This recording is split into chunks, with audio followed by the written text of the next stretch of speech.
Alright, everyone, welcome. Welcome to the next, the latest, roundtable discussion. Last time we did this, I had a couple of friends and I discussed, Spider-Man 2's, the Spider-Man 2 game, and then this time around, we are discussing the entire franchise of Yakuza, or now, what is now in the West, Like a Dragon. So, before we get started, let's introduce everyone. Let's go from left to right on, I guess, in the Discord call. So, Crimson, introduce yourself. Hello, I am Crimsonrosso. I am a good friend of Bill's. We met a couple months ago and started hanging out, and I play video games a lot. Nice. And next up is Percy. Hello, I am Percy, IRL Yakuza chairman. Yeah, fun fact is one of the reasons I got into the series in the first place. I am the reason why a lot of my friends got into the series. I do not shut the fuck up about it. Yeah, that is very true. And now I have turned into that person unironically. Now it's your turn. It is my turn. Now I don't shut the fuck up. Next up is Raymir. Introduce yourself. Alright, hey guys, I'm Raymir.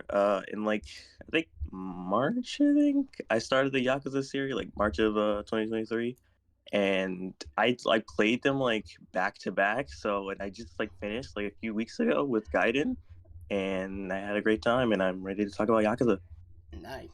That is one of the first things we will discuss in our history with the series. I originally was gonna start with that, but there's one other topic that I think we need to rip the band-aid off. We'll discuss that in a second. But before we do that, last but not least, Stalling. Hi guys, I'm installing. According to my friend group, I'm DC's Comics Strongest Soldier. Oh yeah, this is also your second time here, by the way. Yeah, second time. I was here for the Spider-Man 2 discussion. You are a very recurring character now in the build lore. That's crazy. Also, Stalling is my favorite person here because he's a Gintama fan. Yep, Gintama's goated. I will push it on anyone. I think unironically, Gintama got mentioned last time we did this, if I'm not mistaken. I'm gonna mention it a lot. that is fair. I coined the term that Yakuza is the Gintama video games. It really is. Well, funny you mention in coining and referencing, because that is we'll discuss it, but we'll discuss one of the reasons why I think I love the Yakuza. We'll discuss that in a second. But that's everyone. Before we talk about everyone's history with the series, because that's originally what we're gonna start with. I think there's a slight bigger topic that I feel like we need to appropriately start off with, and it is the fact that the way RDG and I think more specifically SEGA has handled the marketing for Infinite Wealth, more specifically hiring XQC to promote this fucking game. I have no fucking idea what they were thinking Yeah, with that. I don't know what they're doing. XQC had literally gone on record saying that he fucking hates these games. Why would they do this? Yeah, I understand. I get it. He is a popular streamer, right? I get that. Whatnot, I get that. But yeah, no, people he's gone. He finished an hour of Yakuza 0. Didn't even pass get to the first Majima section of 0. Quit the game, called it ass, and then knows nothing about the series after that. And then the entire time, apparently, because I didn't watch the promotion stream that he did, apparently the second gambling became a part of it or whatever, he instantly went to that, and and then also didn't even realize that Infinite Wealth was a turn-based RPG as well. So there is just a lot of factors of I don't know what they were thinking choosing him. I get it, again, popular streamer, whatever, content creator, but you could have chose any other streamer for this. not Really? Why didn't they just give it to someone like Moist Critical? Because Moist Critical has gone on record saying he likes the Yakuza franchise. And also, fun fact, I didn't notice. Like, I know Soldier Boy is a bit of a weird person for some people, but like, I read that like he got like a copy of Kenzan when it first came out, which is very specific, and I don't know why, but E2 could have been a choice. It would have been a weird choice, but like at least he is familiar with the series, so you have that. But like, literally anyone else, yeah, could have been fine. And then like Drewski being like promoting it, that was just funny. Like that is just at least the very least funny, and I'm cool with that. But everything after that, like their handling of marketing for this game has been very weird to say the least.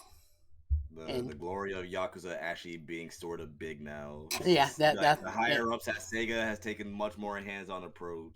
Yeah, no, it is. They already we already saw what they were doing when they were treating it with the DLC. Oh yeah, speaking of DLC, that is another topic. The New Game Plus ordeal. That is another thing that is happening within the world of Infinite Wealth. You wish. It sucks, right? But this isn't the first time they did this, because I think they actually did do this with the Japanese version of 7. And then the West decided not to do that. But I guess this time around the West decided to cave in to Sega Japan's demand. So, again, I think it's more of a Sega thing, like, more than anything. Yeah, because is RGG definitely would not do some shit like that if they had the choice. Otherwise, they would have done it way earlier. Yeah, no. Gotta love Sega Japan. Yeah, again, I Thank you, Sega Japan. Very cool. as much as I love Sega, they make some questionable choices, to say the least. And they pay for the bag, even if it's unethical. Oh my god, trying to make us pay for Supersonic, but we will not. God, I forgot about that. Yeah, that is a thing they try to do in Forces. That is certainly a thing they try to do in Forces, which is very funny. But anyway, again, marketing for Infinite Wealth, the upcoming Infinite Wealth has been weird, but like, again, it is what it is. It doesn't hinder my excitement for the game too much. I guess one other thing before we started, I want to get everybody's feeling on how they feel about the upcoming Infinite Wealth. Like, obviously we'll discuss more of it, but like, it's want everybody's like general thoughts of how they feel about the game coming up. I'm excited. I don't think I've been this excited for a game in a long time. Dude, the fucking trailer made me fucking cry. I'm I have so been hyped for avoiding what we're the going to trailers. experience. Like, I've been avoiding the trailers too, but I heard about the bucket list trailer. Yeah, the bucket list. Like, damn, I was too curious, and that shit made me fucking cry. Yeah, the bucket list one I watched on purpose. The teaser, like the up to like the teaser, the one where he first shows up in Hawaii when he's butt ass naked, which is very funny. That, and then the one of the other ones that like promotes like the big like mini game for the game coming up. But again, those were like because those trailers were part of like big like showcases and conferences. That it was kind of hard for me to avoid such a thing. But other than that, any other promotion I kind of been avoiding. Yeah, for me, it definitely isn't the most I've been excited for something in a while, and it's funny considering I've only been a fan of this for like since the end of 2020, since the middle of 2022. So like, it's crazy how I've had so little time with this franchise, and yet I'm just invested. So that's how I feel. Cause I haven't seen like any of the promotional stuff either. and like I'm pretty excited. I played a little bit of the demo in Gaiden, and I thought it was really fun. Unfortunately, I won't be able to play it on release because if you know me, there's Persona. another game that's there's Persona. another game coming, and I cannot play it. Yeah, But I will be playing it like immediately after I get like play Reload. So yeah, no, I'm gonna be bouncing back and forth between Infinite Wealth and Reload more than likely. I more typically like I'm gonna invest more time on Infinite Wealth, but like I'll probably put the time I do put on Persona, at least in the beginning, will be whenever I stream it, because what I'm gonna be doing is like I will do like after like the first week of or like the first couple of days in Infinite Wealth release, I'm gonna be doing like streams for that game specifically, and then after that I'll do like go back to like doing normal streams, and then like after I do those, then it's like okay, the rest of the day I'm just streaming Infinite Wealth, and then that's kind of how whenever Persona 3 Reload comes out, I'll probably stream that and then go right back to Infinite Wealth if I hadn't beaten it already. Cause I don't know how much of the game I'm gonna cover. Probably as much as I can possibly can. oh yeah, they're Within definitely a gonna like reasonable time. restrict some things, I'm Which, sure. which we'll discuss on how long that game is specifically. Whenever we talk about it. It'll be long. That's all we know. Yeah. It's supposed to apparently, at least for PC, is at least like 82 gigs. So that should tell you probably how big that game's gonna be. All right. Oh, hold on. I never said my. Oh yeah, you didn't. That's right. Okay. I have been avoiding the trailers for Infinite Wealth mostly because I was still catching up with the series and didn't really want to get a lot of spoilers. But I will say I have been scrolling through Twitter, so I didn't see the trailers.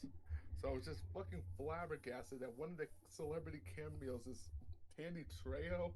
Oh yeah, oh yeah, yeah. Again, it makes sense as to why you so like it makes sense. Yeah, I get it, but still, like I was like, Yeah, it's funny. he's in this game. It's funny. Like Danny Trejo alone makes me want to play the game in dub, because usually when it comes to Yakuza, I'm like, Japanese voices from day one, so it's kind of hard for me to play it in dub. But like, I hear Danny Trejo is gonna be in the game, and I'm like, Yeah, like it's weird, right?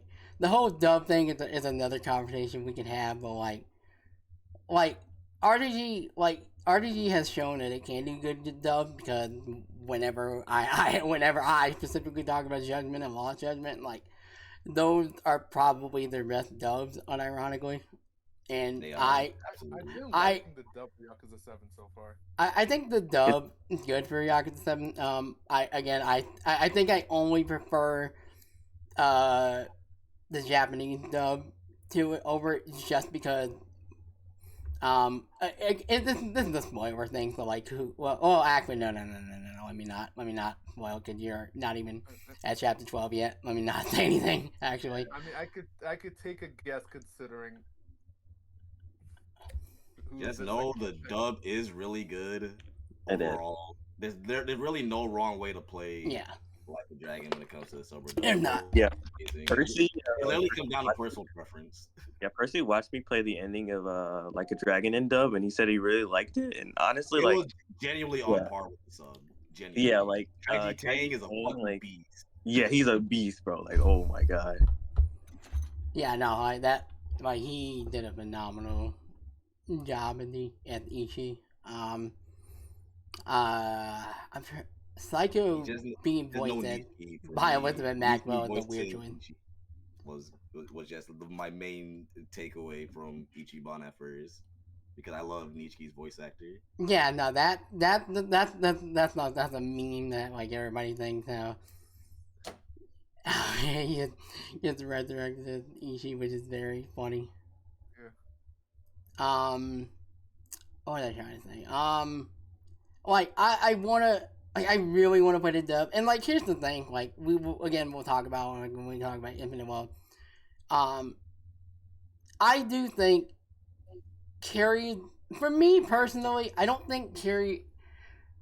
I know a lot of people have issues with Young-Ya, or however you pronounce his name, the take on Kiryu for 8, and Gaiden specifically. I don't think it's necessarily the worst thing. I think the problem is it's not the right choice. In my opinion, I don't think it's because there's some part where it doesn't sound that bad because it's not the first time he's also voiced a character in the series. He voiced I forgot the dude's name in Law Judgment and the Kaito Files. Whoever that person is, that's like a main part of that whole ordeal. And like when he plays him, he sounds pretty good as that character because it fits that character and how that character is portrayed. But I think for me, it's just more so it isn't bad. It's just it doesn't fit Kiryu. It's more an accurate take. Although I know some people have like issues with him as a whole. So yeah, it's just a bit of a miscast. He's not a bad voice actor. Yeah. I honestly thought they would have his voice be a bit deeper for Kiryu.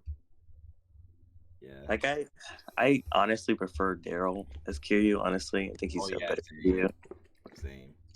Yeah, like I thought he did a really good job as Kiryu in 7. Yeah, I think that yeah, it sounds like I know for some people it's like, oh, why did Kiryu sound like this? But like I think a lot of us also he also sounds good too. I think as well. But I think also a lot of it helped. It's the original from the original OG Yakuza, so like that also helped, and that was always the cool thing that they did, which is why it sucked that they recast him in Gaiden in 8. So I don't know. It's just RGG lately has been weird with their casting choices, but like it is what it is. Like there's nothing we can do about it, I guess. But again, for me, I think it's just more of a miscasting than anything else. Yakuza 1 dub is crazy. Funny enough, we'll talk about it, but I have never played the original. I will be playing the original, I think, on Wednesday, so that'll be fun. That'll be a fun thing. I just know the meme. I still find it hilarious that Mark Hamill voiced Majima and he forgot. Yeah, that's always funny to me. Yeah, it's funny. To be fair, Majima very good. Yakuza wasn't. Again, that was like Yakuza's like first release in the West, but like, or just the first game in general. And obviously, OG Yakuza 1, it's a good game. Obviously, it's very scuffed in parts, but I would argue that some parts of it is unironically better than Kiwami. Which is why I think, we'll not to keep going on topic, but I do think that's probably also why Kiwami is probably not looked upon fondly, which for some, because I know Kiwami is a very controversial game for a lot of people. I do think that does play a little bit of it, but anyways, not to get too off topic. Yeah, so before we get into talking about a lot of the games in order, because we'll start from 0 onward, unless we want to go from 1, but I think appropriately, I think 0 is probably a good starting point. I want us to discuss our history with the series, so I think I want to go first, because I have not a personal attachment to the series, but like it almost feels like I do, and it should have been years ago, because some people know, and I've stated it many times on streams and just on Twitter in general, that my favorite game of all time is Shenmue 2, and as many of y'all know, or some of y'all don't know as well, Shenmue 2 and Shenmue 1 were early 1999-ish, and 2001 is when the second game came out for SEGA game. The original Shenmue came out on the Dreamcast, and then 2 came on the Dreamcast in the West, or not the West, in Japan and Europe, and only on the Xbox in North America. And though for like my favorite game growing up, and the second game still holds a special place in my heart. But I think a couple years after it came out, like I was told that I think specifically around, probably starting around like 2009, 2010, probably when I was getting ready to go to college, is when people started telling me about, hey, you love Shenmue 2, or if you love Shenmue, you'll love this game called Yakuza. It's just like Shenmue, but it's 10 times better. And for the longest time, I heard that, and I was like, okay, yeah, I'll keep that in mind. And like, I never really like gave it much thought, because I was like, okay, yeah, like anybody can say that and like be not necessarily wrong, but like it's like, okay, like sure, I'll try to remember that. But years go by. I think around 2015 is when 2015, 2017. I think 2015 when Zero came out in Japan. And then 2017 when it came out in the West. Is when the series really started to get popular, because obviously the series had a Die Hard and whatnot. As the game kept going, and then Zero came out. And then the years go by, and I'm hearing more and more about the series, and people, more and more, little by little, people keep telling me, hey, you should probably play this Yakuza series, especially if you're someone who loves Shenmue, which is a game that has its faults, especially with the first game. I don't think, I will agree, I don't think the first game is aged very well. I still enjoy it, but like, I agree the first game is not aged well. I think the second game still holds up, and the less I talk about the third game, the better. We don't need to talk about that. We do not need to talk about the atrocities that is the third Shenmue game. Jeez, was Shenmue 3 really that bad? Shenmue 3, It's bad, it's dog shit. It's so bad. God, I gotta play it now. I It's love hearing so- I love It's I love so garbage. bad. I'll put it on the list. It does. There's no like Shenmue as a whole. It doesn't necessarily hold your hand of where to go, and like it can be vague at times. But like Shenmue 3, vagueness on where to go is just so astronomically absurd. And like the one thing that really holds it back, that I feared, especially going into that game, was the hunger system. Like there is a hunger system in this game, which they never did in the prior two games, and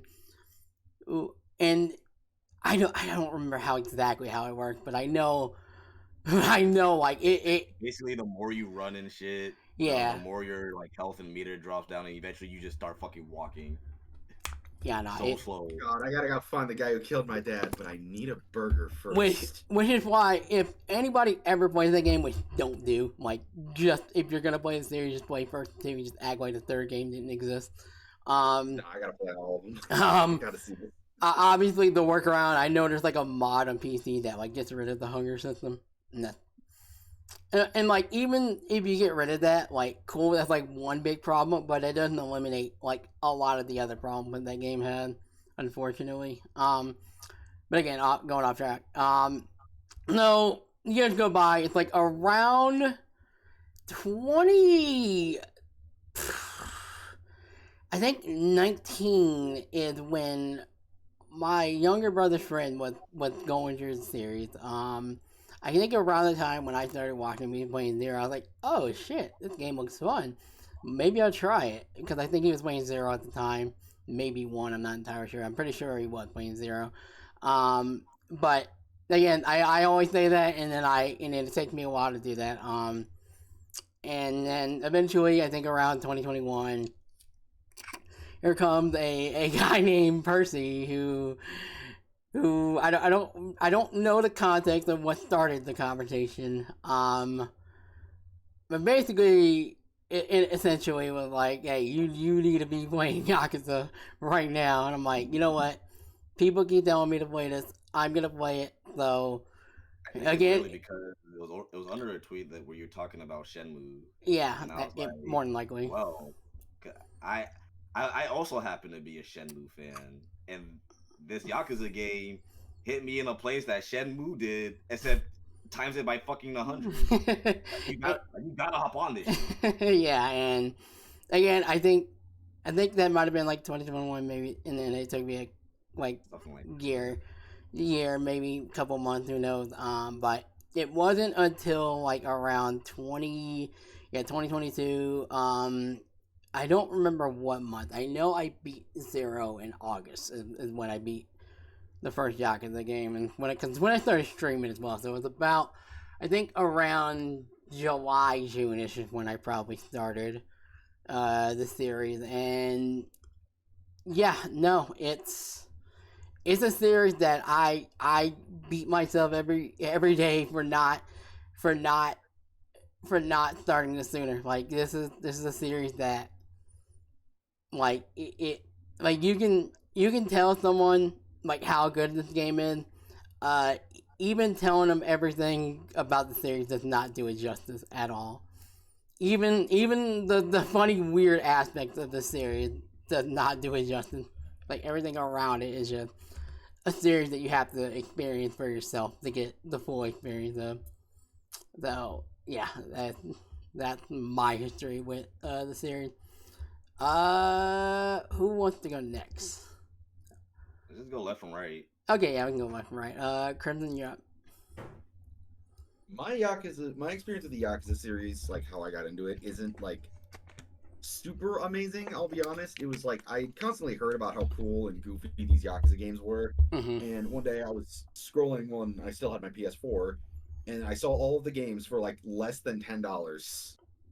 So I was like, all right, I'll buy this game and see how I do. And I bought Kiwami 1 because I heard that was a good place to start. And it was like around 8 o'clock when this happened, like 8 o'clock at night. And I was like, okay, I'll play this for a few hours. By the time I had finished playing, I had looked out and it was 7 in the morning. And thankfully, I didn't have work that day. So then I was like, okay, I'm a fan of this series. And I bought all the others and I tore through all of them in the span of like months. And then I picked up and after like getting to 5, I'm like, yeah, I'm a big fan of this series now. Yes, I do have a question. When did you start 0? I started 0 once I beat I believe it was Yakuza Kiwami 2. Okay. Because I had jumped in after that, and it was just really fucking. Because after I played Kiwami 2, I played 0, and then I played Judgment. Yeah. I had a weird jumping around for these games, and then I just played 3 all the way to Like a Dragon. Yeah, there isn't necessarily actually no, I lied. There is a wrong way to start series, but as long as you start with Don't listen to SEGA. Don't start Gaiden first. Not start Gaiden first. Yeah, no. I remember seeing that tweet, and then just because this was after I played halfway through Gaiden, I'm like, dude, in the first 3 chapters alone, they spoil the ending for 4 Yakuza games. They literally show the whole ending of Yakuza. Which is very fun. Speaking of spoiling, whenever we talk about 0, how 0 spoils pretty much the entirety of Yakuza 1. Yeah. Yeah, basically just wow. Love that fortune teller. Which, yeah. But yeah, I played those games. I'd fallen in love with them, and as I stated before, Infinite Wealth is my most excited game of the year, right up with Trails into Daybreak. Holy shit, you're a Trails fan? I am very much a Trails fan. You're my go. You're my guy. I am a goddamn right. I am only a Trails fan by association because I have a brother who adores the Cold Steel games, and I watched him play most of them. And I think eventually I'll get into them, but you should. Top 3 games of all time for me, definitely. Yeah, I'm on Cold Steel 1 right now because I started with the Sky games, and these have now become one of my favorite RPG series, just period. I just beat Reverie. I still remember hearing Rigby in 7. When does Rigby show up in 7? Don't you remember that Mordecai and Rigby quest? Sure. To be fair, those two would fit perfectly in the world of Yakuza. They would, Oh yeah. Imagine. But yeah, very, very excited for the game. It looks like it's probably going to be the most ambitious Yakuza game ever, and I am 110% here for it. I think it's also going to be the most painful. Again, we'll talk about it, but I have some thoughts about how that game's going to turn out whenever that comes out. But we'll talk about that when we do. Yeah. All right. let's move heading on over to the person that got most of us into this series, Percy. What is your experience with this series? Because I'm very curious. Because that is something I have never asked you. Is your personal history and where you started? It's definitely unique, and my friends love to bust my balls about it. Okay, so I'll never forget this. Now in hindsight, I will never forget this. It was Christmas, March, or not March. It was Christmas of 2012. I'm stupid. But my parents randomly just one day got me Yakuza Dead Souls. And I played and beat it, and I was like, damn, that was kind of weird. The gameplay was fucking ass. I could barely fucking play. This shit moves like 15 frames per second. Like, what the fuck is this shit? It's just ass. And from that moment onward, I thought Yakuza was a fucking zombie game. For like years, I thought Yakuza was just a stupid like zombie game, and I never bothered looking into the series again. And fast forward to 2019. Yeah, my friend who was playing Yakuza 0 at the time, he was talking to me about Yakuza 0, and I was like, "Wait, is it Yakuza, that fucking zombie game? Like, what the fuck? What do you mean you're playing Pocket Circuit? Like, what are you doing? Why aren't you shooting zombies and shit?" And I was like, "Bro, do you even know anything about this series?" Yeah, I was like, "Yeah, I played Dead Souls." And he was like, "Bro," and then on that day he bought me Yakuza 0. Listen, I think I would too. Because if you have the audacity to tell me, someone who I assume is probably a big fan or like just starting out, maybe, I don't know which. Like, if you have the audacity to tell me your first game is Dead Souls, I would also just buy you the game off rip. I would beat the shit out of old me for that. Look, I didn't know any better. My parents didn't know any better. It was just a game that I got on Christmas. I played it, didn't particularly like it. I thought it was pretty funny. Like, in that game, Ryuji has a gun arm. It's funny. Majima does karaoke. I thought the karaoke was silly. It was fun. But the gameplay barely fucking worked, and the story was just, I didn't really understand Yakuza's vibe at the time, so I didn't understand what the fuck it was going for. Like, they didn't want to be serious. They didn't want to be goofy. Like, I was just more confused than anything. You know what's funny? I think you had your initial reaction to 0. I think it's almost identical to how when Buddy plays 0, because he was kind of the same way, where it took him a bit to get used to how Yakuza works. Yeah. It's the best of both worlds. It could be silly ass shit. It could be the most painful shit you'll ever see in your life. Yeah. There's some games that are painful. We'll get to some of them. Yeah, my friend bought me Yakuza 0, and then it was basically, I want to say love at first sight. I would say like the moment I like truly like fell in love with it was chapter 3. You know what happens chapter 3 if you played 0. Yeah. The one of the best introductions for a character. Period. I guess. Okay. I got some words for you, buddy. We'll get there. I know the side of my man ain't talking. Well. Yeah. Basically, from that moment onward, I played so much of that game every day. I would come home from work, put so much time in that game to the point where I would wake up late for work. It was a problem. It became an addiction. Like, I loved everything about it. And then, eventually I beat it, and then from there I was like, damn, I guess this is like one of my favorite games of all time now. This is insane. I didn't realize when you were buying me this game, I was playing my favorite game of all time. This is insane. Yeah, no, it's like how me. I was like, I didn't realize y'all were trying to get me to play probably one of my favorite series, and at the time when I was playing 0, my third favorite game of all time. Like, I didn't realize y'all were trying to get me that much into this, but y'all were right. Like I said, I grew up on the fucking Dreamcast. Like, so Shenmue 1 and 2 were, well, actually specifically Shenmue 1. 2 wasn't on the Dreamcast. It was like Xbox, original Xbox. So I played that one a bit later. But OG Shenmue 1 was a very special game to me. Like, yo, I can fucking drive a forklift. This is crazy. I'm like, for some of y'all, what do you mean I can come to the arcade and fuck around with games and shit? Like, oh my god, this is amazing. For some of y'all, that may not sound exciting, but for a kid in the '90s, that shit was the most hype shit for us. Like, driving forklifts is what y'all think Pocket Circuit is to y'all now. Yeah, especially for like 4-year-old me when I played it, like it blew my mind. I was like, oh my god, what do you mean games could be more than just like, I don't even know what I played back then. I think I played like what do you like duck hunt? Like what do you mean I could do more than just shoot ducks in the air? Like what do you mean? This gaming shit's kind of raw. I was too busy being a filthy Pokemon fan and Sonic fan, and then my eyes were open. I did play Pokemon back in those days too, but it didn't hit me quite as much as others. But that's besides the point. But yeah, and unlike pretty much everyone else that I know, I did take breaks in between games, so it took me, like, I started the series back in 2019, and I didn't catch up until like literally right before Like a Dragon was releasing. So because when I play these games, I basically 100% them, so I didn't want to get burnt out, so I would, every time it would start, I would take my time.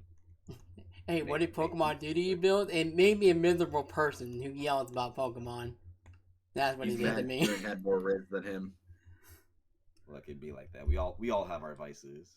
And I'm pretty sure at this point I'm not the only one in here who has played literally every single Yakuza game that's available at this point. From the PSP games to Dead Souls. No, you might be Kenzan to the OG 1 and 2. Yeah, no, you are deep in the Yakuza trenches. Because that's one of the other things. Like, the only ones I haven't played are, besides the Gacha ones, because I'm not even about to try to attempt to do that. Kenzan, which I know now it's pretty much easy to translate and emulate, so I'll eventually get to that. Dead Souls I will eventually force myself to do, because getting a physical copy of that game, no, but the PS3 store is still up, and it's like $20, so like that's accessible at the very least. And then Ishin also is one I haven't played yet. I played it, but I didn't beat it. I need to go back and finish that. So like those are the games. And I know there's a game I'm missing, but I don't think we need to talk about the other game. Black Panther games. I don't think we need to talk about that other game that exists. Yeah. Probably not. But yeah, that's basically my history. I started with fucking Dead Souls.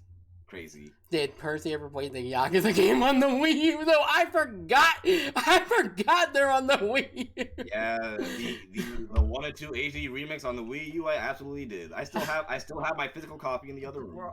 Wait, they were on the Wii U? Yes, they're the Japanese releases of 1 and 2, I think, were on the Wii U. I have my physical copies of them. I've literally played. If there's a Yakuza game out there, I have played it. You can bet your money on it. Yeah, nah. I would out of my way to try and play them all, for better or for worse.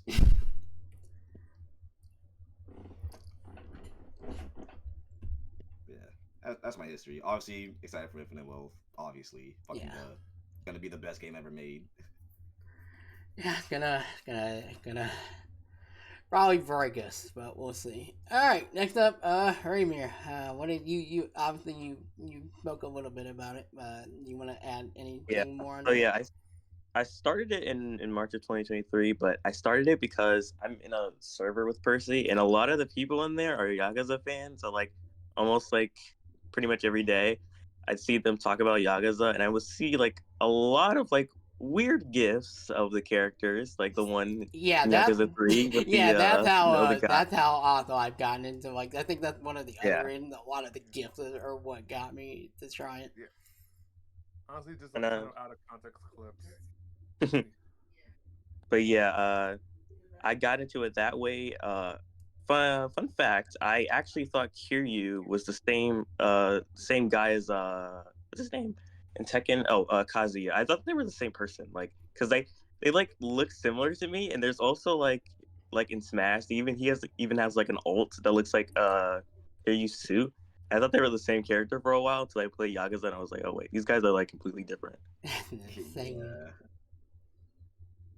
But yeah, I got into it that way. I played Zero. I love Zero. It's still my favorite. And then I kept playing on from there, and it kind of like Chat. Laugh at Raymir. He's done with Judgment games. I will play them eventually, but I was rushing through. Well, yeah, I was rushing through them basically. Yeah, no, I was trying to Judgment. Yeah, Judgment isn't necessary, but like, but at the same time, I encourage everyone to at least try Judgment. For me, the Judgment games are absolutely necessary. Yeah. They are unironically like peak of the series, both of them. I still also have not finished Judgment and Lost Judgment. I've started Judgment, but I haven't finished it. Get on it. I'll get on Oh, it. sorry. That's my history. Number one Saejima fan. Yeah, I've never seen anyone glaze up Saejima more than Ray, which I'm honestly appreciative of because I think he deserves it. Yeah, no, he does. I didn't want to talk about it yet until we got to like our favorite characters, but I am a big fan of Saejima. He's one of my favorite characters in fiction now, and I just love him. Yeah, we'll talk about characters, but even for me, I still don't know who my favorite is. I have a couple, but like I have to like really think about that. Yeah, it's kind of hard for me to choose a favorite. Yeah, there's so many good characters in this series. Yeah. I can tell you who my least favorite is. Yeah. The fucking guy from 7. Oh, Kume? Yeah. Yeah. Oh yeah. That guy. Oh, Fuck that fucking guy. guy. Yeah, Fuck no. that guy. Oh no, you don't know. You don't know the one of the main reasons why everyone hates him. He's annoying as it is, but later in the story, there's gonna be a specific reason why. Something happens and it makes me want to kill myself to this day. Oh. It's not fun. Yeah, no, it is. Kume is a character that honestly, he's my least favorite, but I think also that is the point. Which I think what makes him a great character, but I also hate him. Yeah. Yeah. But so is it my turn to talk about my history? Yeah, I believe so. I know Raymir's muted, so I assume. Yeah, I guess. Oh yeah, I finished. Yeah. Yeah. Okay. All right. I think it was around like 2018. Wait, was that when Zero came out, or was it 26? 2017 is when Zero came out in the West. 2017 when Zero came out in the West. Okay, basically I kept seeing like videos and reviews about Raising Yakuza. Like, it looked cool at the time. I didn't really like see into it. And I started seeing a bunch of out of context clips from the series that were just like fucking goofy as shit. Like, what the fuck goes on here? So like, what is the context out of all of this? So then eventually, I never really gave the series a chance until Zero, Kiwami 1, and Kiwami 2 came out on Game Pass. So eventually I started Zero, and I started loving the game a lot. Like, the story, the characters, I've been getting more into it, but I did have to take breaks, because like, it came to Game Pass in 2020, and now we're here in 2024, and I'm at the end game of 7, so it did take me a while. I am a procrastinator when it comes to games as well. That's awesome. However, I don't know how to explain it really, but I'm glad that I got into the series when I did, because I'm not good at explaining stuff, really. Nah, I get you. Okay. To be honest, never a bad time to get into this series. Yeah. Yakuza is the gift that keeps on giving constantly. Exactly. So then I played like Zero, Kiwami back to back, and then I took a break for a bit, and then a year later, I started Kiwami 2 and I beat it. and then I was playing 3, but some of the combat that happens in there kind of threw me off a bit. Yeah. So then turn-based RPG disguised as an action game. Yep. So then in 2023, it was basically when I decided to just screw it and lock in, and then started consistently beating 3, then 4, then 5, and then 6, and now I'm here. And after playing through all these games, I think Infinite Wealth might be my most anticipated game of this year. Guys ever think Mr. Shakedown will ever return? That is true. He doesn't necessarily make a return. We don't need him to make a return, to be honest. Yeah, no. No. I do not need that stress of me just walking down the street, just trying to get the pocket circuit. This man running in front of me, trying to take all my money. But there is one thing I did in Zero, and I kind of regret it. So eventually, I'm gonna replay it. And I did the one thing you should never do in a Yakuza game: skip most of the sub stories.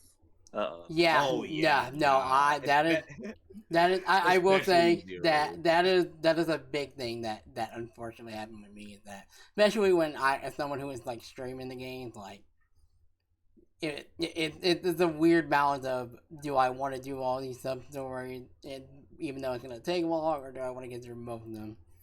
So like for me, it's a bit of if this was a series I started with and I was playing on my own, I think I would have done a lot more of the sub story.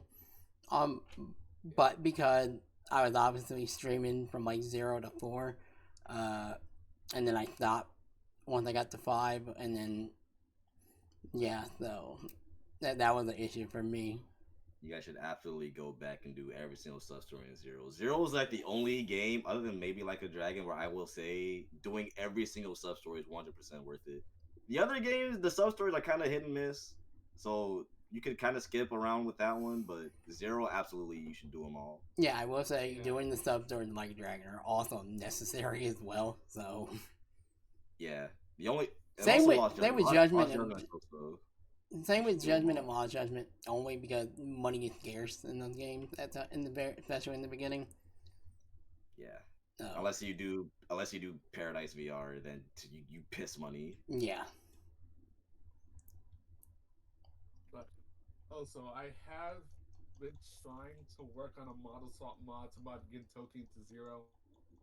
Oh my god, please.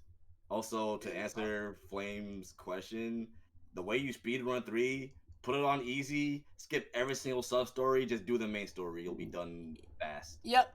Yeah. Yeah, we'll talk about that. If you play on normal or above, you will be there forever. Which I did play on normal, so I have a whole playthrough on the YouTube channel. It's the only one I have on the channel. I played on fucking hard, so I had the worst. It took me hours to beat that game because everyone just fucking blocked 24/7. Yeah, that is a. So yeah, definitely 3 is like the only game where I recommend play on easy. It's not worth it. The gameplay is too dated. Also, by the way, chat, I know I don't have the Dragon style. I again, which is also another telltale sign that I did not do all of the side content. So I apologize. I'm playing Zero on stream. You did not do real estate. I did not do real estate, and I didn't do Cabaret, which sucks because I wish I did do Cabaret because Majima Mad Dog style is broken. It's busted, yeah. Yeah, no, I Who's shooting me? Play Zero when I get time and just do all the side stuff. The thing I will praise Yakuza for is premium adventure, making it so easy to go back and do all the sub stories without interruptions from anything. Yeah. So if there's ever a time to do all the sub stories, it's premium adventure. Yeah. All right. Well, that I gotta say, Stalling. No, I think that's about it. All right. Cool. All right. So. Alright, so I guess let's start with Zero. I guess obviously we said our pieces here and there. Obviously Zero is how I started. And I think the one big topic when discussing Zero is obviously everybody asked when do you start playing the series? I think it's 0 through. The way I played it, it was 0 through 6. Then I played Judgment. Then I played Like a Dragon. Then Lost Judgment, and then Gaiden. Is how I tackled the series. Obviously, Kiwami or Yakuza 1, however you want to experience 1 or 2, it's your choice. You're gonna have pros and cons with doing either or, to be honest. I know I didn't get into a sub story while we're doing this with them.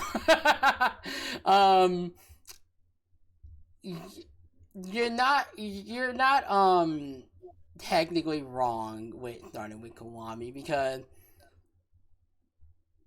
there are from a story perspective, it's not technically incorrect playing Kiwami or 1.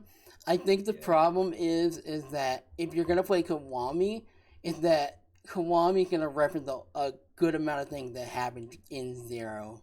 Yeah, exactly. That's why if you're gonna play Kiwami, you might as well play Yakuza 1 on the PS2 somehow, because that does not reference Yakuza 0 at all. Especially Kiwami 2, which is literally just there's an entire modular section that literally references the characters from 0 that we can talk about.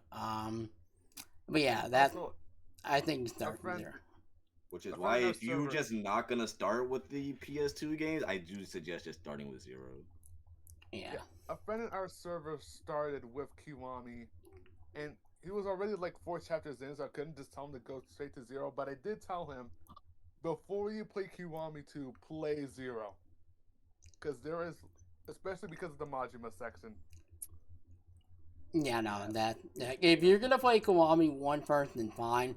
But you need to immediately go to 0 afterward, because if you're gonna play Kiwami 2 and then jump into the Majima side story, you're gonna be confused on specifically like one of the major parts that occurs in that side story. Yeah. But besides that, 0 is obviously what got me invested in the series. I don't know what chapter I know exactly what chapter it was. It is. I don't know what chapter it is. I think it's the end of chapter 6, maybe I was just chapter gonna 6. say, if it's the scene that I'm thinking of, It is. Which we're gonna do. We can talk about spoilers. It's fine. I put in the thing. It's the scene where Nikki and Kiryu are like in the middle of nowhere. They're parked. They're having a smoke together. It goes off screen. It shows Kiryu, and then it points immediately toward Nikki aiming a gun at Kiryu. And that scene, like, even though, like, obviously, like, if you obviously know that there's so many other games coming up, and that you know Kiryu gonna be in there, then obviously, like, on one hand, you already know what Kiryu's outcome is gonna be, and also it's only chapter 6, so like it is what it is. But like, even with that knowledge, like that, I think that is the first time where this series will let me know, like, hey, this game can get wild, and it can get a little weird at times, but like, we'll fuck with your heart if we really want to, and you won't see it coming, and you're gonna get invested, and you're gonna like it. And that seems specific. You'll love characters early on, like Kiryu as well. It's cool, but then obviously the beginning of chapter 3 when Majima's introduction also was like really big. But I think the end of chapter 6 with the Nikki and Kiryu scene is when most people, because I know it's Bloody for Bloody as well, that is the scene where it got him invested as well. Like, it takes a bit, like, it can be, 0 is a little bit slow. I think a lot of the Yakuza games are a bit slow in the beginning as well. Even 7 takes a little bit to get going, if I'm going to be completely honest. Which is a lot of the games in the series in general, but it also makes more sense because RPGs also take a while to get started. But again, 0, it takes a bit, but once you get to like at the very latest like chapter 6, I think that's when you'll get invested in the game. And that's that is The thing that I love about that scene in particular, because like you watch that scene mm-hmm. and then you like think back to all of like the goofy shit Kiryu and Ishiki go through, like all the silly like karaoke, having drinks. Because I think you're forced to play Judgment before barbecue. that. I think specifically in that chapter you do that. It might be before. It might be in chapter 5 or 6 where you have like you have to play Judgment and you get introduced to the Nikki version. I think it's the chapter before, but yeah, you see them like singing as like this wannabe rock boy band. Which, by the way, and then Judgment is still my favorite karaoke song. I'm a Machine Gun Kiss guy. I will say Machine Gun Kiss is it's like probably second, but Judgment is still there. Like a butterfly. That's just a funny song. That's just funny. It's funny, but I still like it. I respect it though. That is just a funny song in general. Yeah, no, like that. There's that. I think that also helps in a lot of factors. Like I said, like it can like their arguments basically like, hey, we can get wacky, but we can also fuck you in the head with these emotions that you're gonna feel. And it's the reason why I compare it to Gintama a lot, because the comedy and shit in Gintama really helps when it does get fucking serious, because you're already like love the characters and their vibe and how they interact with each other, and then seeing them suddenly no longer be happy and go through some sad shit, it just makes it hit that much harder. Exactly. Yeah, no. Especially after episode like 300, and then. Yeah, but don't get me started on that right now, bro. We're talking Yakuza. Don't get me started on like Gintama. We'll discuss it another day. Yeah. Also, one side thing. I think for the longest time, Yakuza 0. Like, obviously, I think in terms of like talking about OST, like I think Yakuza 0 was definitely up there. Which is funny because it took a while for a game in the series to overthrow it for my favorite OST. I think until 7 came out. Yeah, which yeah, which is a very big accomplishment because Zero's OST is fucking immaculate and there's so many different songs. There's also songs that are in the game that are only used like once or twice throughout the entire game, which the series has a bunch of iterations of doing that. Specifically in Yakuza 1, when Ideal and Violent, and the only other time that plays is when the first time Nikki meets Kiryu, and you have to fight his goons in the Nikiyama family, and that song only plays for like about like 20 seconds because that fight ends in like 20 seconds. So you don't hear the song at all. It's so sad. Like some of the best songs only get used once, and you only hear for like a minute. It's so sad. Yeah, nah. And then some songs just don't need to go hard at all. Like the Cat Fight Club. That also that, but also the fucking Cat Fight Club song as well. So that's also a thing. I will say, again, we had this topic about, or we discussed about how like I didn't do most of the sub stories.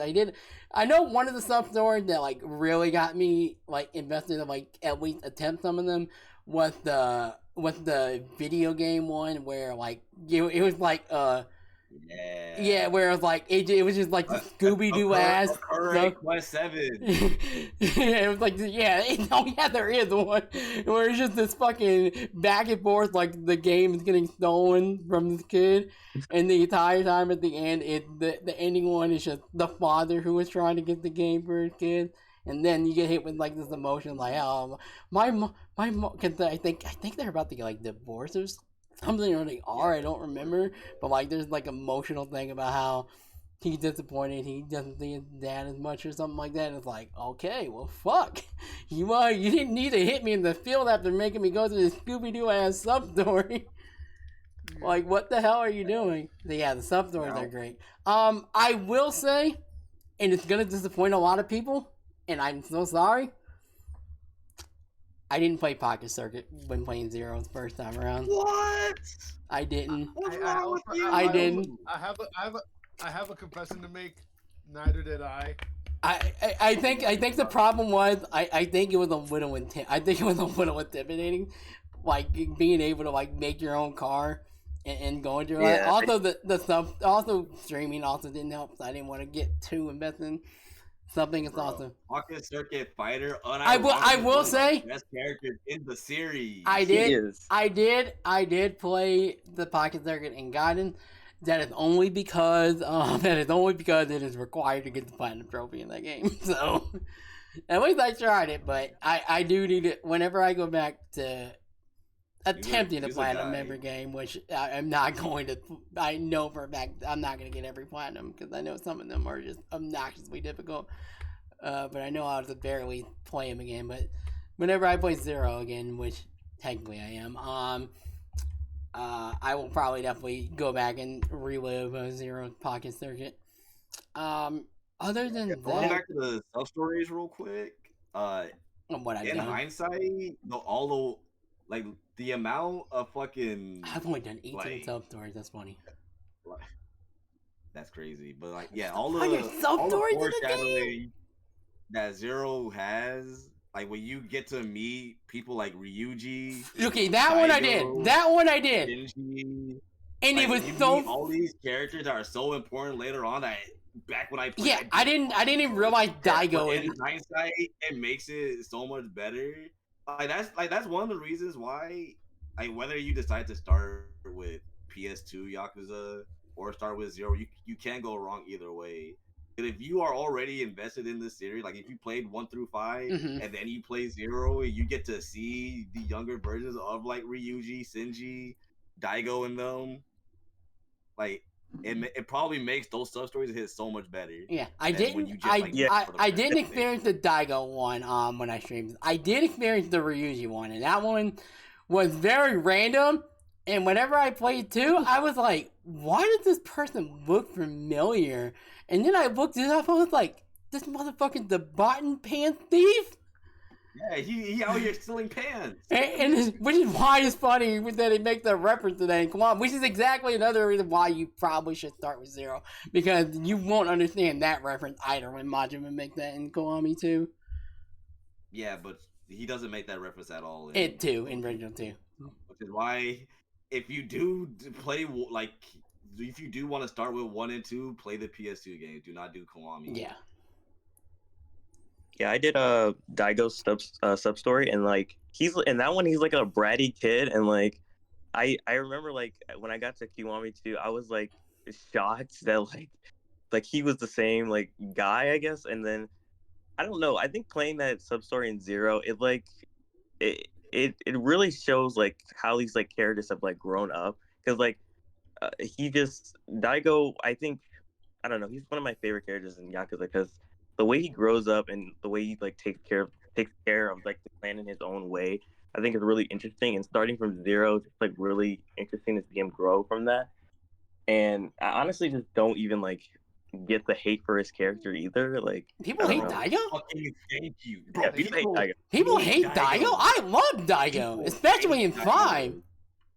It's like the reasons why people hate Daigo is literally the reason why Kiryu like blames himself so fucking much for leaving him, because he feels like he left like the weight of the world on Daigo's shoulders. Yeah, Daigo got left alone. Trying to figure it out. Yeah, Daigo got left alone throughout the entire thing, which is why 6's ending is so unique, because you think 6's like letter to when he's writing the letter near the end of 6 is for you think it's for Haruka, but no, it's specifically for Daigo, because he regret leaving.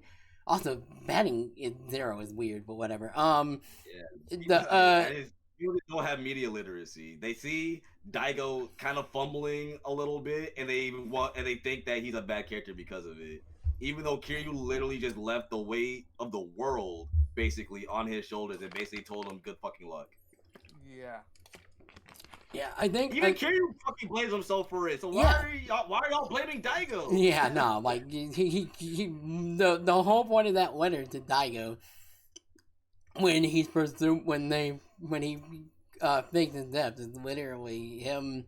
It's literally him regretting putting and admitting specifically because he literally admits in the letter that he regrets leaving him when when Daigo needed him the most throughout all that.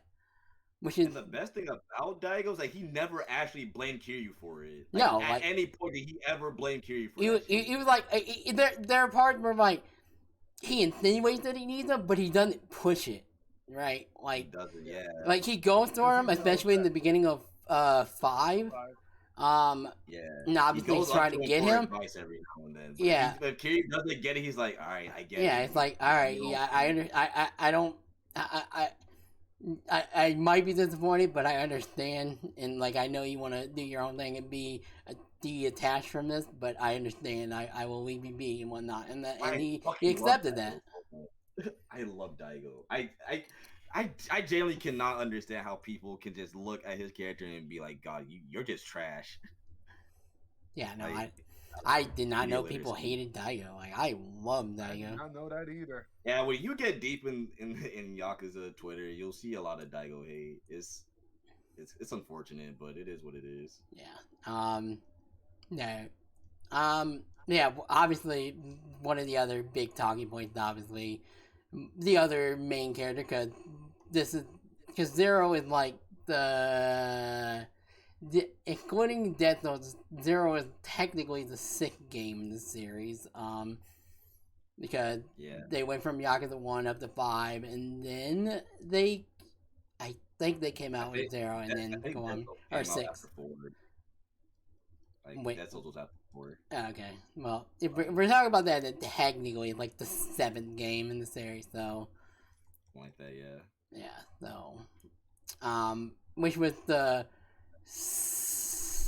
Third time? Well, you're not counting Death Note again, also I need to heal. The third time, that they had multiple characters, and the other multiple characters, or other protagonists of the game was Majima, which... Here's the thing...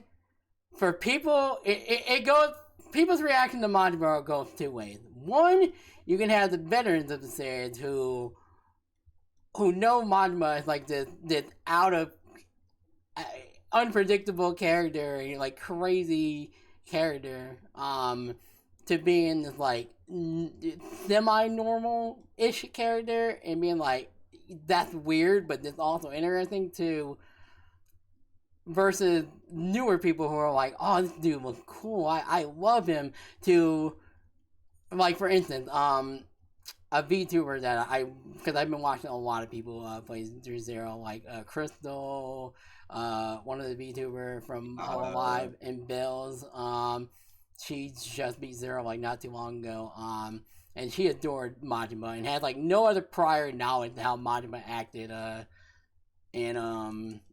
in the prior games, and her reaction when she saw the end of the game when they showed Majima in his actual look and getting rid of the ponytail and get up in general, she was so mad, and like the reaction for Majima just goes in so many different reactions. I'm not gonna lie. I get it, because the ponytail is such a raw look. It is. It's very cool. It is so dope. However, I do not think that discounts his actual look. No, it doesn't. I think he still rocks the short hair, and his suit is so sick. Like, I love like the leather on it. I just think I like I said, I prefer the ponytail, definitely. Yeah, He looks way better with the ponytail. However, he still looks hella dope. Yeah, he does. Like his actual quote unquote outfit. Yeah, I think the one thing is, right, like for her specifically, I think, especially if you don't have any prior knowledge to how he looks in general, I think because the game is long as hell. There's like 17 chapters, I believe, in Zero. Like, you're so invested in, there's so many hours of being in this game, especially if you do everything and get his style, then you're gonna really be using him a lot, that you're gonna get used to like that look, and then it's just a whiplash of change. Yeah. So that is like I a big one. understand people being upset about it, but you get used to it. Yeah, she did say like it took her a bit. Eventually, it becomes a thing where it's like, you know what, you make it work. Still, you're still beautiful. Yeah, no, she went on record during that it worked. Like she got used to it. It took a bit. The initial shock wore off. Especially like he looks so good with the ponytail. Mhm. Like it is very hard for it. Like, but like in terms of like his character too. Like he has a new lease on life, so of course you would go for a new look. Yeah, I want to ask one of the characters that is a main portion of his story in this game. I want to ask, how do y'all feel about what is the dude's name that ends up dying? Sagawa? Huh? Sagawa? So yeah, Sagawa. Like, how did y'all feel about him in general? Because for me, he's a very interesting character. Like you're supposed to hate him, right? And I get that, but like he's such a complex character that like it's hard to read how to truly feel about him as a character for me. Yeah, I didn't like him at first, but like near the end of the game, he kind of grew on to me. Even though he like beat he beat Majima to like a bloody pulp in that one chapter. But yeah, I think he's an interesting character. I like him.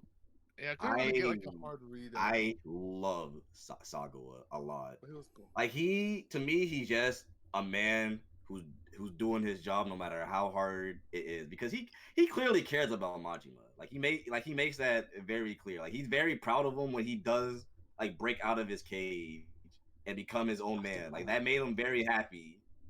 Like he's literally just a man who has to do the hard shit. Yeah, no matter how much he doesn't want to, he'll do it because it's his job.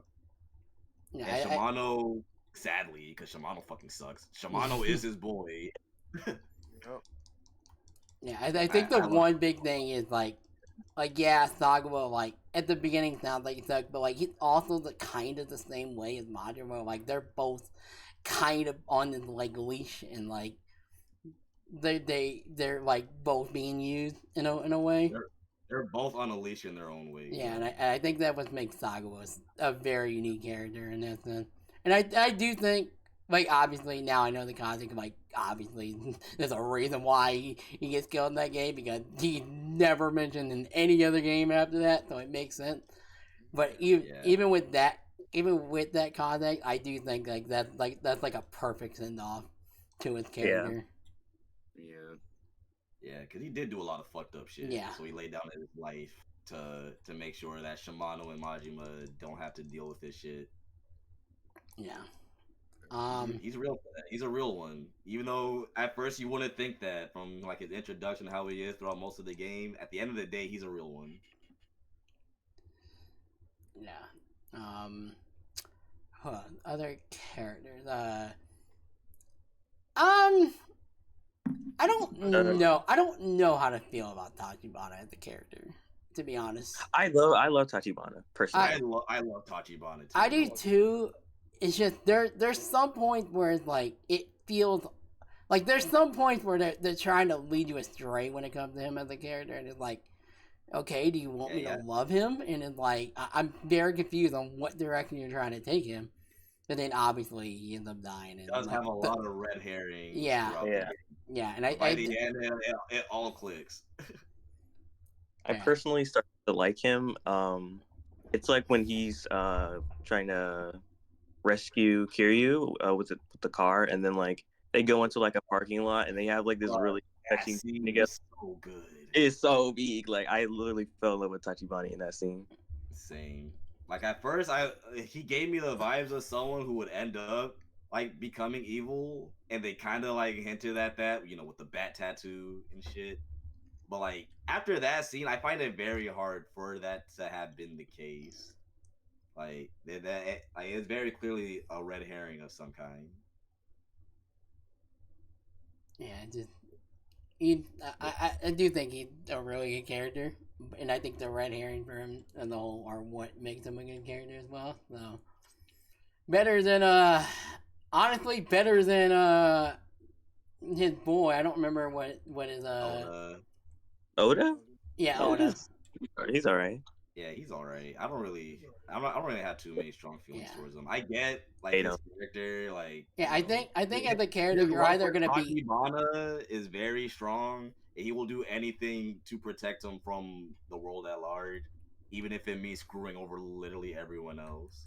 Which Yeah. you know, I get it, but like also fuck you for what you did to Makoto. yeah, Like, no, that reveal was actually he did nothing to really redeem himself on Yeah. that regard, which I also don't really think he was supposed to be redeemed. Yeah, no, in he any way, wasn't. shape, or form. So I get it. He's all right. yeah.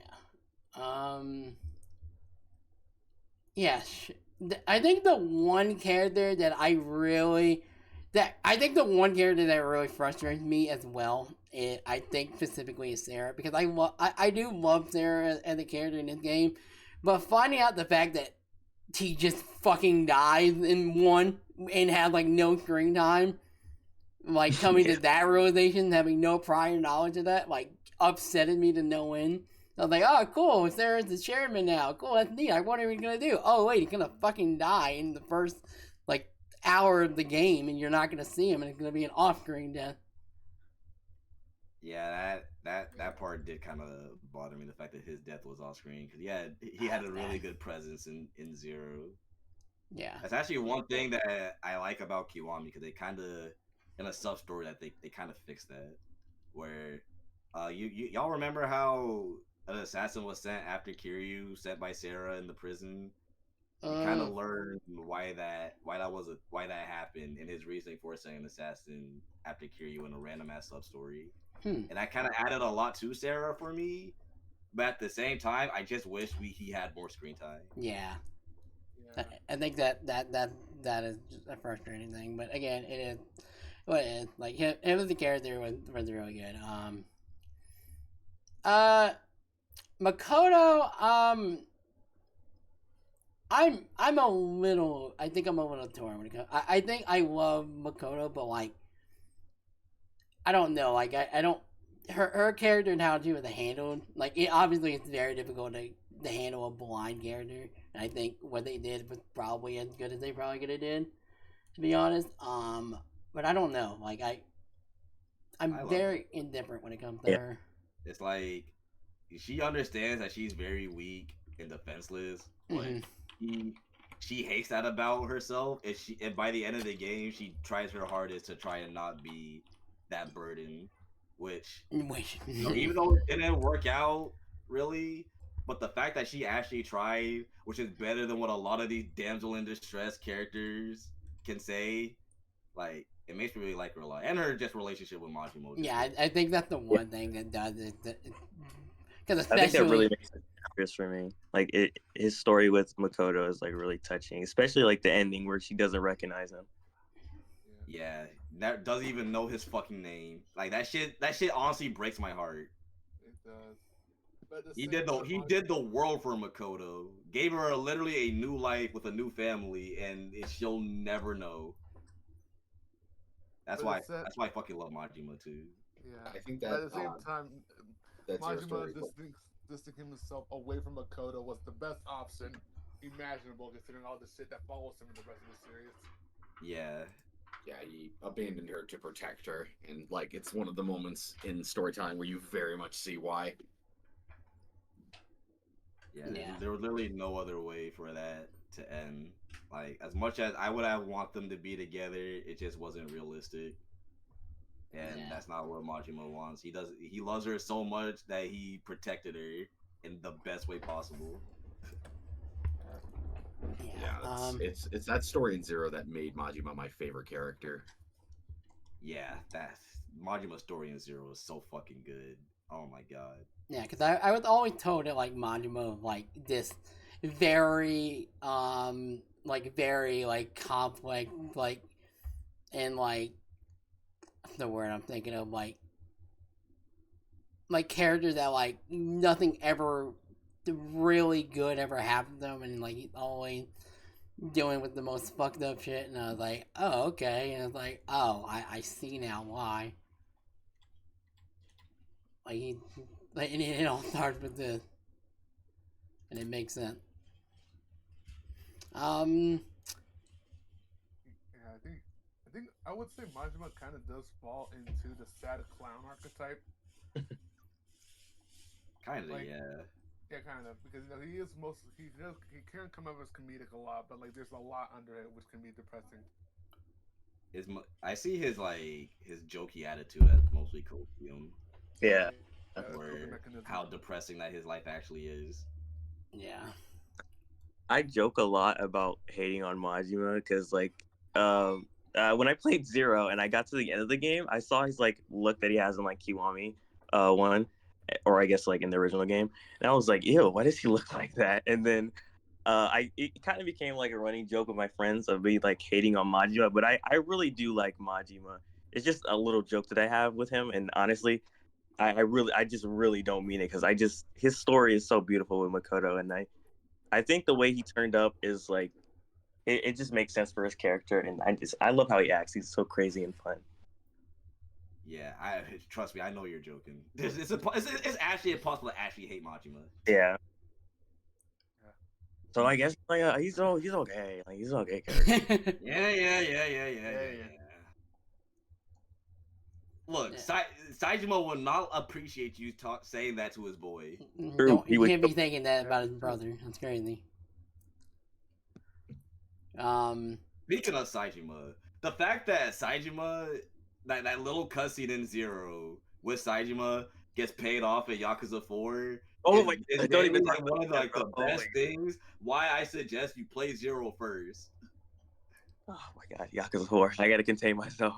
we got a lot to get there, but I think obviously Zero it's because Zero is like chronologically the first one that there's gonna be a lot of talk. That's gonna probably be the most, and there will be a lot less talk about some games. 3, that yeah, obviously Zero, and rightfully so. Zero deserved a lot of praise. Yeah. Before I give it to like if any anything else to add, I do want to say like I think one other character that I really like, I think that I adore that I didn't expect to like, especially in the beginning of the game, and the first time you interact with him, it's Kuze. I was waiting for when we were gonna start talking about Kuze, dog. I've been let's talk sitting about here Kuze. Yeah. when are we gonna talk about the 3 lieutenants, dog? Yeah, Like, no. come on now. I think out of my least favorite, I think I'm gonna be honest. It's probably my least favorite. Is probably Hibasawa to me. Like I love He it. is the worst. Like That's just I love his fight. Like his fight's a little annoying, especially at the end of it. But like his fight is like what started for me. And like, oh shit, these final bosses are like peak as hell. Which spoiler alert, Hibasawa was the final boss. Shibusawa's problem is that his character archetype does not lend himself to be in the spotlight at all. Yeah, You don't really see him. yeah, which is Yeah. a very unfortunate thing that kind of reoccurred in the series 5. Yes. Oh my God. Yeah, let's not talk about that right now. That I have issues. With I have that. issues do with too. 5 how they handle it, but I do think 5 Final Boss is probably one of the better ones, and probably is the It's best so one. sad how it is one of the best final bosses for a character. And there's no lead up, and there's no lead up to it. But we'll talk about that after that. Yeah. Like, actually, the 5 final boss. Like, really, you're the final boss? Yeah. Nah. He happens to have one of the best fucking ones too. And he has unironically probably my favorite Final Boss theme as well, which is also even worse. Yeah, it's so disappointing. But Battle for the Dream is such a great song. Yeah, but Kuze. I think that also because you fight Kuze like 3 times throughout the entire game, I think also helps. You literally fight him 5 times. Yeah, no, but the fact that he just keeps coming back, I think also helps his character as well. Yeah, it does. He's the judge. Like he has the Enma tattoo. He is the judge. He's been judging Kiryu the entire game. It reminds me of like Pokemon a little. He's kind of voice. Well, okay, cool. Oh my god. I do find the meme of Kuze hilarious about the whole. How many times do we have to teach you this lesson, old man? That is Kuze. Also, Ray, you're wrong for calling him like Pokemon. No, cause like I like when you like fight them multiple times, it reminds me of like your Pokemon rivals and how they just like come up on you and start fighting you. Yeah, like it's. I hate But like that obviously, You know like what? way better. That is kind of true. Yeah, no, Flame. I have stalling all the way up. Yeah, I have him all the way up too. He's just quiet. Yeah. Oh, really? Sorry. Here, hold on. Is this better? Yeah, That no, is better, you're good now. Okay, great. Yeah, no, Kuze is just, also Pleasure Demon. Like his final fight one is also pretty good, Bro, but Edmund, Pleasure oh my Demon is God. just it's just such a great song. When I first heard that shit, I knew the music in this game was gonna be something Yeah, no, different. Pleasure Demon is like okay, this OST is fire. I'm gonna love this. Two Dragons is really good too, which for the longest time was up until 5 was my favorite final boss theme, but then obviously the 5 came out. But yeah, no, Kuze is just a great, not necessarily antagonist, but in the theme of antagonist, he technically is one. But he definitely is one. Like I just love how much of a fucking dog he is. He will not stay down. No matter how many times you knock him down, he gets right back up. I love that shit. Awano is not like, and by the end, he's kind of like he gets like his flow of respect of Kiryu throughout the game is so beautiful. Like he goes from, bro, you're just a little shit. You're such a fucking half-ass. I fucking hate you. Just die already. It's bro, there's not a realer Yakuza in the world than you.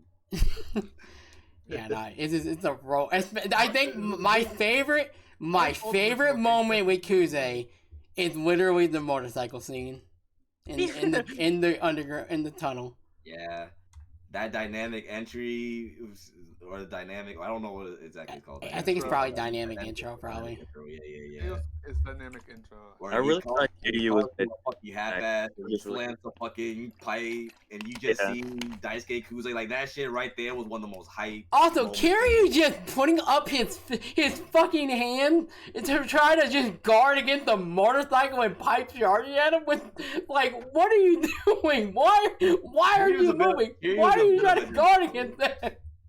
He ate that shit though. You can't lie. He ate He that did. shit. Kiryu can take it. He's Kiryu. He's Kiryu. It's like that one Kuze may be a dog. Kiryu's a gorilla. It's like that one joke that's usually used with Kaiba and Yu-Gi-Oh. He can do it because he's Seto Kaiba. Exactly. He can do it because he's cosmic. Some of the shit Kiryu does in this fucking series just blows my fucking mind. No, specifically, there's again 5 again.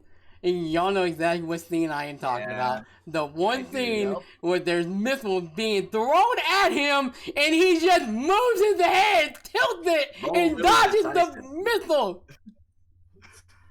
Oh my god, that Kiryu's a fucking superhuman, bro. I can't get enough. I understand when people tell you that 5, they just did not care. They just wanted that shit to be an action movie game. Like, there's so much from that to, like, we'll talk about it, from Sajiba fighting a fucking bear. Yeah. Like, there's so much, like, okay, you're starting to go way out of line with the realism here. Like, I know this game's unrealistic, you're going way overboard now. Yeah, but I that's feel like at fine, that bro. point they were just embracing it. But I don't care because Yakuza 5 is a great game, so it's a lengthy game. Also, what are y'all's opinions on Owano? I see a lot of mixed opinions. Yeah, for me, he's fine. He's funny. Like, I'll give him that. He does not, like, his philosophy of he's just doing this shit because money. like okay, like that's all I need to know of you. Like, cool. Like you don't care either way. I love the fact that he used to be like, when he says like, if I actually kept fighting, I could have been the fucking strongest in the world. But he got complacent, and that complacency cost him. I don't know. I just find stories like that really fascinating, especially with the way he carries himself. Yeah, no, like he's cool. Like I don't. He's definitely not my favorite. Kuze is the best. Yeah, no. Which it's hard for Kuze not to be a lot of people's favorite. To be fair. Yeah, it's fucking Kuze. Yeah. Broxton in chat. Hi, Brox. Hi, Brox. I hate you. Raymir harassed me at DMU bro. story. Yo, Yakuza 4 overall. To be fair, Brock, Sajima must have like, yeah. True. Like, Yeah, this is the Saijima fan talking. I doubt he actually fully believes that. No, because when we get to Yakuza 4, which we're already almost 2 hours deep, I will right? yap so much. Like, Yeah, oh my god. Honestly, I feel like we're gonna talk about Zero the most, and the rest will go pretty fast. Yeah. Yeah. 4, I have some takes on 4, so I'm sure we all do. yeah, I have some certain takes on 4. We'll get to that. So do I. Does any? I think the only other thing, again, like one more thing. Obviously, I want to know how people felt about the ending, because I was definitely one of those that, like, I think the Makoto one scene specifically, I think is probably the one that made me one of the ones that made me cry the most. I can't think of any. Well, besides one that we'll get to when we talk about a later game. But I do really like how they wrapped up Makoto's story technically until 2, which that's a side thing. So whatever. That pretty much wrapped up Makoto's story technically. And Kiryu's ending when he puts on like his actual fit. Yeah, no, that was cool. And Nishiki is like, bro, like the other suit looks so cool. Like, what are you doing? Which is so weird because I kind of knew that was his suit, but I was so used to how he looks in Zero that like it kind of threw me off. But once I played through combat, I was like, okay, I'm used to the suit already. It's kind of like after you play Zero, you get so used to that suit that you switch, you're like, damn. And then you play all the other games, and you look back at his Yakuza Zero suit, like, damn, you wore this shit. and he wears it for like 30 plus years. Yeah, bro does not shower. until like 3 or and also 6, but we don't talk about that. Oh yeah, he does. He does change occasionally. Yeah. But yeah. Also, that the last thing that I felt like they just did that just for fan service. Yeah.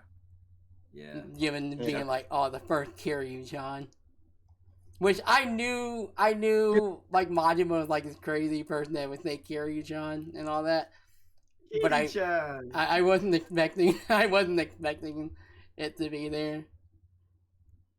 Yeah, like when I was finishing Zero, I was like, are Majima and Kiryu gonna ever like meet? And I was kind of getting disappointed that literally same. I'm sure literally everyone who plays Zero was like, oh, I can't wait for Kiryu and Majima meet. I can't fucking wait. It's gonna happen soon, right? And then you get to the final chapter, you beat all the final boss. Oh, I guess it's just not gonna happen. And then they get to the very end, like the very end. Yeah, that is one L I will be giving the I give Zero is how little Kiryu and Majima interact. Yeah. No, I personally don't mind it. Yeah, I don't think I mind it.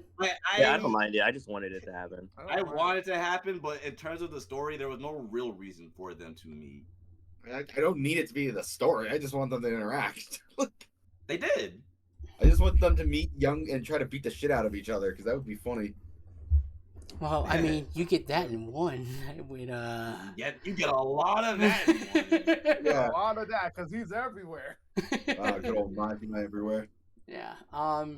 Anybody have any other opinion about the ending and the game in general? One of my favorite scenes is when after you go through like most of the games after that scene at the end of chapter 6 where Kiryu and Nishiki do not interact at all basically.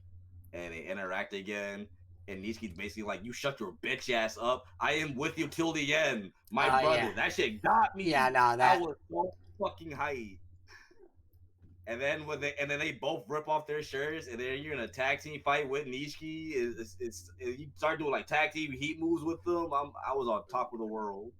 That was so hype. And then when Nishiki says, I feel invincible when I'm with you, and then Kiryu's like, oh, I feel the same. And then you think about how their story ends in Kiwami. Yeah, that's the one thing we didn't really discuss with Nishiki as a character. Like, his character characterization is it's really good, and I love it.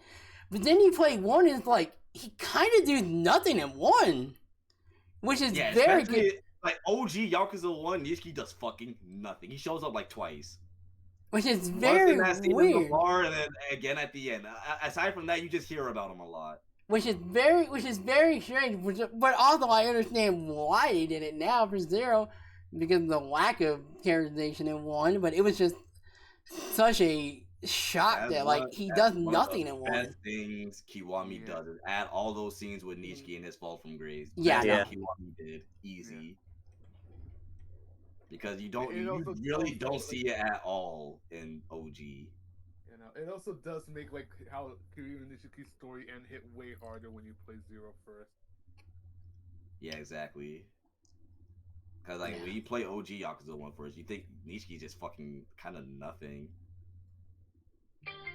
Yeah. And also, shout out to like the Nishiki boss fight in 0 when you fight him as Majima. That remix of his final boss theme in 1. Oh yeah, I didn't even notice that until like recently when I was going to, because I'm doing like a music ranking. I think on Thursday or Tuesday, or Wednesday, I don't remember. And I was like, okay, what is this song? And I was like, wait a minute. It was like, okay, because Thomas like it's when he fight Nikki, and I was like, this is just his song from 1. Yeah, it's an upbeat, funky remix of his boss fight from OG, and it's beautiful.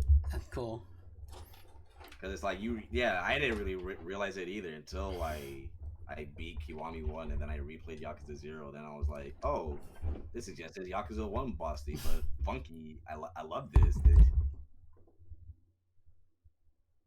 And how his moveset is just an unrefined version of his final boss.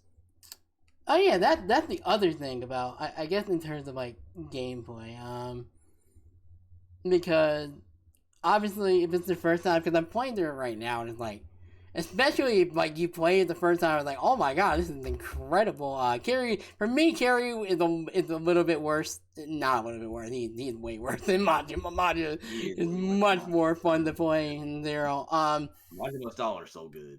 But especially if you play through the series like I have, and then you're going back to it like I am right now, it's like 0 feels kind of slow in comparison.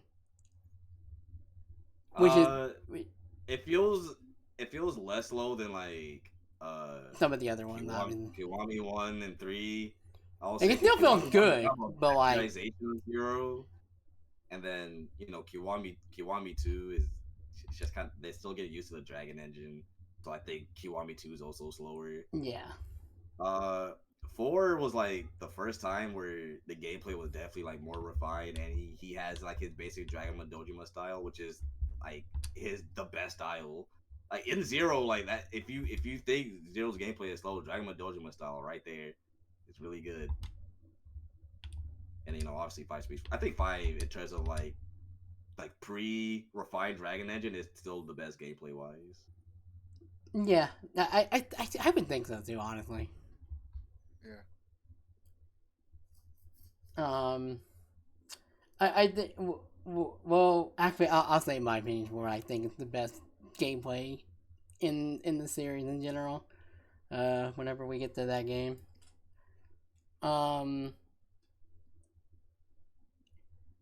Yeah. I think I got everything out for 0. I'm trying to think.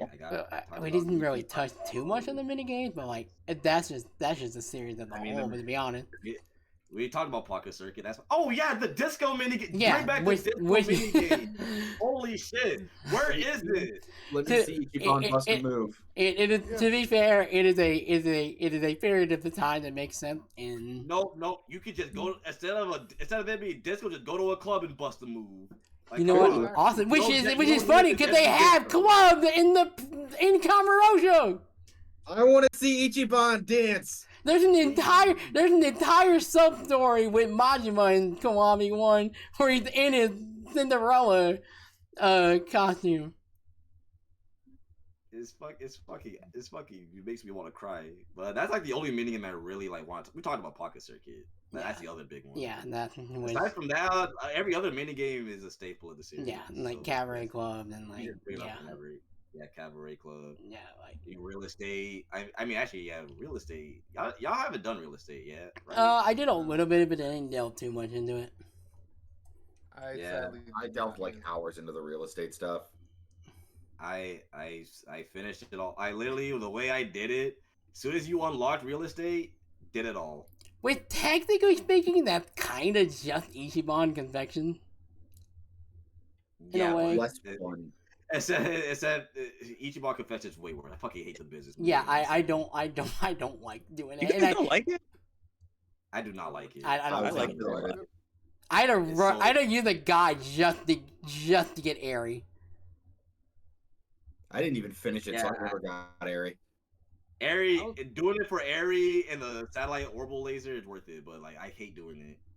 Yeah, it's the rewards are worth it, but other than that, satellite orbital laser. Yeah, if you get the rank 1, there's one of the essence moves for Kiryu is you summon a fucking laser from the sky. Oh my god, that's awesome! Fucking funny. Yeah. When I do the thing about real estate is that the thing I like about it is the fact that you could go around, do other shit, do sub stories and shit, and still like have that going on in the background.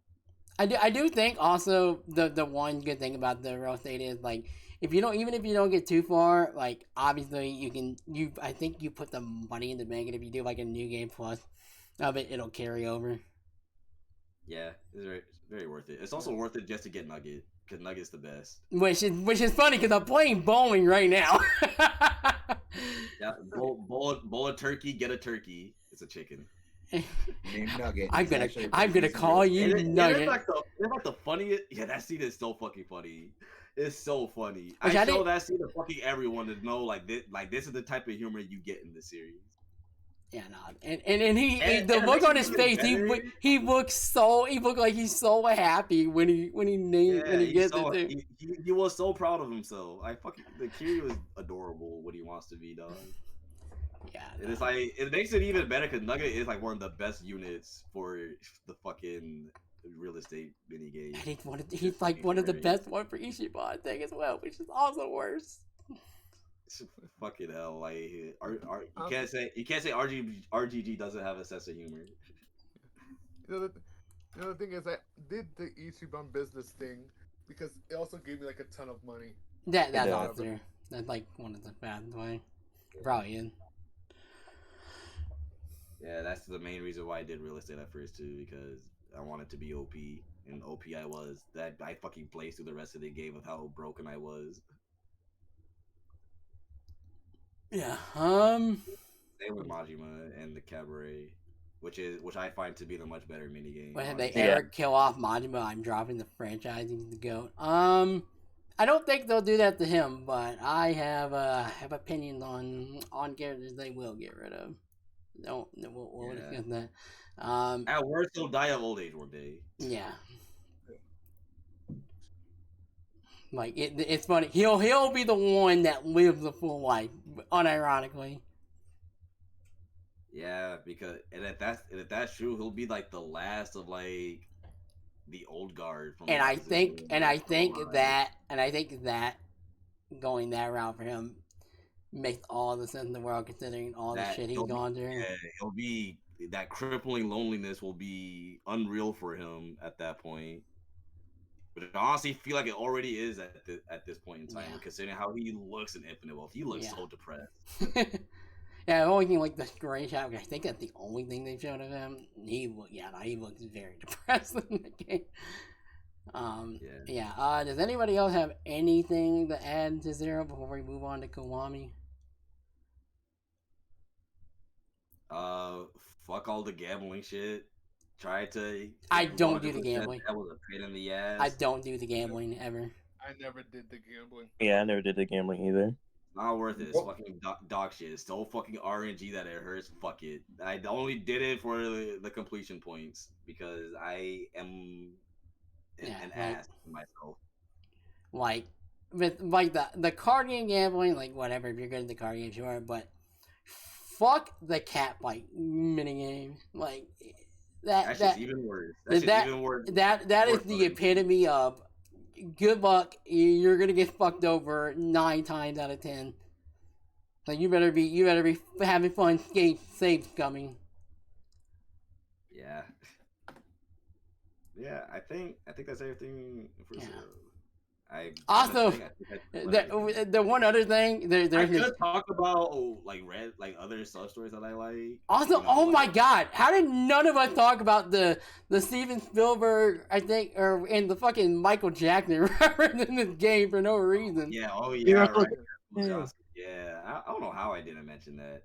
Which is Right. another song that they used one time. Yeah, because fuck us, I And guess. that's unironically in my straight playlist. Miracle Johnson also sings my favorite disco song. I'm gonna make you mine is peak.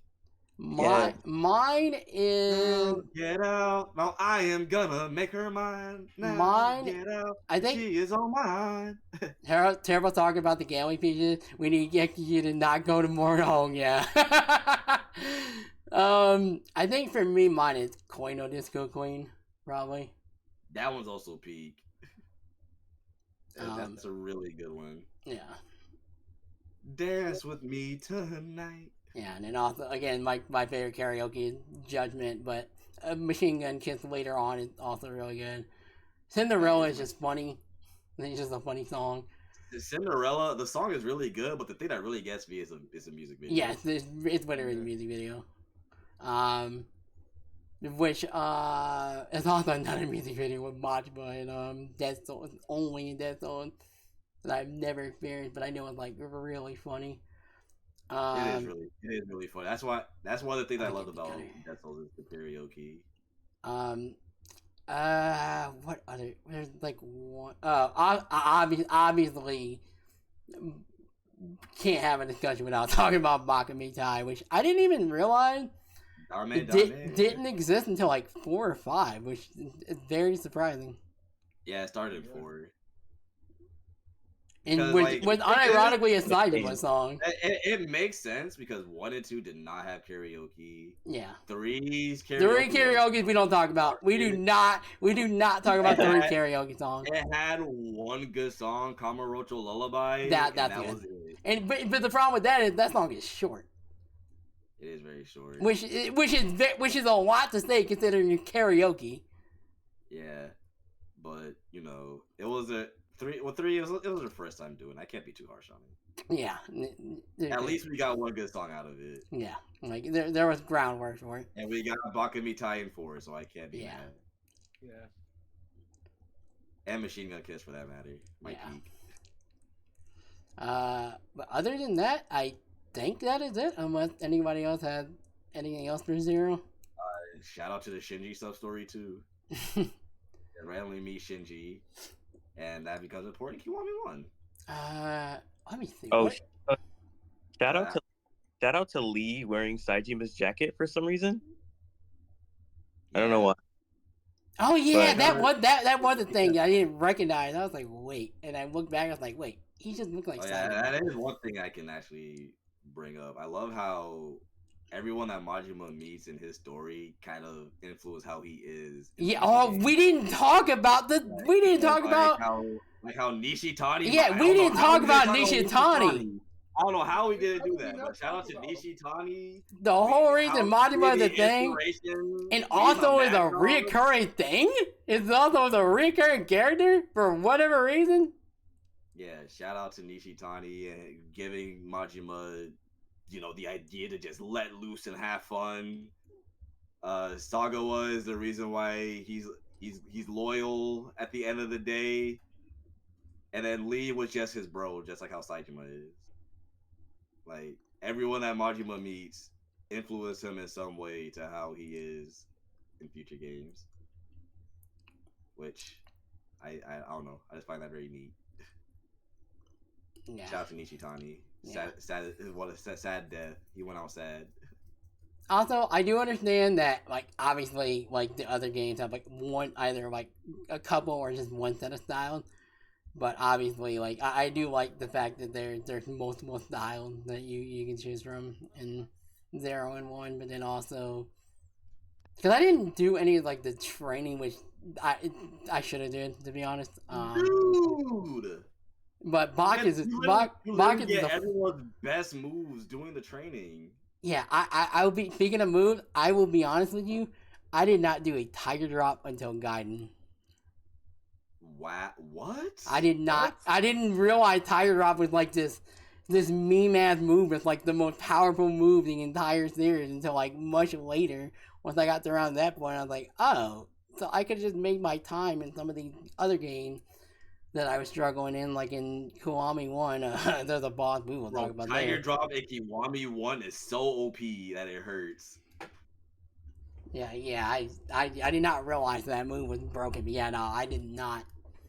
Even though it does not make sense for It doesn't. Kiwami It's because it's 1 just a to quick ass. It's just have- a quick ass counter.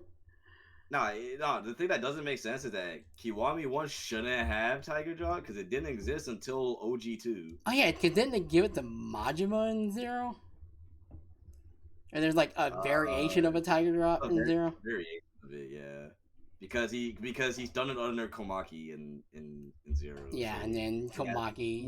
he has some Komaki style in him. Yeah. That included Tiger Drop. But yeah, he doesn't get it till Kiwami 2 until when he Tiger drops a tiger. Yeah. Yeah. Yeah, I have nobody else, anything else to say about Zero. We can. I'm trying to think. I almost forgot Nishitani. I'm Oh yeah, we almost did that. Yeah, we did. I already said shout out to his death. Very sad. Yeah, that's crazy. We should. Like, I mean, Zero has the Coliseum.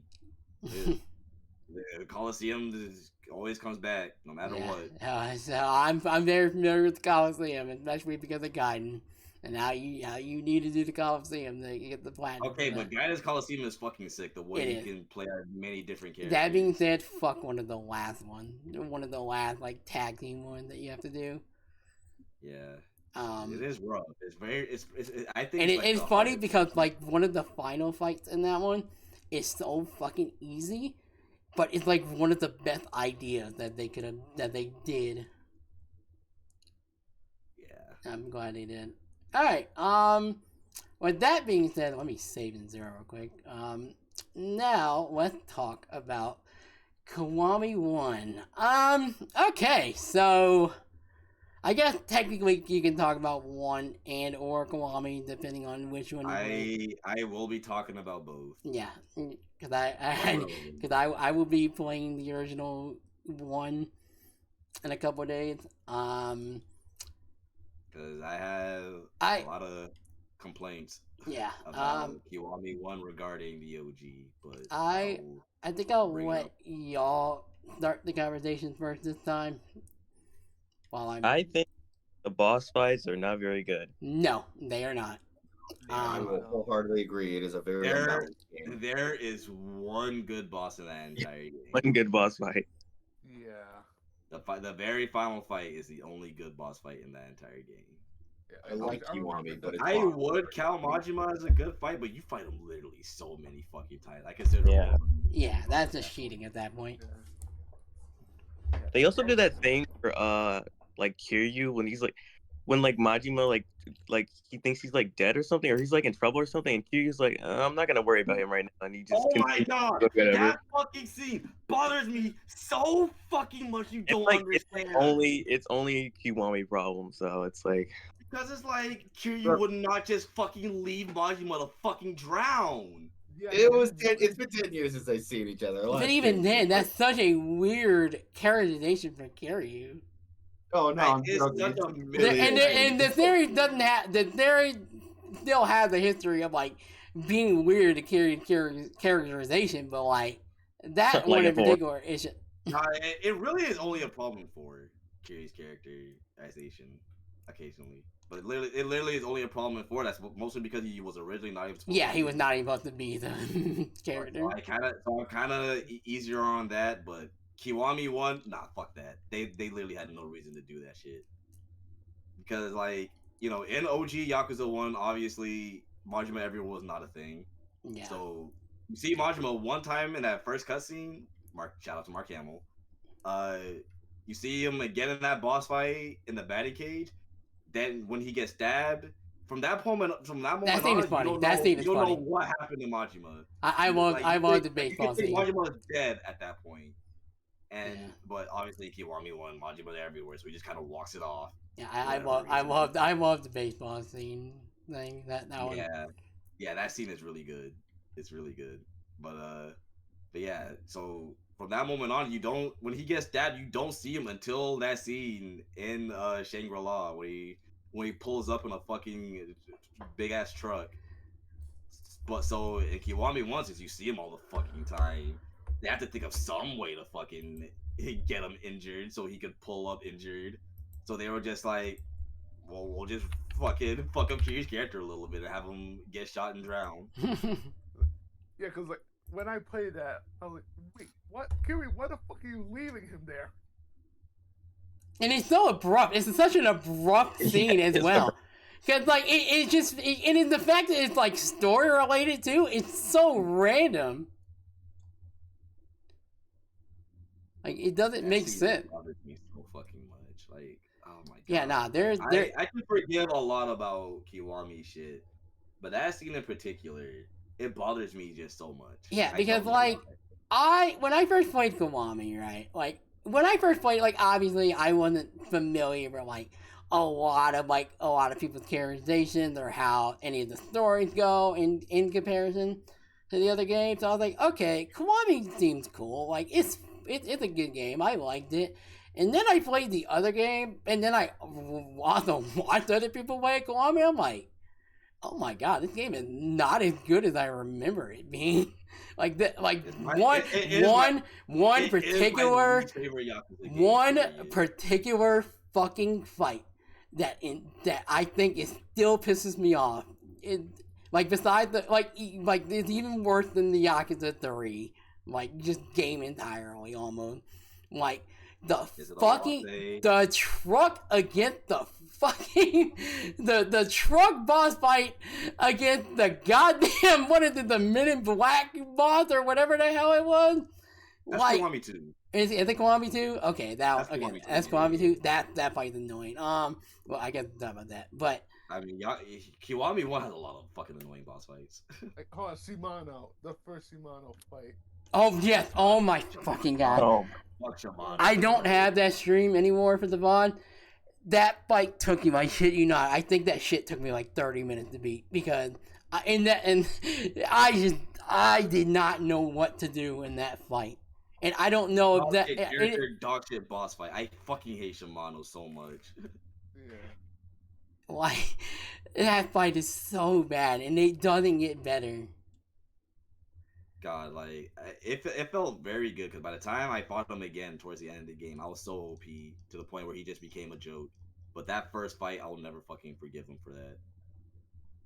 To be honest, not much better than the OG. OG still has some annoying ass boss fights, to be honest. It's kind of like the exact same way in both games, mostly because the gameplay in one is so ashy. Like, the thing about one's gameplay, that when you start a combo, Kiryu will not. You can't, like, when you start, Kiryu will just move forward. Like, he cannot turn around. And the thing is, like, when you punch someone, they'll kind of like move to the side. So, like, you'll only hit like the first 2 of your attacks, and then the rest of your combo just fucking drops. Yeah, the one thing I think we didn't also touch in Zero, because now that we're getting more into the gameplay and stuff, is that people with guns were annoying. The people holding the big ass dudes holding, like, the heavy weapon that you have to beat up and try to dodge. Like, you gotta get, like, from the way I handled them, I got quick hit, dodge, but handling those enemies in general were just such a nuisance. With both of those things, in every Yakuza game, there's bulletproof armor, so where they don't knock you down. Yeah, anymore. I don't think I got really deep into, like, armor and stuff to, like, maybe 2. I never knew that. But the only reason. Let me tell y'all, Kiwami 1 is the only fucking game, besides, like, a couple of other times, Kiwami 1 is the only time where I beat that game because I stacked up on weapons every time. Because I did not enjoy doing boss fights, and every time, there is one particular Oh, I don't remember if this is one. There is one particular boss fight.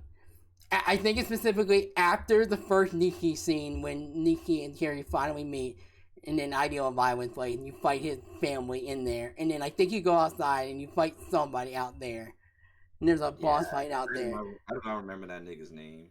That fight pissed me. That fight infuriated me to play through. Like the boss fight against the Lost State's worse though. the guy with the 2 guns on the rooftop that killed Shinji and Reina. That fight too. Oh my god. And like the fight before Nikki isn't any better either. Which we do not need it. All right, I wanted to go through this entire discussion without bringing up Jingo. I think we could do it. There's literally no point. Yeah, there is no point. Like it's bad, and that's it. Yeah, no. Jingo as a character, Jingo as a character, I just don't care for. Haruka's father, Kiryu's Haruka's father. Yeah, no. Like that, like everything about him is just pointless. I don't care about him. He sucks. His fight is ass. His fight is so worse with another fight that happened before, which I also have issues with, but surprisingly did okay with. But I still have issues with. But we'll get to that when we get to that. Dookie. Yeah, but yeah. Speaking of Haruka, like, also this is the first game that introduced Haruka. How did everybody feel about her as a character? And I guess going forward as well. She is generally like the best. Like, I usually hate children characters in games, but Haruka carries herself with such maturity to the point where it's like, God, you are just the best. Holy, I love you. Like, you're so cute, so sweet. But you're also not a fucking idiot. I like the relationship she has with Kiryu. Which I think kind of... Oh, go on. I think it's at its best in the sequel, but like the first one does a really good job making you care about Kiryu and Haruka's relationship. Yeah. Yeah, which I think it's because Haruka's characterization in 1 and 2 are so really good that whenever 6 rolls around, I'm very confused on how they handled her as a character in 6. But we will get to 6 when we get to 6 because I also have issues with that game. But yeah, I think Haruka is great, and I love her, and we need to always protect her. That's daughter right there. Yeah, like Percy said, I like how mature she is in most situations. Percy, you might actually get ahead of me for this one because I cannot believe, as a Gintama fan, it took me until Yakuza. Yeah, she's Kagura! Yeah, how did you not recognize that? To realize it was Kagura. Yeah, I do not know why it just finally clicked there. They sounded the exact same. Oh, I just never really paid attention closely. That's funny. That's definitely one of the reasons why I love Haruka. Even though I think I played Yakuza and watching Gintama around the same time, so maybe that's why. I was kind of playing and watching both around the same time, so I kind of was used to hearing Kagura's voice for like 300 episodes. So hearing Haruka, I was like, "Oh, that's Kagura." Easy. I think Haruka also voices. Does Haruka? I think. Also, I imagine you, if you didn't recognize Kagura, I imagine you didn't realize that Shinji was voiced by Gintoki. Oh my fucking god! And I think, if I'm not mistaken, I think Haruka voices. I think Haruka voices Happy in Fairy Tail. I think. I don't watch Fairy Tail. Yeah. I'm pretty sure she also does voice Happy. For my fellow Trails fan in here, I don't know if you played Azure yet, but she voices Kia in that too. Wait, she voices who? Kia. No way. Yeah. That's amazing. And yes, I played Azure. I'm on Cold Steel 1 right now. Oh, good luck with that. That's alright. But yeah, she voices a lot of like the cute girl. Oh, she's the Japanese voice of Lily in Street Fighter 6. That's hilarious. Yeah, I like that. She's a really, really, really good voice actor. Yeah, no, she's really good. Her Haruka is fucking amazing. I love Haruka so much. Yeah, no. Watching her grow up is one of the most satisfying things about Yakuza. Cause you literally meet her which he's like 8. Yeah, I knew about the Yakuza 5, like, her turning into an idol thing, but, like, And now even... she's like fucking 20 years old. Yeah, it's fucking crazy. Yeah, and had the kid, yay. Actually, not. What, you have a problem with that? I don't think I think I have the problem with how it happened and how it's associated, but like not necessarily. I think it's more so just random. Like it felt out of nowhere to randomly give her a kid. I mean, she's just at that age where It's true. she's more into guys and shit. Like she's just at that point, so it makes sense to me. And the person that she got with is a good guy, so Yeah. I see why she would fall for him and have a kid and shit. So I personally like it, but we'll get to that. Oh, she does Risa's Japanese voice in Persona? The fuck? Yeah, that's not her best one. Yeah, I understand the idol thing now. Yeah. Yeah. That makes sense though. Shouts out to Haruka. Though, I got this is in every fucking game, but I will bitch about it every fucking time. The Haruka trust system and after you beat every I didn't even do it. I didn't even do it. I didn't do it. Yeah, well, I did. I fucking did. I did it in every fucking game that is there. I fucking did it. It is not worth. It is the worst thing about every Yakuza game. God, it's so fucking annoying. And the shit that you get from doing it is not even fucking worth it. Like, I don't know why I do it to myself. Probably because I just love Haruka that much. To the point where I see a trust bar and I'm like, I need to make Haruka love me again. That's awesome. I don't understand. Like, why do you not love me anymore? What did I do? Yeah, it's so bad. For her, I'll do anything. Yeah. Because like the thing that really got me to love her is the scene with the dog. Oh yeah, and with the bully throwing rocks and shit at her, and Haruka took the time out of her day to be like, we got to care for this dog. Also, I think I don't know if it's like an underrated scene, but I think another great scene with her in general is when she is like at the point of like, okay, why are you not letting me see my mom? I need to know who she is. And then Kiryu slapped her, and she had like no reaction to it. And Kiryu is the one that apologizes for doing that. Yeah, and it's like, she did not like doing that. Though she was talking to. Yeah, no, she was, but like, I think that shows I like why it happened, but like that scene. It hurts every time. Yeah. But it does show that she is very strong-willed.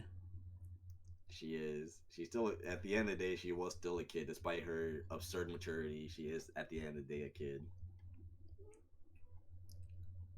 But yeah, that's one of the good things about Yakuza 1 stories. Even though it has a lot of bad things, too. Yeah.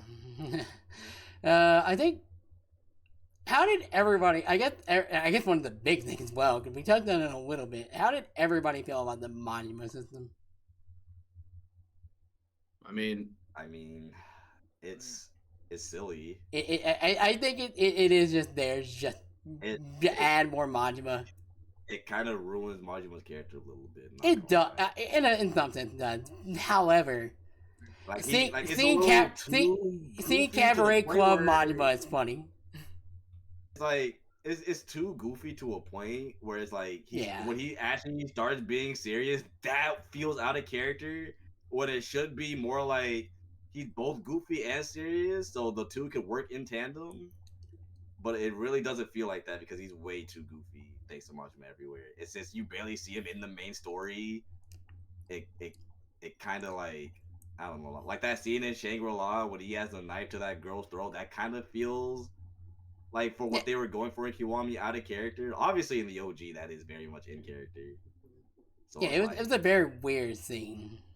It's just very... It's very... Like, Majima everywhere. I just have such a love-hate relationship with it. Yeah, I do think, like, depending on how much you love, I guess Majima, or... I guess it would kind of be hard to be indifferent to him. I guarantee there probably is some that are.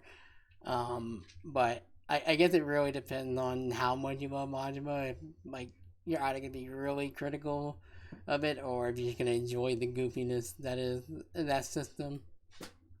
Yeah, when I first played Kiwami 1, obviously I only played 0 at that point, so I got a lot out of the Majima Everywhere system. But then in hindsight, like, you know, after playing literally every other game, including like OG1, I see a lot of the cracks in it. Yeah. So that being said, obviously on the first playthrough, when you first do it, it's very cool, very funny, very silly. Then I see it happen where you get shot and fall to the ocean. That's always bad. That's never good. That was just dumb. No matter when you play it, it's never good. It gave us one. It gave us one of the best gifts. Him coming out of the sewers. Yeah, that it did. We got a lot of funny ass moments from it. Shout out to my girl Garomi. Oh wait. There was a funny scene that happened. So like my friend was playing Yakuza Kiwami and accidentally skipped the cutscene that led to Goromi. So when the cutscene skipped, the first thing he saw was and everyone in PC just started laughing their ass off. That's so funny. Yeah, like because of shit like that, like Garomi, like the Dead Souls reference, like shit like that makes me. I can't fully dislike the Majima Everywhere system, but you know, in terms of like how it affects the story, I kind of have too many issues with it. Yeah, which it's just the game in general. So there's a lot. There's some good things, then there's just some very questionable choices they made in that game in general. Yeah. The story. I think the story from Ray, did you have something to say? Yeah. One thing I have to say about Kiwami is that I think Nishki's like character shift is very good. I know some people. I was watching a Kiwami video and someone was saying that they didn't like how Nishiki's character changed, like how he became like evil and stuff. And personally, I think it was perfect how they executed it because with Kiryu being in prison, I think they really like messed Nishiki up because Kiryu is like, I don't know, he's so important to Nishiki and he's like his support system almost. So when he's gone, he's kind of Nishiki feels so lost without him, and I think him becoming the way he is in Kiwami makes so much sense for his character, and I love that they changed it that way. He literally said in Zero, "I feel invincible when I'm with you."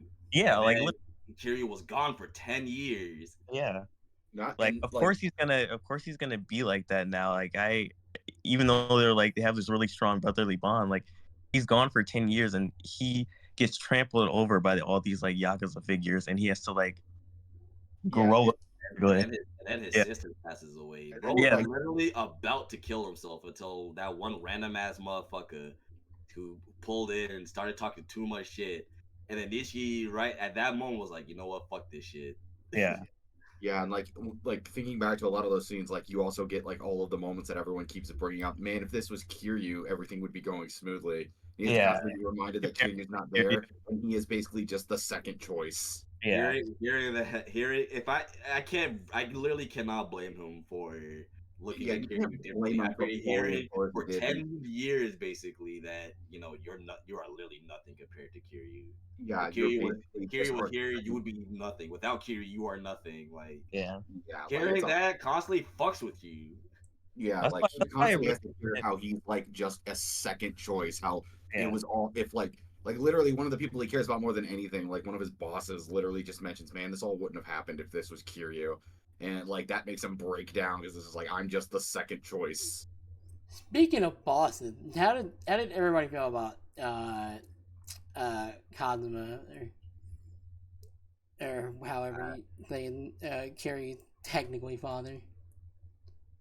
Yeah, I love that. Not technically. He's very cool. Yeah, sadly we don't get to see a lot of them, but his impact is very high for Kiryu's character throughout the entire series. Also, we didn't mention the fact that he pretty much dictated the entirety of Zero's story. He did. While in prison. In prison, that has to be stated. Bro is a genius of the highest proportion.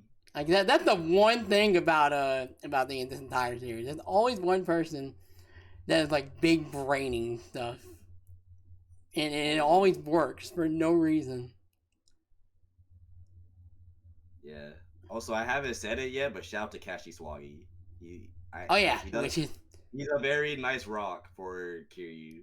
I didn't say that during the Zero discussion because he's not really in Zero that much. Yeah, no.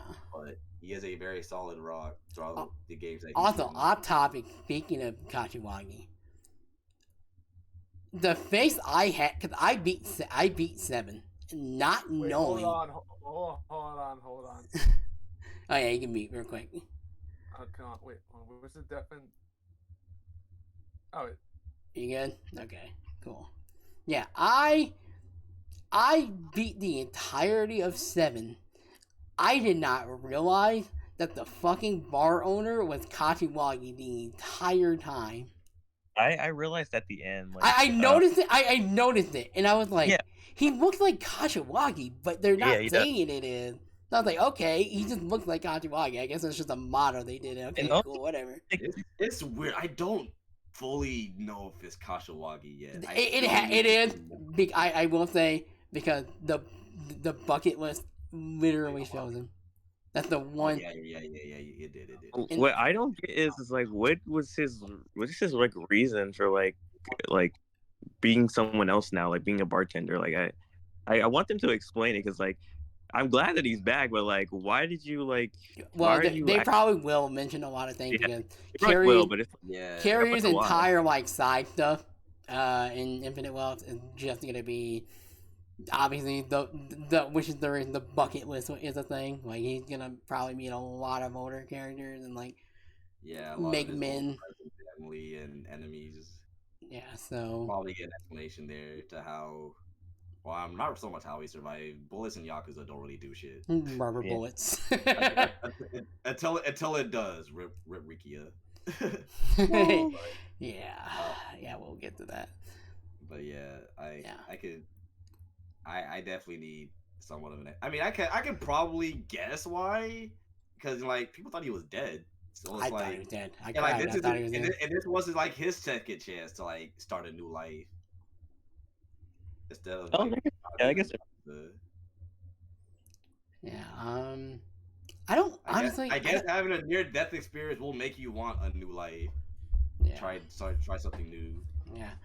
Yeah, I don't know what else to talk about Kiwami, because like it's such a mixed bag of a game that like when you initially play it, if it's your second game or even your first, it seems good, but then you play the other games and it's just. I want to bring up my guy Yuta, and this is where his story starts. Yuta is my GOAT.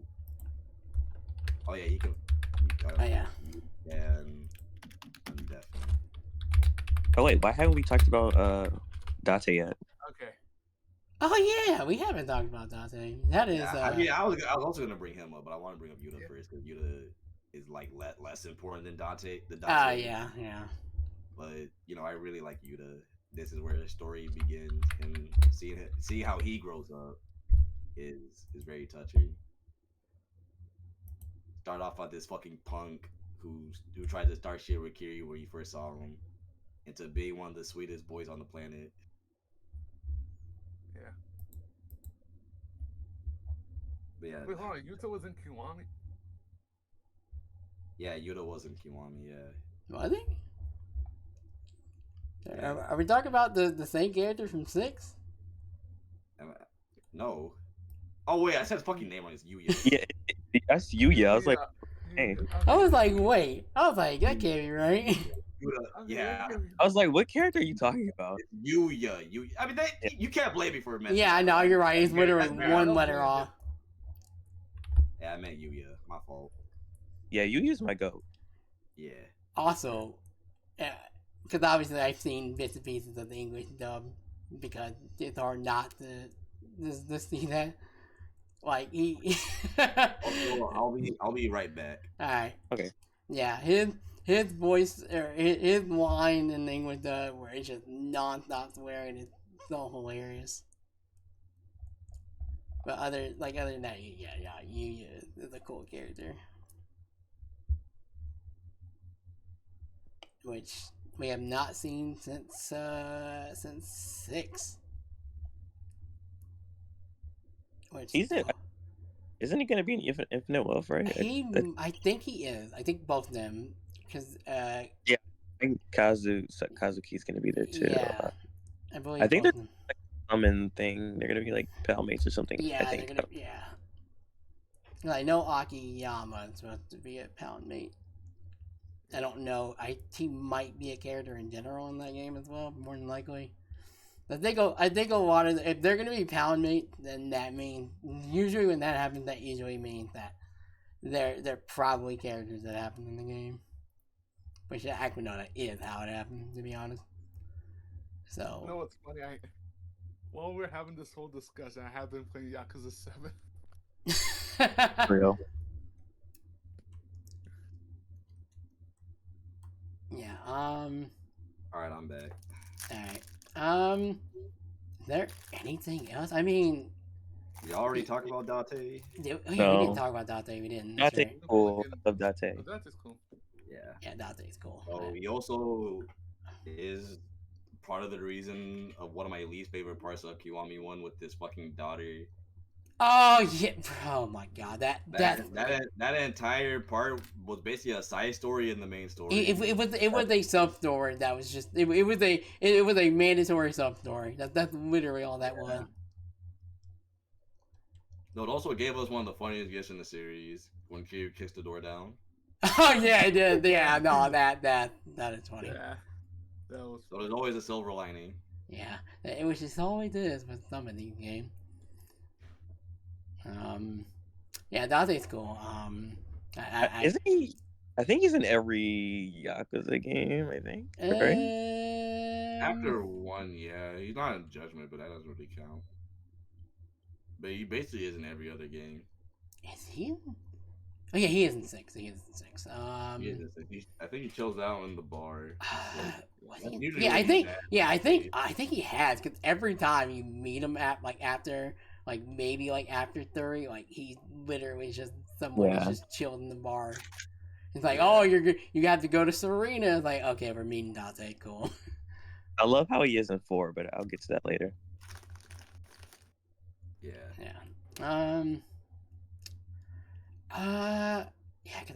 Because a lot of the older games, especially, I'm not gonna have that much to talk about besides 0.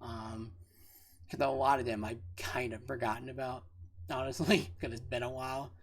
Cause I beat Kiwami in like November, December 2022, so it's been a while. So I don't remember too much detail when it comes to Kiwami. I just know some of a lot of the bad stuff is a lot more noticeable. Yeah. Real how well, this is a very nitpicky thing, but the rain in Yakuza 1 or in Kiwami 1 compared to Yakuza 1 is so much worse. The rain in Yakuza 1 OG looks so beautiful in the night, to the point where it's like, damn, I wish they could replicate this shit. And then the way they changed some sub stories a little bit was kind of annoying. And the sub stories in general in that game, a lot of them were fucking awful. Yikes! If I took one more step and run into another scam, I would actually just fucking delete the game. Yeah, I think I ran into that scam sub story and I never touched it. I was trying to remember. There's more than one. Is there in there? Oh my god. Oh my god. Pretty much every sub story in that game, aside from a couple, were basically a scam. Aside from the one I talked about earlier with Sarah and why he sent an assassin after you, and then there's one more that involves where you meet Dojima's wife and she tries to kill you for revenge, and then they have a very good conversation, and then it ties into Kiwami 2. Yeah. Also, aside from those two, it's every other one's a fucking scam. Was it Yakuza 1 or Yakuza 2 or Kiwami? I'm gonna call it Yakuza 1 or 2. Was it 1 or 2 that had the fake Kiryu sub story thing? That's 2. That's 2. Yeah. 2 actually has some good sub stories. Yeah, that one. It does. Yeah, the fake Kiryu sub story was funny. Yeah. Other than that, I don't think anyone in here has fought any of the Amons, but Yakuza 1 Amon is the worst one. Fought Gaiden, but I know they're staple super fights, secret bosses. Yeah, I mean, I probably won't bring him up too much, but I'll just like rank him real quick. Yeah. And leave it at that. Yeah. Kiwami 1 is the worst, then 3, then Kiwami 2, uh, then 6, and then 4, 5. I have it.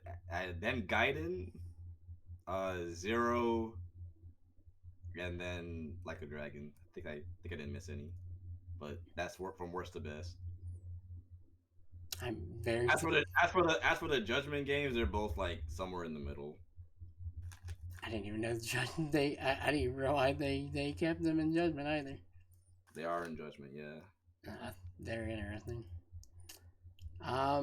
Anybody else have anything to say about Kiwami? I really don't have too much else to say. Yeah, it's a mixed game overall, but I only like it because of Nishiki. That's the only reason I like this game. Yeah, Nishiki is the best part about it. Period. It's just unfortunately not in it too much, but like at least they gave us like the flashback. I also like Naruto, obviously. Yeah, Haruka. Oh, with Haruka too, obviously, but yeah.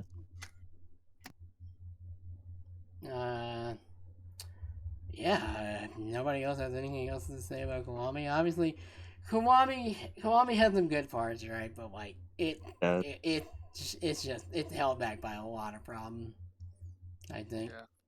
That like initially I didn't think were bad because cause me and Percy have had conversations about it like because I had ranked Kiwami like as I was ranking the games when I was playing them, I ranked Kiwami like a lot higher than I do now, and he gave me shit for it, and then I watched some other people play it. I'm like, oh yeah, Kiwami not as good as I remember it being.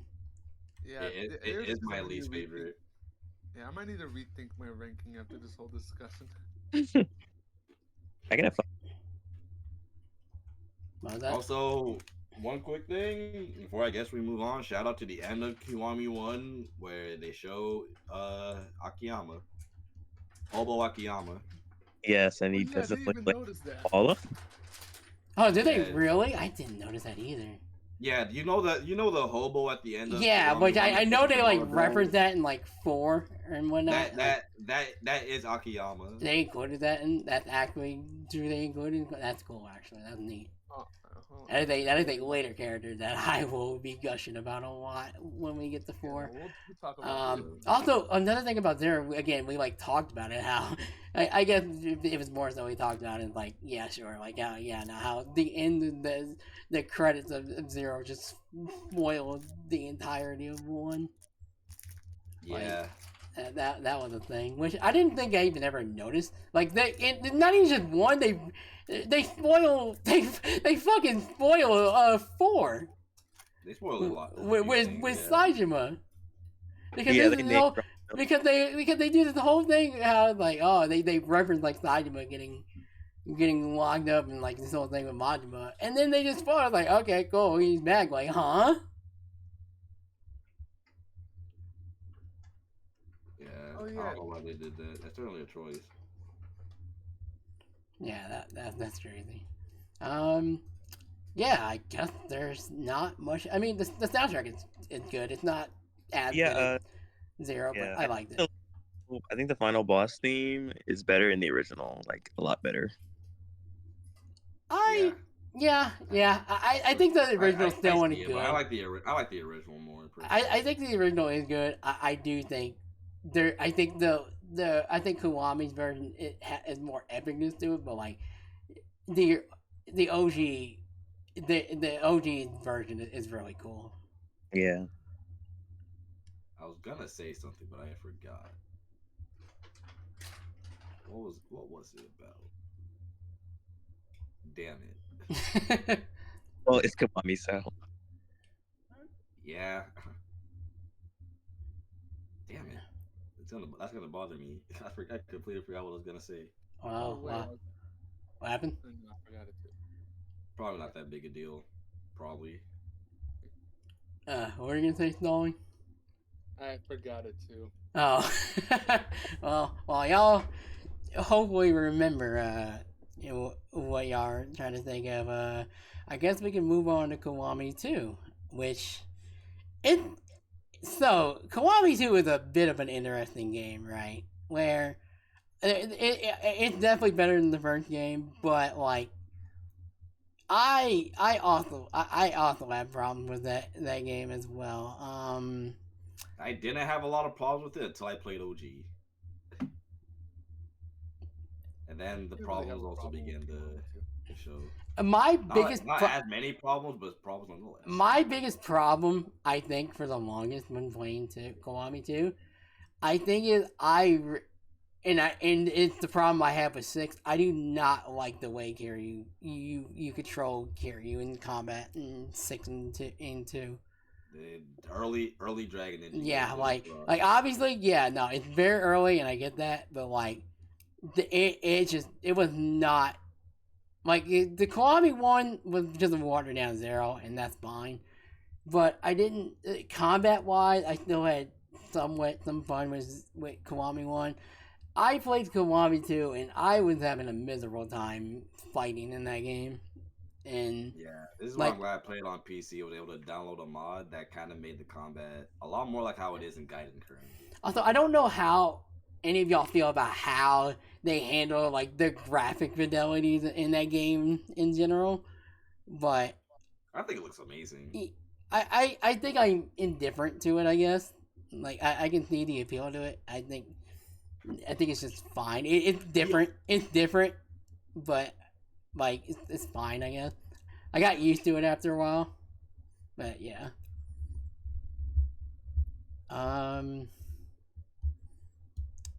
How did everybody feel about the story?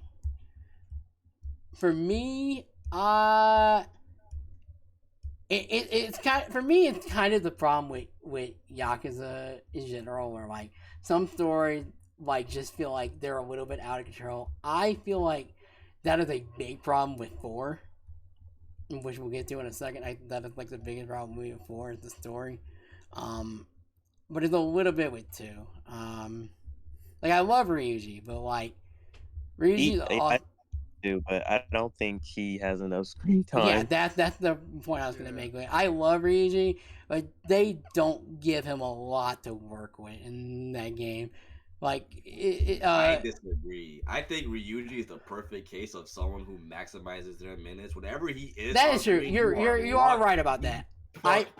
Every scene that he's in is 10 out of 10. Yeah, you're right. And if you can do that much at least, I don't care how much screen time you have. I just do wish that there's nothing like Shibusawa, who has no screen time, but whenever he is on screen, a lot of the times he doesn't really do anything that's that impactful till literally the very end. Yeah, that's a problem. I didn't even realize streamed. Like literally, like from Ryuji's fucking intro, like. There's a lot to take from that, and then literally every other scene that he's in, some shit happens where it's like, oh my god, you're so fucking raw. Yeah, I did not realize stream died. Like that scene where he pulled up to Osaka Castle after Kiryu just fucked up 2 tigers, pulled up on Sengoku, killed his ass, was like, nigga, this is my fight. Stay the fuck out of it, and then just walked away and let Kiryu have Haruka back. Like shit like that, like God. Also the scene with that is that's when they were on like the tower, which was also a very weird scene, but okay. just a big ass like building just appeared out of nowhere. The scene when like he does all that and then he literally picks up Haruka and just puts him there. Carry it was only like about like maybe 5 feet at most, so like it was a show of good faith. I'm not here to fuck shit up. I'm just here to get rid of the annoying fly that's been buzzing around, so that way you have no distractions. Yeah. Again, see, when people say that Ryuji doesn't have enough screen time, when I say I disagree with that, I hear that and I'm thinking you just want more screen time from him because he's so fucking. Yeah, that's the point I'm trying to come across. Like, I love him, and he's so cool. That, I don't see that as a bad thing. I guess not necessarily either, but like, I don't know. Because it's also like if he is on screen a lot more of the time. Yeah, I guess he doesn't have a scene like as impactful as the ones that he already has. it does, and that would kind of dilute his Hinder character. it, yeah. It's one of those things where you just less is more. Gotta maximize his minute. Yeah, less is more. Yeah, I do. I see your point on that. Honestly, not every Yakuza villain can say that. No. Like, Fine. Like this, fine. Oh my god, like 5, 3 kind of has that same problem. People love Mine, and I'm much. very different to him, but we'll get to that. Yeah, but like with Ryuji, he literally he makes all his screen time fucking matter and count. And if you can, that's literally all I ask. If you don't want to be here all the time, that's fine. Just make sure when you are here, you give me something to scream about. Yeah. And he does that. That's why Ryuji is still my favorite. And that is why that's why he still gets referenced to this day. To this day, even in Gaiden, the most recent one, he gets referenced. There's a bunch of Ryuji things in terms of that. Like Gaiden is just a whole ass. Gaiden of the game is just Kiryu reference, backstory referencing. Yeah. Also, I'm pretty sure they bring him back in spin-offs like Ishin and Dead Souls. Dead Souls, yeah. I know he's in Dead Souls, which is very funny. He has the fucking. Well, Ishin is a different case where none of those character models were like that, but they changed them for the remake. Yeah. In the OG Ishin, pretty much everyone was a unique character. Yeah. But in the remake, they were just like. They're like, we're bringing back Kuze and Saejima and. Yeah. I personally really like it. I do too. I know there are some people who have problems with it for whatever fucking reason. I don't know why you care about random NPC that with that same face that everyone I think else. the real problem people have is the celebrities that are in the minigame thing. I find that funny. Yeah, I find it funny too. You got too. Kenny Omega in the game. Kenny Omega being in there is hella funny. Also, Alex McCall is pretty cool to have in there. And that one VTuber, Neanders or whatever. Yeah, oh yeah, Neanders is in that game. Same with Kason, I think. Yeah. I think Kason's in a. Is Kason in Gaiden? Kason is in Gaiden. She's a. Yeah, she's. Which will I have stuff to say about that particular minigame when we get to Gaiden. Yeah, the Kiwami 2 story is basically hard carried by Ryuji. And it is. While it's not bad, I really love Karu. I think she's a really cool character. Sayama. Never comes back. And it sucks that at the beginning of 3 they just wrote her out of the series. Which I know why they did it, because her voice actor is a piece of shit, so they were just like, is that really the case? That is the case. Wait, that was the reason? Oh. Yeah, her voice actor got into some shit, and they were just like, we gotta cut ties with you, so they were just like... So why are they bringing her back then? Probably got a new voice actor. Maybe. Wait, they're bringing... They could have just... Because she technically was never dubbed, so they have an excuse to bring her back now as a with a dub voice. But I mean, the thing of it is, you can just hire a new voice for her in 3. Japan's very weird about that. I understand that, but I feel like I don't it's very easy to just say just hire a new voice. Yeah, I know, but yeah, Japan is I don't know why. They're just very weird about it. I'll never understand it, but that's just how it is. Also, apparently heard from something else that the reason why she got written out was because they couldn't think of a way to use her for the rest of the season. That was the one thing I know for they didn't know what to do with Sayama. Yeah. Which is you didn't do much with Date. You could have just have her have that role too, where she just appears at a certain point. Just appears.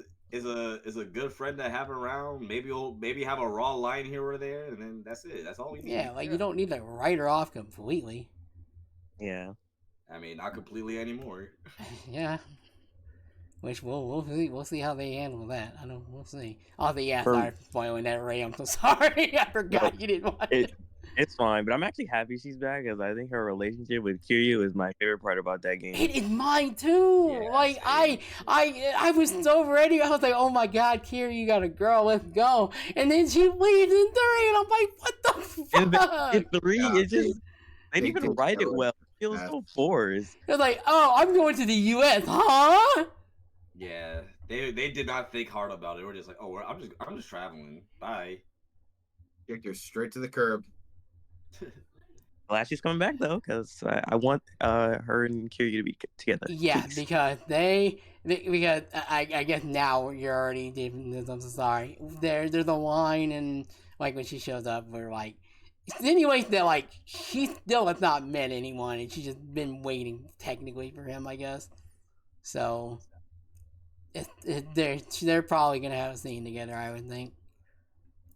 So we'll see how they handle that. Yeah. Haruka doesn't do much, which is kind of the thing with her moving forward. Haruka's literally only there in the beginning, which is fine. Yeah. She literally had the entire last game to herself. Yeah, that's true. So her not doing much into is fine. Which I'm kind of glad about. I'm trying to think. 'Cause 2 is also one that like I don't have too much. I'm trying to remember. Which I didn't even switch over to 2. I'm dumb. I should have probably did that. Shout out to the Ryuji boss fight. Oh yeah, that region, that fight is really cool. I almost failed. I almost failed the QTE, and I was like, I wonder what happened to you failing, and it turns out you lose. Yeah, I missed it. So Percy was watching me fight it, and like when I got his health down to 0, I was like, I put the controller down. I was like, finally done with this game. Then the QTE popped up, and I was like, wait, what? And then he kills you in one shot, and I had to do it all over again. Bro did not learn that you cannot put the controller down playing Yakuza. Because I think I put the controller down too. And then I immediately picked it up and accidentally pressed the right button. I was like, oh my god, thank you. I was chilling. I was waiting for the cutscene, bro, but I died. That's funny. Whenever there's a cutscene playing the Yakuza that's about to transition to a battle, do not drop the controller. And I think that's the fight that told me I had to put my hand on the controller every time. Yeah. You know? I got scarred from that, bro. Yeah. I mean, good, to be honest. Need that scarring.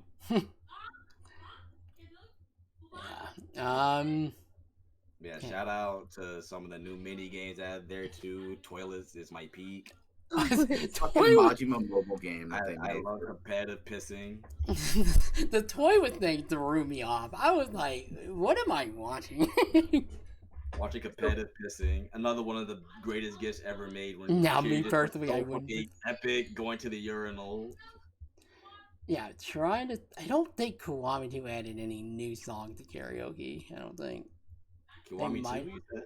No, I mean, might have, but I know in Kiwami 1 they added Tonight and the Majima song. Was Iji no Sakura? Oh yeah, Iji no Sakura 2000 was in Kiwami 1. I was like, that's also an underrated song that I really like. It is. But I do admit that like the original also fucking slaps. Yeah, I don't think Kiwami 2 added any new songs.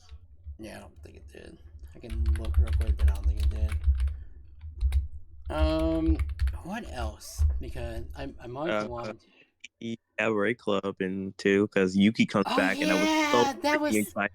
Like I didn't like do much of the Cabaret Club, but I knew enough that like Yuki was from there, and I was like, oh my god, that's so cool. Yuki from Zero comes back, and she meets with Majima again in the story. Yes, with Percy spoiled for me, and I was like, oh, bro, I thought you did it. I did 19 sub-story, which is the most leading up to this game. That's kind of fire. Let's see. I mean, oh my god! Oh my god! I'm looking at the sub-stories. Oh my god! This is the game that has the fucking baby sub-story. Yeah, the baby sub. Oh my god! How can you forget the baby sub-story? Is the best sub-story ever. Peak sub-story. That they bring back in 7. Yeah, where you get to beat up baby men. Kiryu now has that on his rep sheet. He beat up men in baby diapers. That's the best patriarch in Yakuza. True. You know, I'm proud of him for being so That is the single quest that sold me on sub stories in Yakuza. I mean, it is peak. Just beating up grown ass men and baby diapers. Also, oh my god! Speaking of sub stories, I could, because I don't think this is this. I don't think this is I don't think this particular sub-story, because I don't think she's in 2. I'm not entirely sure. How did we forget to talk about the fucking old ass woman that's like reoccurring in a lot of these sub stories that's with the Super purple India. hair? The fucking Obitarian. Yeah. Tiger When I shirt saw her lady. in Gaiden, I was like, this is awesome. It's so. I was like, there's no way they keep bringing her back, and she doesn't look like she aged. She's like, how old could she possibly be? Like, Oh, she is, but she does have 1 and 2. God damn it, because it's called the Obitarian Strike Back. Yeah. It strikes again. The best character. Let's be real here. Nah, Oh, the, no, the, probably immortal. the best character is Mama-san, the bar owner. True. We need to see a Trent battle is between fucking Tiger right. Shirt Lady, Mama-san, and like an Amon and Mr. Masochist all at once. Wait, what game is she in? Who? The trans mama. All of them. Oh, is there always one? She's the bar. She's in the bar that's in the Champion District. I think it's called Earth Shine or something. Well, I know there's like another like sub story that like involved like another like trans woman. That's it. That was in Yakuza 3. That one's 3. Okay, cause that one's like the one. That was the one. I'm like, I didn't play Yakuza, but that was like one of the sub story that like I knew about. Yeah, where it shows Kiryu supporting trans rights. Yeah. And Yakuza 2, actually, it's like the Yakuza 2 is like the only time where, actually no, she's also in 6, I believe. She has a sub story in 6 where Mama actually has a sub story all to herself, involving Yuya, and it's very cute, and it goes into how she was very late to finding her true self and stuff. Shit made me sad. Yeah. Also, I just because I was about to go do the toilet thing, and then I scrolled down and I saw clan creator. Majima Construction. That was certainly a thing.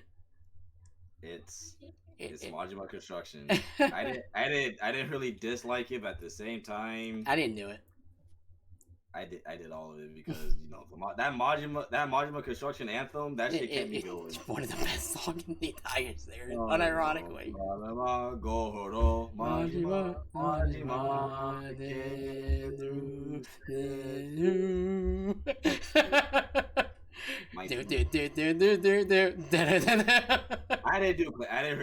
I did do Clan Creator, but I didn't enjoy Clan Creator. Also, can I talk about like one of my favorite like funniest scenes from the game was the whole Majima defusing a bomb. Oh yeah, it's a funny element in the game. There's also another funny Majima scene, which we'll get into in the next game, but there's one particular that I really want to talk about in the next game, which we'll get to. He's just about to defuse a bomb with his fucking that one lieutenant that calls you all the time for Majima everywhere in Kiwami 1. And then he just cuts a wire, and it just cuts away to it just fucking blowing up. That shit was so funny. Yeah, no. It's like, all right, here we go. Yeah, nah, him being like, I just been doing it by chance. Like, huh? I don't know how to defuse a bomb. Wait, what? That was all instinct. Yeah, nah, that is why Majima. And he's a goatee. Yeah. How did I get into a fight? Dang it. I'm trying to think. Okay. The ending. Oh yeah, the fucking ending. The ending is my least favorite part about Kiwami. Yeah. It's probably the same thing I have with 3 as well, because it's a recurring thing where they try to do this thing where it's like, oh, they might have died, ooh, and then they do a post credit thing where they're fine. I'm like, it really sucks when you're playing through the Yakuza. It's like everything with fucking Tarada too, and Oh yeah, that whole with the Jingli on it, the Omi, which like, I all that never shit knew comes how to from the pronounce it. again. I never knew how to pronounce the Chinese mobby. I always thought it was like Jingli on, and it's like, and then I played, and I saw Like a Dragon dub, and they like pronounced it like so completely different. I'm like, oh, I've been saying this completely wrong. I'm like, okay. But yeah, this was, I think, was this the first game they were? There might have been in Zero. I don't remember. They weren't in Zero now. Oh, okay, yeah. So this might have been the first game they were in. And if it wasn't, it was the big. It was like the first where they had like the biggest presence, and whatnot. But yeah, their whole thing was like, obviously, like they're a reoccurring thing throughout the rest of the series, but like. It was definitely a weird story. Like it wasn't terrible, but like it was. Yeah, that wasn't bad. It just kind of threw me off. Yeah, it's a bit all over the place too. It got a little too all over the place. Couldn't really keep track of it, which is why I mostly focuses on everything involving Ryuji. Yeah. And his side, because he was the best part of the story. Oh, and so how shout it out turned for out how he Disney. was related to Kiryu was that caught me off guard. That was a good twist. Yeah. Also, I don't know how to play Toy with. Like I played it right now, and I played it before, but I do not know the mechanics of how to do this. I don't know either. Also, shout out to Kiwami. No, you're breaking up. I cannot hear you. Oh, I'm sorry. Hold on. Okay, is this better? Yeah, you're good. Yeah. Yeah. Okay, so shout out for this game to be the source of the Kiryu slamming his fist on the table. Oh yeah. Also, it's funny it's funny in both iterations because it looked realistic in the original, but there's like no. But then in Kiwami, there's more impact, and the way the chair flies in Kiwami is so random. It's hilarious how like every Yakuza game pretty much has its own meme. Nah, it really does. And then also, oh yeah, and then also the other thing, the side story for Majima. It was fine. Like it was cool. Like it was cool. It was very nice to see Makoto Yeah, again. like that's Yeah. kind of what it was for, Yeah, essentially. it just was what it was. Majima got a bit more closure. That was nice to see. I tried to see him keep a straight face when I got to that scene. I did too. Like, aside from the shit with Makoto, nothing really happened. Yeah. We had a cool little boss fight against Zoro. That's or Dio. I'll be honest, I don't even remember. Oh yeah, what Dio? Yeah, I forgot because I remembered. The fucking villain of that shit was voiced by Dio. I remember when I got to, I was like, why do I hear Dio? And I looked it up, and I was like, oh my god, it's just Dio. Bro is just Dio. But yeah, I don't really have too much to say about it. It was good to see Makoto again. There's a good Majima in the Dragon Engine, but yeah. Also, Majima's gameplay and it was kind of dookie, to be honest. Yeah, it was. But it was just a watered down version of how he played in Zero. Which, sure. Yeah. So it's fine. Nowhere near as fun. Yeah.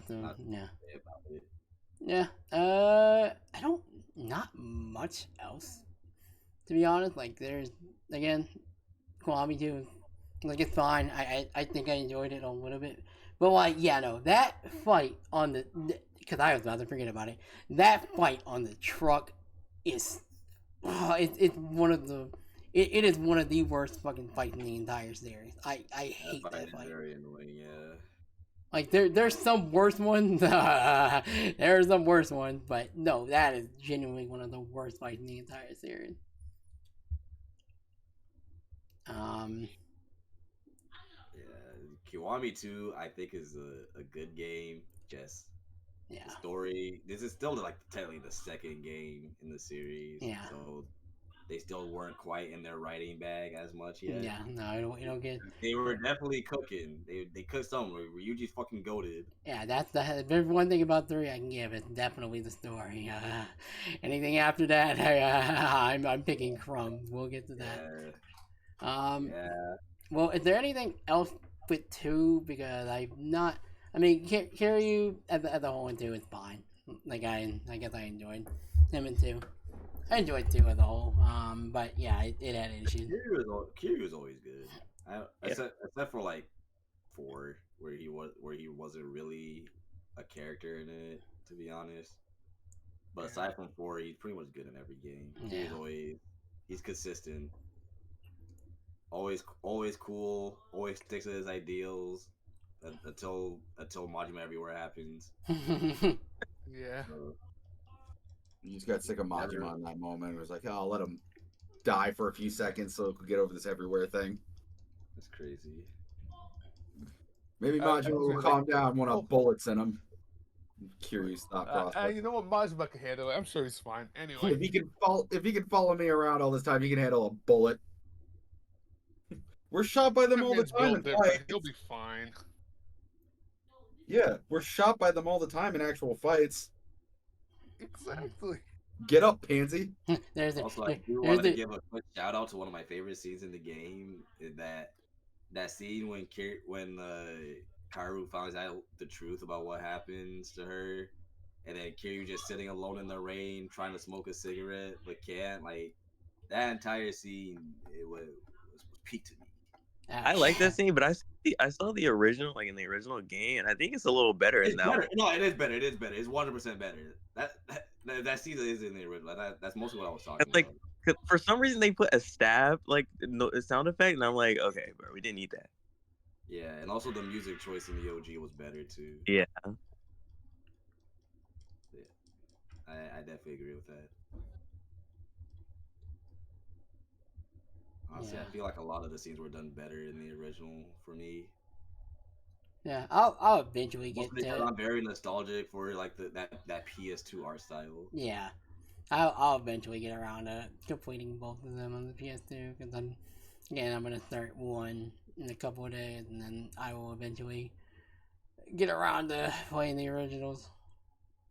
And I know those are looked upon fondly by a lot of people. Yeah. I'm not one of those people that be like, oh yeah, the OGs are way better than the Kiwamis. Like, nah.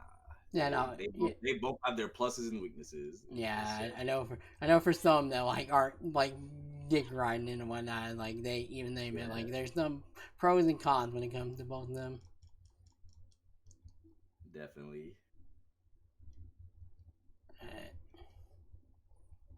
Yeah. Then anybody else have anything else to say about?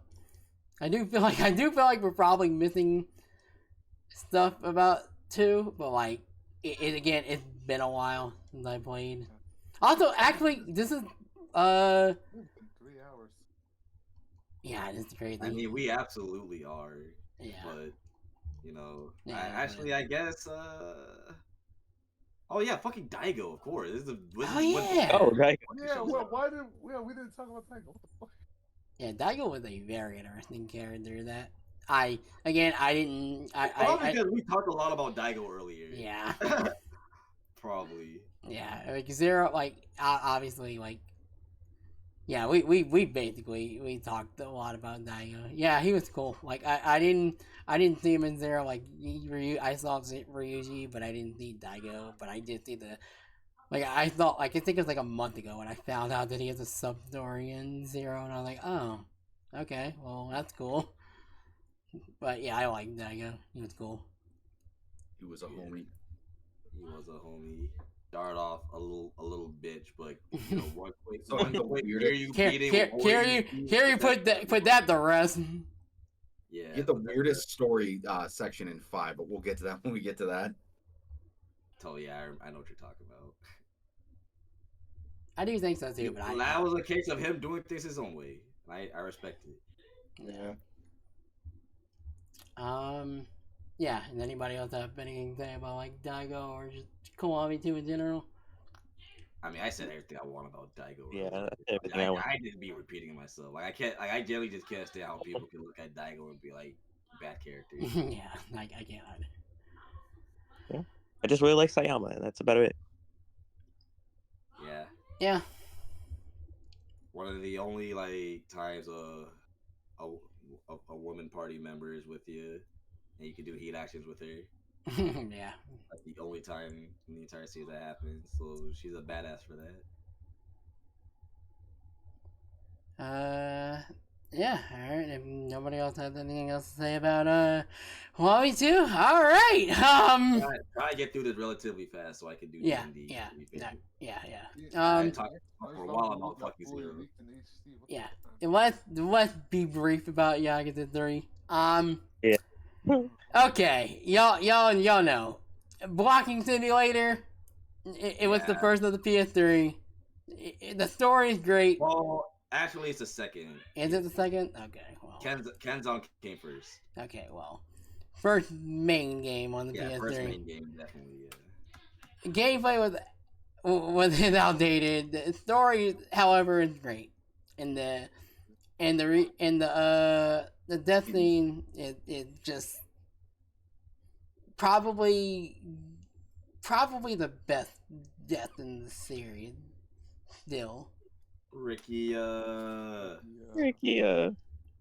Honestly, that's like the one death I'm still like very mad about. I'm so sad that he died. Yeah, that I wanted to stick around forever, to be honest. Yeah. I don't like that there's more content for him, and like I think it's like a sub story or something that you have to like go out your way to find. And I didn't do it, and then when I found out about it, I was like really angry about it. Yeah, I mean, it was really good though. Like, because I sadly did every fucking sub story in the game because I hate myself. But you know, it's not really worth it. That's just something you can look up on YouTube. Yeah, I think if there is one game that really badly needs a remake, it is definitely 3. In terms of gameplay, at the very least.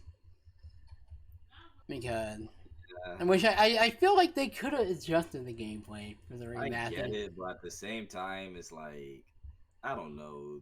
His 3's jankiness is kind of part of his character. Yeah, that's true. Also, White F Kiryu is just hella funny. Yeah. Which is even more notable in the later If they made a Kiwami 3, like, honestly, I would fucking play it, but I feel like, I don't know.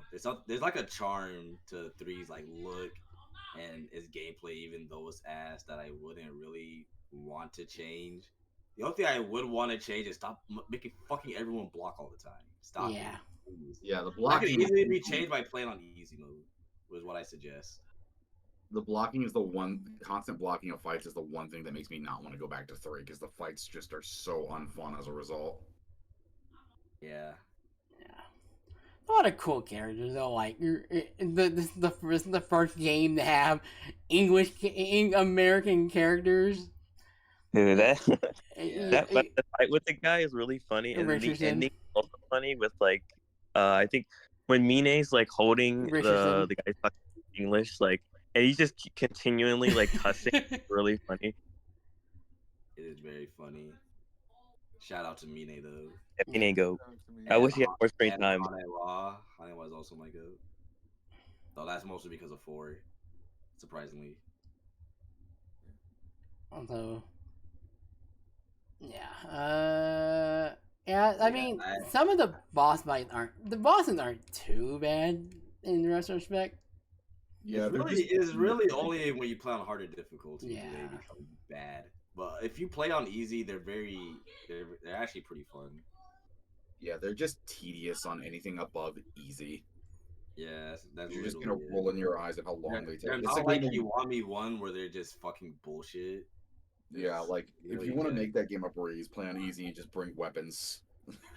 Yeah. Also, the entire the one thing that like it's always a staple with this fucking game. It's always the final encounters are always at the Millennium Tower for whatever reason. Oh, I mean, it works. It works. It works. Can't say that it doesn't work. It does. It does, but like I can't wait for Infinite Wealth to force you all the way back to Kamurocho from. Oh, we're Hawaii. going. It's absolutely going Millennium to. Tower. Nah, it's absolutely going to. Yeah. Can't wait for the final battle. That's gonna be fun as hell. Just like, oh man, it's a great vacation. It's not a Yakuza game if you don't have the final boss either like on the rooftop of the Millennium Tower or like some top floor. Which is why I called in them and I was like, we're just gonna be at the Winter Tower, and then they showed us the Winter Tower, and I'm like, oh, cool. But they kind of made it cool. They made it really cool though. So like I liked it. Yeah, 3. I'm a little less harsh on it nowadays. Like it still has problems with the gameplay, but I do think that it's the charm of it as well. But like I generally do think 3 is a tad overhated. It is. I think now it is, but like because the story does let's carry it, but like I still do have some problem. Like, also, this is the game that has the racism like sub story that's like part of the main story. I just don't see myself dating a black. Like, huh? Aww. And then because that was like a thing that like obviously like there was like I assume it was just a troll account on Twitter. I was like making a big deal about how we're gonna like African Americans like promote this game because of the whole jerky thing. Also, I failed. And people are like, there's a whole ass sub story where Kiryu is disappointed in one of his daughters for making a racist line. Like, what are we doing here? Yeah, but that's one of my favorite things about Yakuza 3. Watching Kiryu take caring of all these kids and getting to know all of them. Yeah, I know for some that's a negative, but I kind of enjoyed that. Yeah, I like that shit. If you dislike that shit, you don't like Kiryu. Yeah.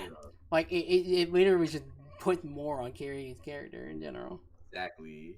It does so much for him. It shows a side of him that we literally never get to see other than the Yakuza badass. He's also a badass dad. Yeah. Yeah, we get Dad Kiryu is the best part of that game, in my opinion.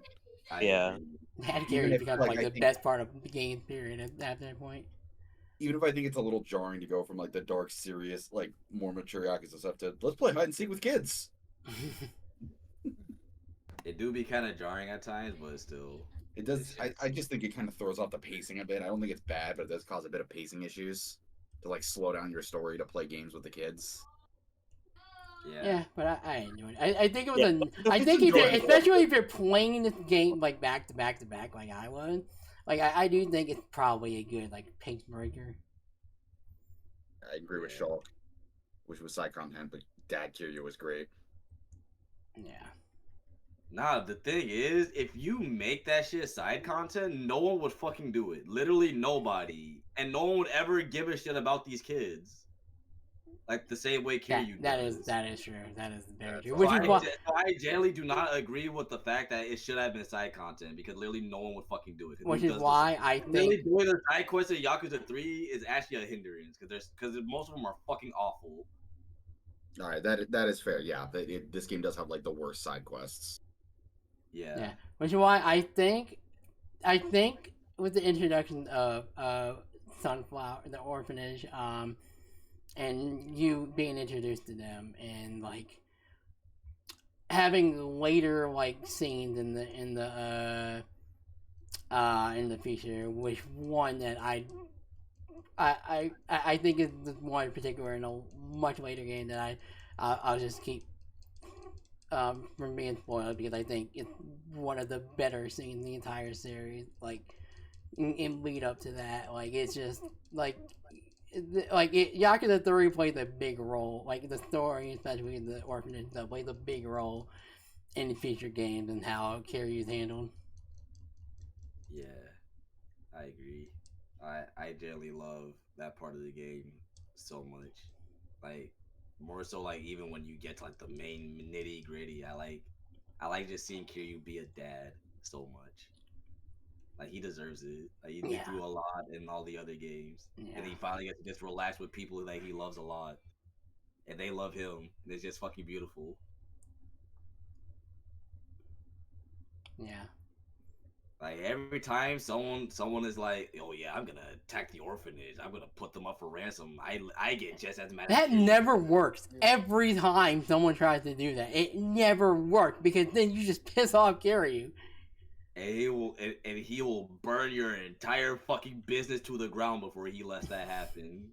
Which I mean, but it just goes to show, like literally, like say that if they made all the interactions with the kids side stuff, I wouldn't feel like that. I know Kiryu would feel, like he would like I gotta stop these guys from doing that. Like, but I personally would not. But since they made you do all this shit for the kids and seeing how they all interact with each other, which is fucking adorable, and I'm just like, nah. If you put these heads on my kids, you're gonna feel the wrath of God for real. Yeah, nah, they definitely play a big part. They Kiryu's character. And I love that. Kiryu is genuinely like the best dad in gaming. I don't think it's a stretch to say that he is top one dad, period. Yeah. In any game ever. Sorry, Kratos. Does anybody have anything else to say about 3? Because definitely need to start speeding through this, but like, again, like the funny block simulator, but the story does carry.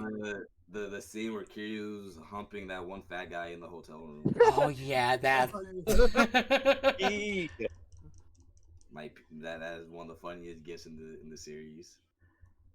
Also, fucking randomly having Kazuma's brother show up. That was like the weirdest part. Beautiful of the eyes.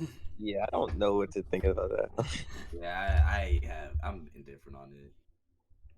Also, fucking Lao Ka Long returning from Kiwami 1 or Yakuza 1 made me want to kill myself because I fucking hate that boss fight. But he died, so it's all good. We chill. And yeah, Mine. I think Mine's cool. I really enjoyed it, but like, I think he's a really good villain. But that's a case of like not enough screen time, and the screen time that he does have, he didn't do too much impactful shit. He was just cool. Although I never like picked up on the implied like Mine had feelings for Daigo thing until like I read about it like later. Yeah. I mean, very obvious. Bro's gay as shit. Fruit basket. That's kind of why I like him a lot. Until like I read about it, I was like, oh, okay, that makes sense. Yeah, but once I did read, I was like, oh yeah, I guess that does make sense. Yeah, that tracks. Bro jumped off the top of the Millennium Tower for him. That's real love. Be a real one. Also, Yeah. I just want to point out, I kind of you think that Kiryu would like always make sure not to leave an unconscious bad guy unattended, because that usually leads to someone getting shot. Yakuza characters love doing that. Yeah, a lot of the characters love doing that. Oh, whenever they take out villain, they talk about something like, pay attention, guys, just in case. To be fair, though, I don't think a lot of them realize that cutscene guns exist in the series. So, Cutscene guns stronger than real guns. and either cutscene guns or there's rubber bullets, and there's no in between half the time. Oh my god, rubber bullet! That is the next game we're talking about. Oh yeah, that is that game. Do we want to jump straight into 4 now, or what? We're going with 3? Yes, please. I've been waiting for this. I don't really have much to say about 3. Mini games were not that good. Yeah. Gameplay was not that good. Story was Yeah, amazing. it was like the start of like the next generation for them. So like, it can only go up from here, but. Okay. Love the orphanage. Love how they didn't make that shit side quest. Yeah. Like, I'm glad it was main story because because making that is another thing about making that shit side stuff. That implies that the kids are like are not important at all. They're actually not that important to him. But making them like the main thing, that tells me that these kids are important. Yeah. And so I feel like it would be a disservice to Kiryu's character to make his side stuff. But I've gone on enough about that. I'm just sick of people saying that they should have been side stuff. Okay. I see that a lot, and it gets. I don't agree. Yeah, I get it. All right, Yakuza 4. Okay, let's start getting some hot takes. I think this story is dog shit. I think the story's amazing. This story is all over the place. Like I do not Like, why should I care about Sajima's sister? Like, please give me a good reason to care about her as a character. Like, she is all over the place in this fucking game. Okay, my opinion on Yakuza 4 story. Chapters 1 and 2, or parts 1 and 2, great. Really, because Akiyama's the best thing about this game. Akiyama and Saejima, fucking amazing characters. Love them both. Then we get to Tanimura's part. And then that's when the shit just really hits the fan. Tanimura's the most boring fucking Yakuza character. Tanimura is easily the least interesting character, in that game, just hands down. Easy. In the series. In terms of Yakuza Pro Tax, he's the worst. Which is funny, because there's another character in the next game who only appears in one game, and he's way more interesting than Tanimura.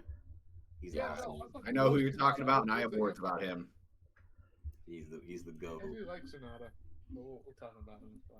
Yeah, like 4. I wanted to like 4. There's elements of 4 that I like. Akiyama's introduction and his character as a whole is amazing. I really like Saejima. Besides the weird scene that they give him, which makes sense, but it makes sense. He's been in prison for like years and years. It's still weird. Sense. I don't gotta like it. I don't gotta like. You don't have to put it there. You don't have to put it for Haruka. Really. Yeah, why Haruka? It literally could have been any other fucking anyone else. But the fact that it was Haruka really rubbed me the wrong way. Like, I also get why they chose Haruka, because we know Haruka. She's an established character. It's for it to really hit. You gotta choose someone that we know and love. But fuck, man, could have just not did it. Yeah. You literally could have just not did it. You could have not done that at all. Like, we already know that Saejima was fucked up from his time in prison. Like, that was not particularly needed. Like, I get why they did it, but yikes. I know this game has a lot of flaws, but like I genuinely I love this game so much. Like, I want to love it too. Yes, Saejima's introduction literally is one of my favorite moments playing Yakuza. I was so shunned when I found out that the Majima's brother that was mentioned in Zero was coming back, and I was like, oh my god! And then they're bringing all this stuff back, and I was like, and I was so interested in his plot with him killing the 18 men and him being in prison, and I really like the prison section. I know people hate it. I know it's rough, and they don't give you enough heals or whatever. There's the sniper guy, but I love that section. I didn't do too bad on the prison section. I love fine. What's his name? The guy from 3, Hamazaki, I think his name is. He's GOAT. He's GOAT. I love him.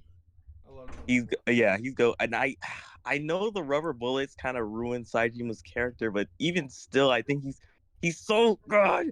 Like the scene where he's in the Coliseum where he's explaining how taking a life is so hard to people because he has to kill someone and everyone's wanting to kill him and whatever, and it's him crying over that, saying it's hard to take a life, and it's it's really beautiful, and I completely agree. That scene is probably my favorite in 4. Yeah, even though again it gets ruined by the rubber bullet stuff, which yes, it does get ruined a bit, but in terms of Saejima's perspective, it really doesn't. That's true. In his mind, he still caused all those people to die at the end of the day, even though he didn't kill them. What he did led to their deaths regardless. So while it does kind of ruin it that he didn't actually put the bullet through him.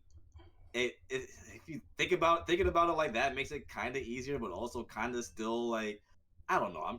I'm trying my best. I want to like this game too. I really that kind of I still love Saejima. Don't get me wrong, but that was the whole thing. I get it. If you're gonna bring it back, you kind of do a thing where you want to make him think a lot more innocent than he is, but the way they handled that scene was just it felt weird in how they handled that for me. Also, I will say, you see the scene where he's actually going through shooting all of them. It's so fucking gruesome. That all that shit was one of the not. It was yeah. Also, Saejima has one of the best boss fights in the entire game. Not because of the fight itself, but because of the song, and specifically against Majima. Receive and Bite You is genuinely one of the best songs in the entire game, and there is a reason why that is literally Majima's theme song. I agree. It's so fucking good. Yeah. I also really like Saijima's sister. I know people don't like her, but like Yeah, I like her stuff. I like her stuff with Akiyama, and I think I did her too. being I like her stuff about her brother. Like she loves her brother so much she'd be willing to do anything to just even like kill people. Like I don't know. I think she's interesting, but like I get why people don't like her. I want to know the main issue I have with. They made the reunited scene off screen. That's yeah. true. Yeah, that is a big problem. Off.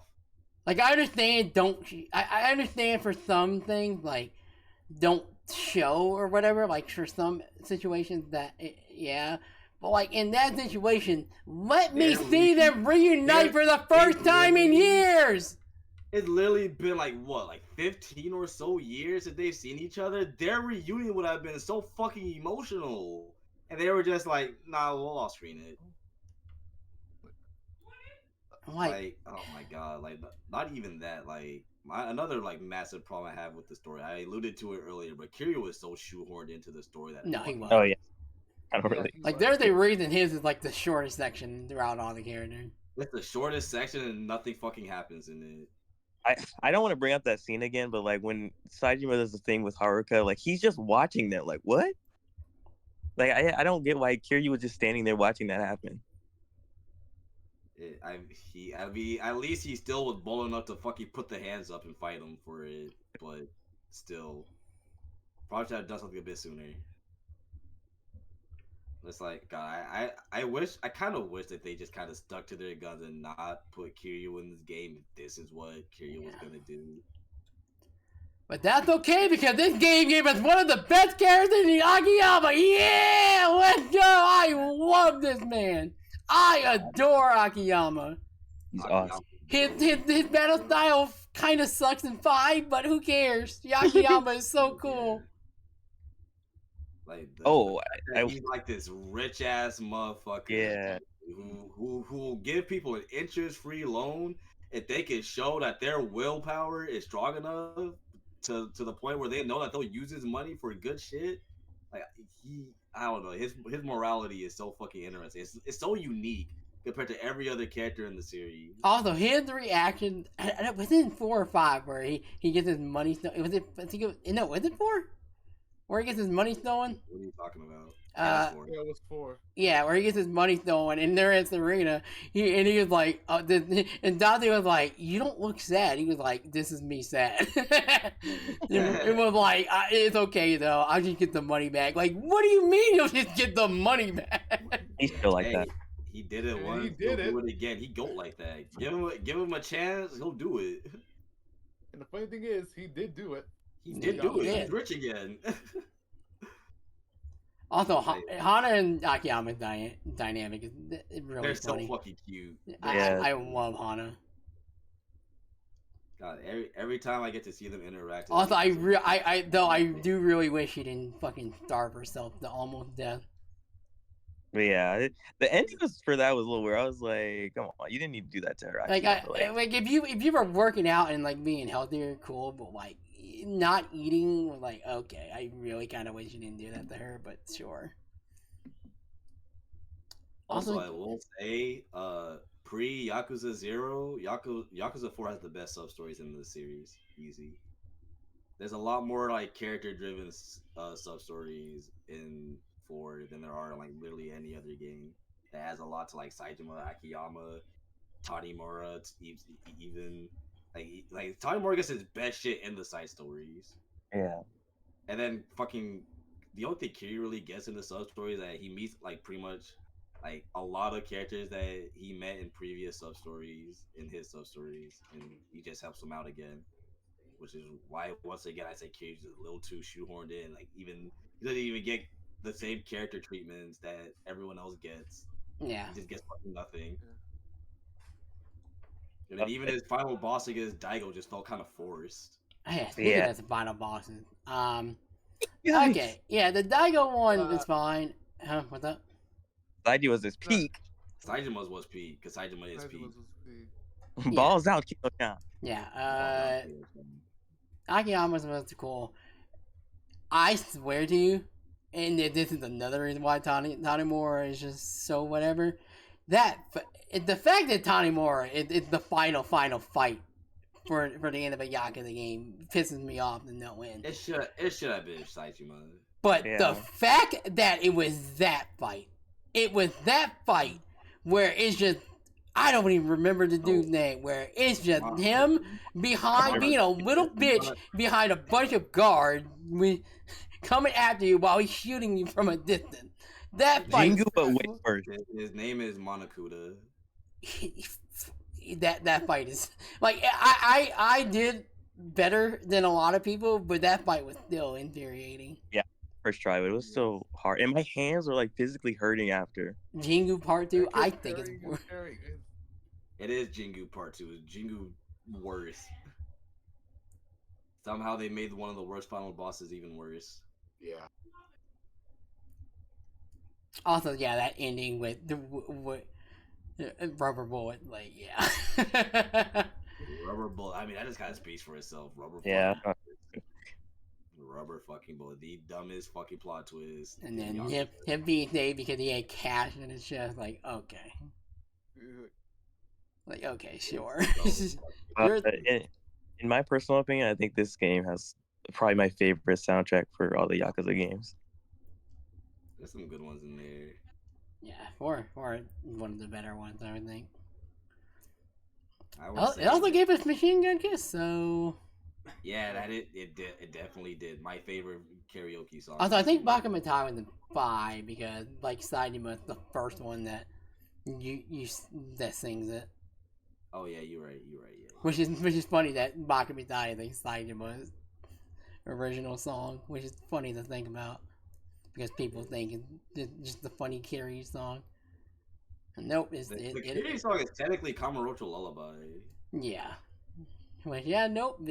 Bakumatai was sung first by Saijima. Yeah. Which is also funny that he doesn't sing it for. He doesn't sing it for.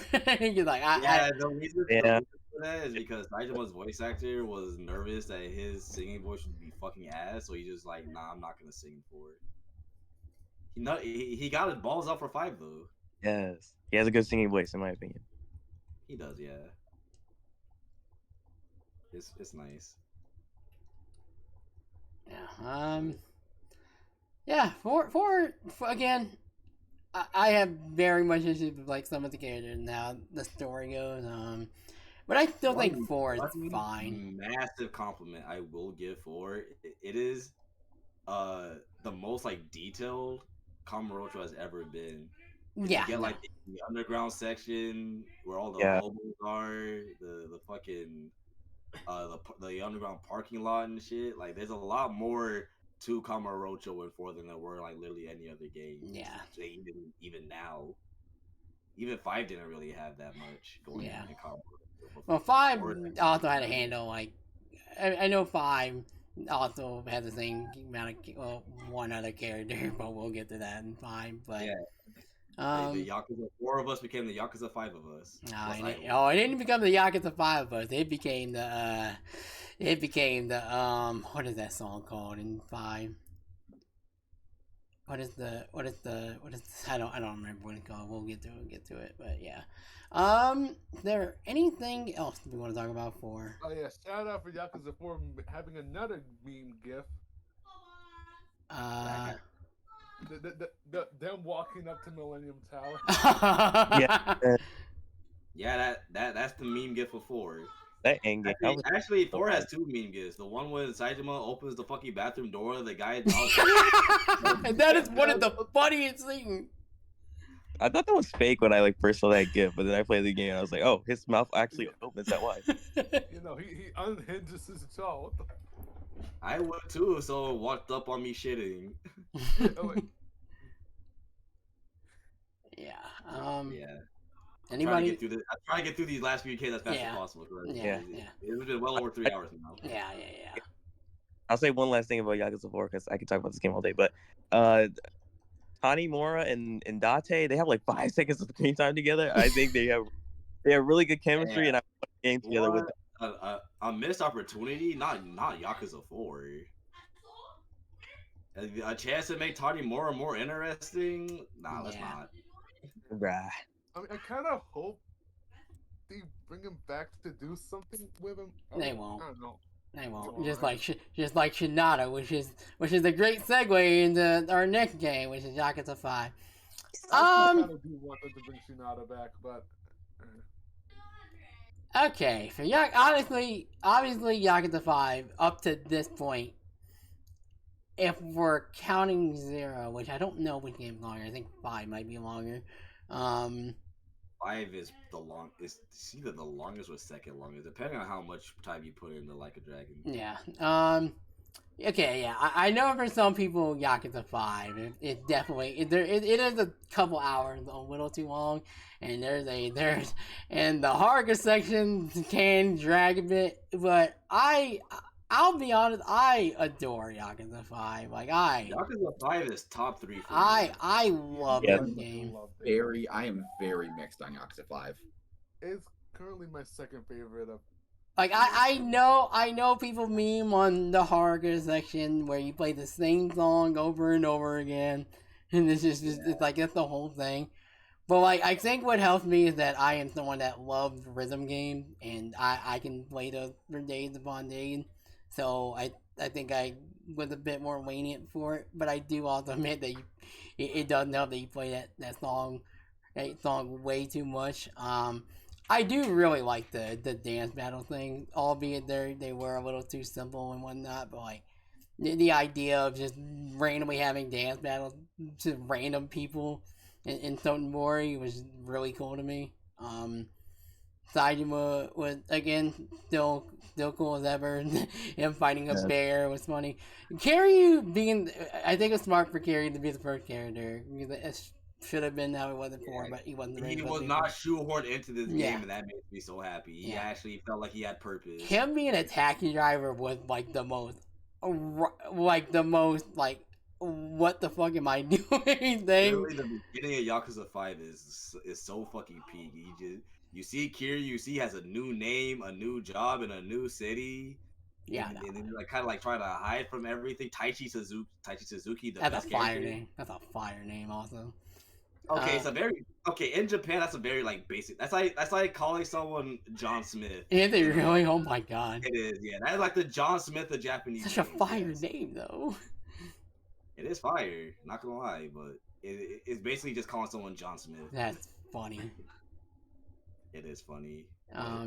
Shinada is. I will admit, it was very like not off-putting, but like very. Like I wasn't used to like not having money in Yakuza games. Like going from either I'm rich to I have a decent amount of money to oh my god I am fucking poor and I'm going for scrap. Literally all the time. Good luck making any kind of money at Shinada. Like the only reason I got out of that hellhole and it finally got healing items because I randomly fought someone I got a platinum plate out of it. I was like, oh my god, thank you. That's the only way I ever did to. I had to use those fucking healing items that I got throughout pretty much the entirety of Shinada's playthrough. Thank God he's actually kind of busted if you use weapons. Yeah. Also, I love Shinada. Just use like his regular hand-to-hand combat, you are struggling. Wish I did. I wish I did. Good on you. I play these games on the hardest difficulty. I gotta be kind of smart with it. Yeah, no. If I ever do that, I definitely because I definitely heard of like use the weapon thing like very like important to like using Shinada, which I did not do. He has a lot of weapons that have infinite durability. It's fucking busted. Yeah. Also, shout out to Takasugi, which as a Gintama fan gave me a kind of a jump scare. Real. Also, I love the detail about how everybody like with the weapon, like anybody can pick, or a lot of the characters just pick up whatever's on the ground. Shout out to Shinada being the one character that looks at a baseball bat and like, nah, this baseball bat is sacred. Okay, Yeah, that makes so much sense for his character. Why he wouldn't know how to use a baseball bat as a weapon. Yeah, that would make sense as to why he wouldn't. Yeah, I'm actually kind of glad that they went that small little detail for it. It adds a lot to him. Yeah, it does. Shinada is just a really fucking amazing character to me. I love Shinada so much. I wish he would come back. Same here. I wish that maybe, I don't know, someday later down the line they bring him back. He also has one of my favorite boss fights in the series when he fights Daigo. Yes. Oh, and also and the theme song and the music during the fight. Fun fact that song is just unused. It's not in the official OSC on Spotify. That was still. Cool. But it's one of the best songs. There's another unused song in 5 as well for Shinada. That's also not in the OST. That's also really good. That randomly sampled Public Enemy for whatever reason. I don't know why, but the one that Hideki did. Yeah, the Hideki song. Yeah. Which is very funny that Hideki did a Yakuza song and it's uncredited, unused. Yeah. But yeah, a lot of the Shinada songs are just random. Like the Daigo song is fantastic. It's just important. It's not official technically. Yeah, I wish it was on Spotify. That would. It's mainly because the Japanese version uses like licensed song for whatever reason. Shout out to 5 having one of the best boss fights in this series for a character I do not give a shit about. And I don't know how that happened. Oh, the final boss. Right, the final. Yeah, I've gone on record. The Battle for the Dream is my favorite final boss song in the entire series. It's so fucking good. And that fight in general, you just fight your way through the entirety of the. I will admit, if you don't know what you're doing at the end, kind of a little bit how I was doing, that fight can be annoying because he randomly regenerates health at the end. Yeah. But like generally that fight is really cool. Like the context of the fight in general makes so much sense because first of all he's just random that he's just a final boss in general. But the fact is like he's trying to take like the whole of the Tojo clan or whatever, and like Kiryu's like, okay, you can get this if you want, but you're gonna have to prove it and whatnot. And then the fact that like the context of you're up top, but as you go, as the fight goes on, you're getting lower and lower throughout the Tojo clan until you're at the very bottom. And I really think that is such a cool like transition of how that fight goes. It's such a fucking badass fight for such a like nothing character. Yeah. I still find it hilarious that he has no idea how he's the final boss either. Yeah, he does that. I mean that's kind of meta, but it still doesn't make it that much better to me. Like I don't know. Also, there's one. All right, Nolan, you haven't played Gaiden, right? I have not played Gaiden yet. I need you to mute for just this 1 second because I do want to talk about it. Okay, gotcha. If I could just figure out how to. Okay, so Morinaga. That is a character that. Yeah. We none of us expected to be like it was like okay he's cool why not, and then he like kind of killed off screen. Does anybody like I guess because I didn't pick up on the Q in terms of Gaiden, and that is the theory that the character in Gaiden is just Morinaga with a different name. Wait, what?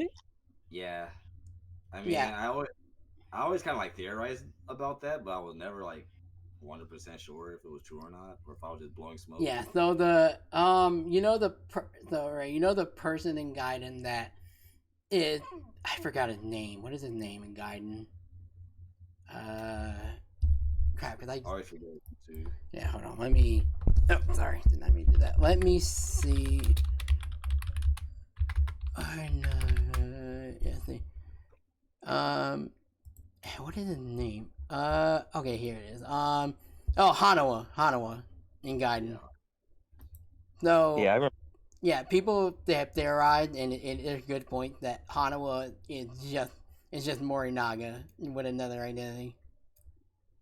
Which leads into which is leading to the theme about like obviously Kiryu's going under a new name in Gaiden.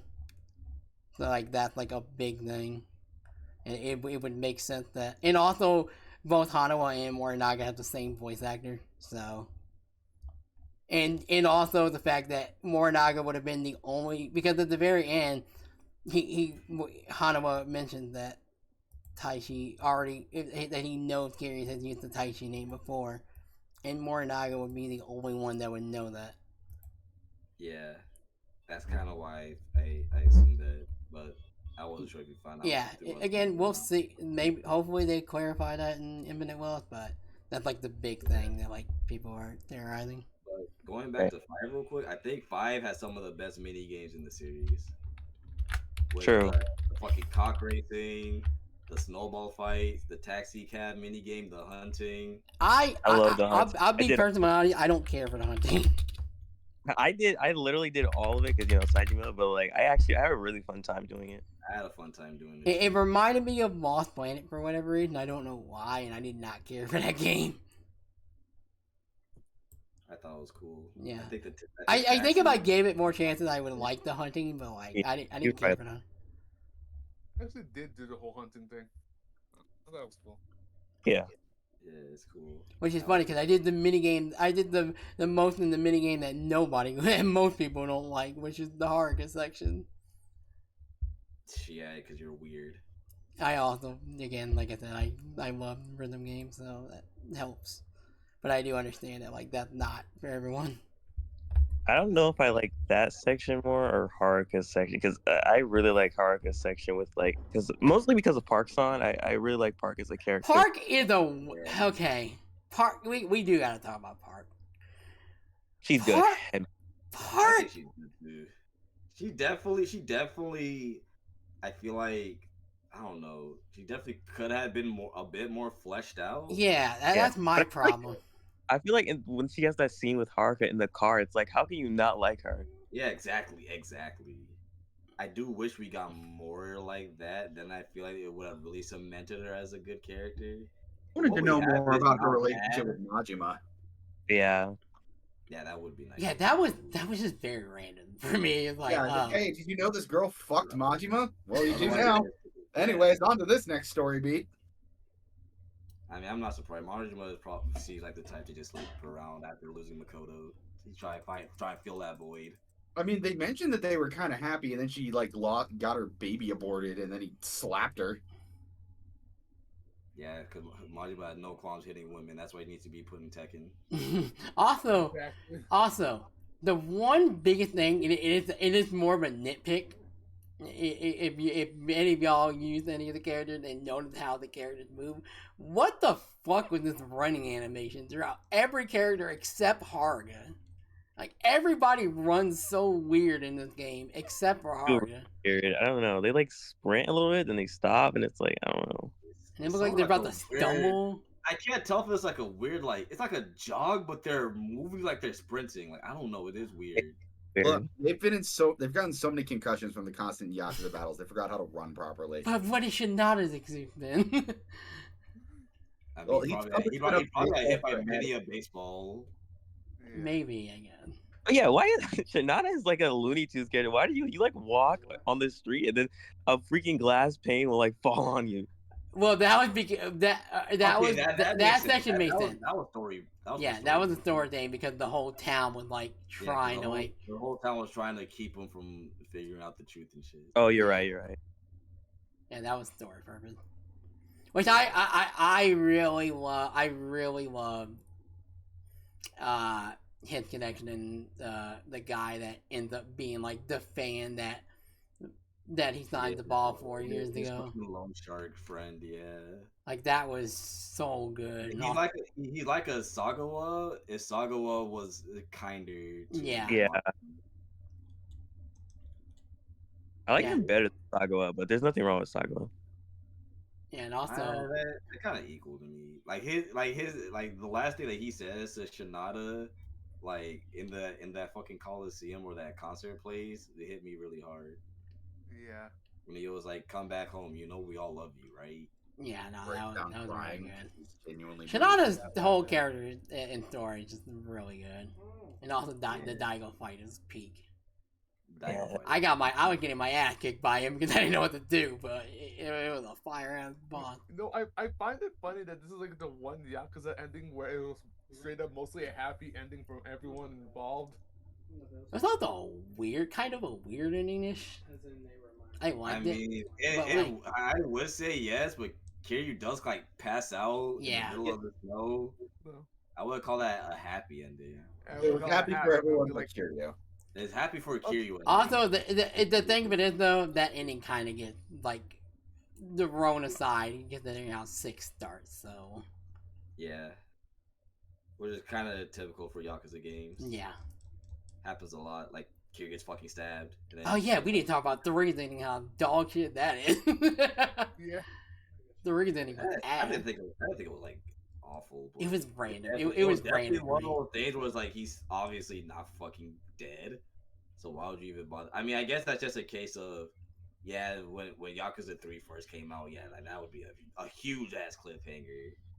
Which isn't even a cliffhanger because they show him okay at the post credit scene. Yeah, like you just wait. Oh, like, yeah, right. Oh, yeah. They do it twice. They do it twice in 2 games. Never mind. That's just ass. He just walks out. And you just see the bandages on him, and he's like, "No, I see the post-credit scene. Never mind. That's that ending sucks. The ending is trash. But yeah, I do have more to say about 5, but I gotta get a move on. Yeah. I said all the main things I wanted. Yeah.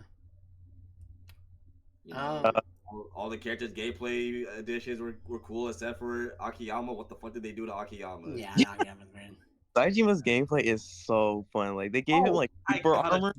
Speaking of, Saijima had the best heat action in the series. He does. The snowman one is so peak. He just fucking turns you into a snowman. Oh my gosh, dude! It is so peak. But yeah, I think Saijima has like the best heat actions like ever. Like they're just so cool, bruh. Like the one. They definitely go like the extra mile with. Yeah, like with the one he like bounces someone off the ground, stabs them, and then just punches them. Like it's so cool. Yeah. Saijima does have like, also, some of the best. Shinada has a really cool one where he puts you in the Boston Crab. That one's really funny. As a wrestling fan, yes, I'm a big fan. Yeah. Okay, so Percy, because I don't know how much we'll keep going. For sake of this or whatever, is there like anything specific like that you like want to talk for like the rest of the games coming up? Like you must talk about. I mean, I would love to talk about 7, obviously, because that is my favorite. And then if y'all are gonna talk about Judgment, I gotta be there for that too. Okay. Yeah.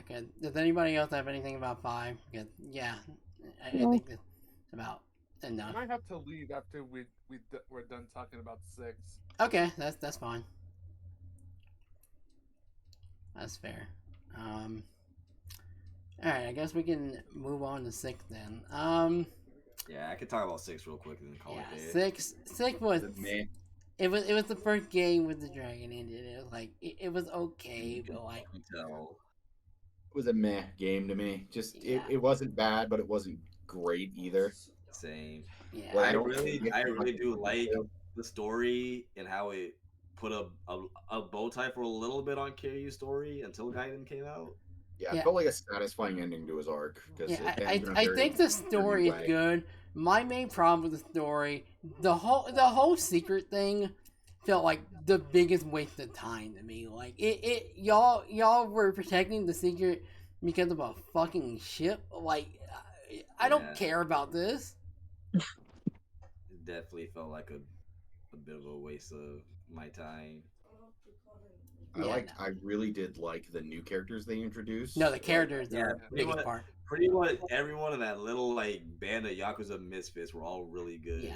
Yeah, they're such dorks, and I love them. They're such dorks. Oh, the funniest scene is the football baby scene. Yeah, where there's passing the Yeah, each other. the football baby scene was so fucking funny. You have Haruto just fucking having the time of his life while flying through the air. Yeah, making it hard. Yeah, cause it felt Haruto as a character felt random, but like I don't dislike it. It's fine. To be fair, having a baby in general just Yeah, it just kind of happened at times. Yeah, like you have one night of passion, and then all of a sudden you're pregnant. Yeah, it happens. So it's really supposed to feel random, and that's why it was such a shock to literally everyone. Like, oh wait, what do you mean Haruka has a fucking child? What the fuck? Yeah. The hell?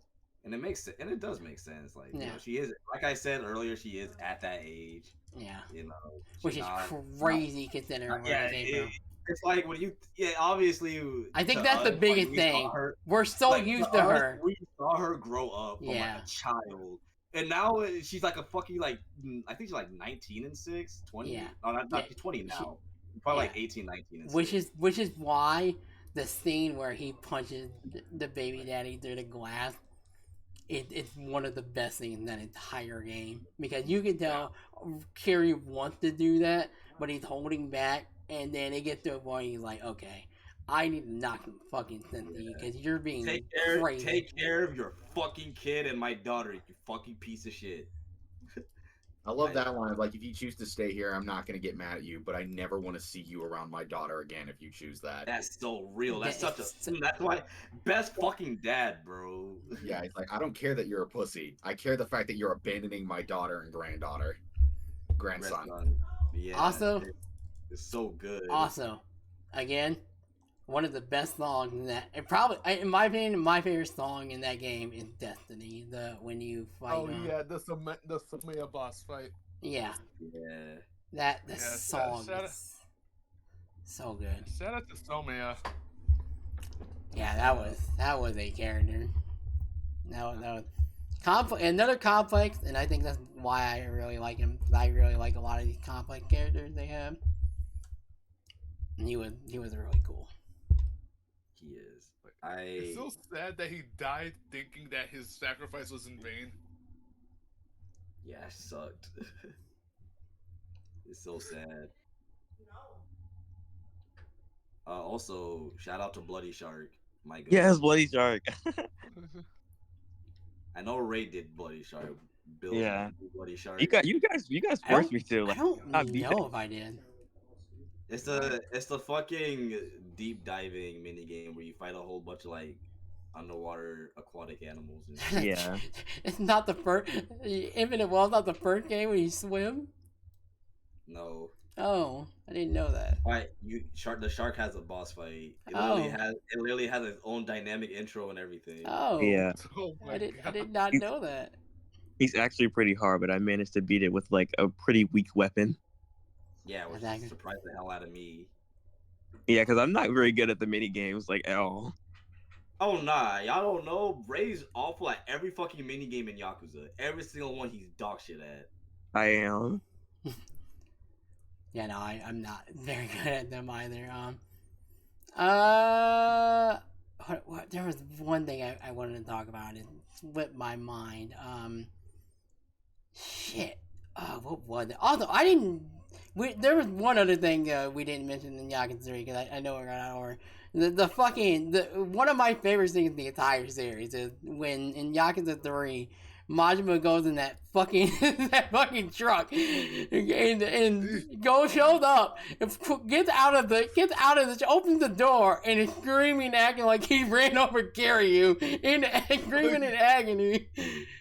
Like it's one of the funniest scenes throughout the entire series. Kiryu, what the fuck? Oh, thank God. I thought I ran you over. It is so funny. Yeah, that. Oh, Yakuza dog. Yeah, no, it's so good. Also, yeah, I remember now.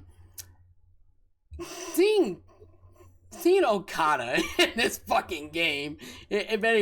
For some that don't know, Okada's like a big New Japan wrestler. Yeah. Which is there's a lot of like Japan wrestlers. Like him and Tanahashi are both like boss fights in the Coliseum.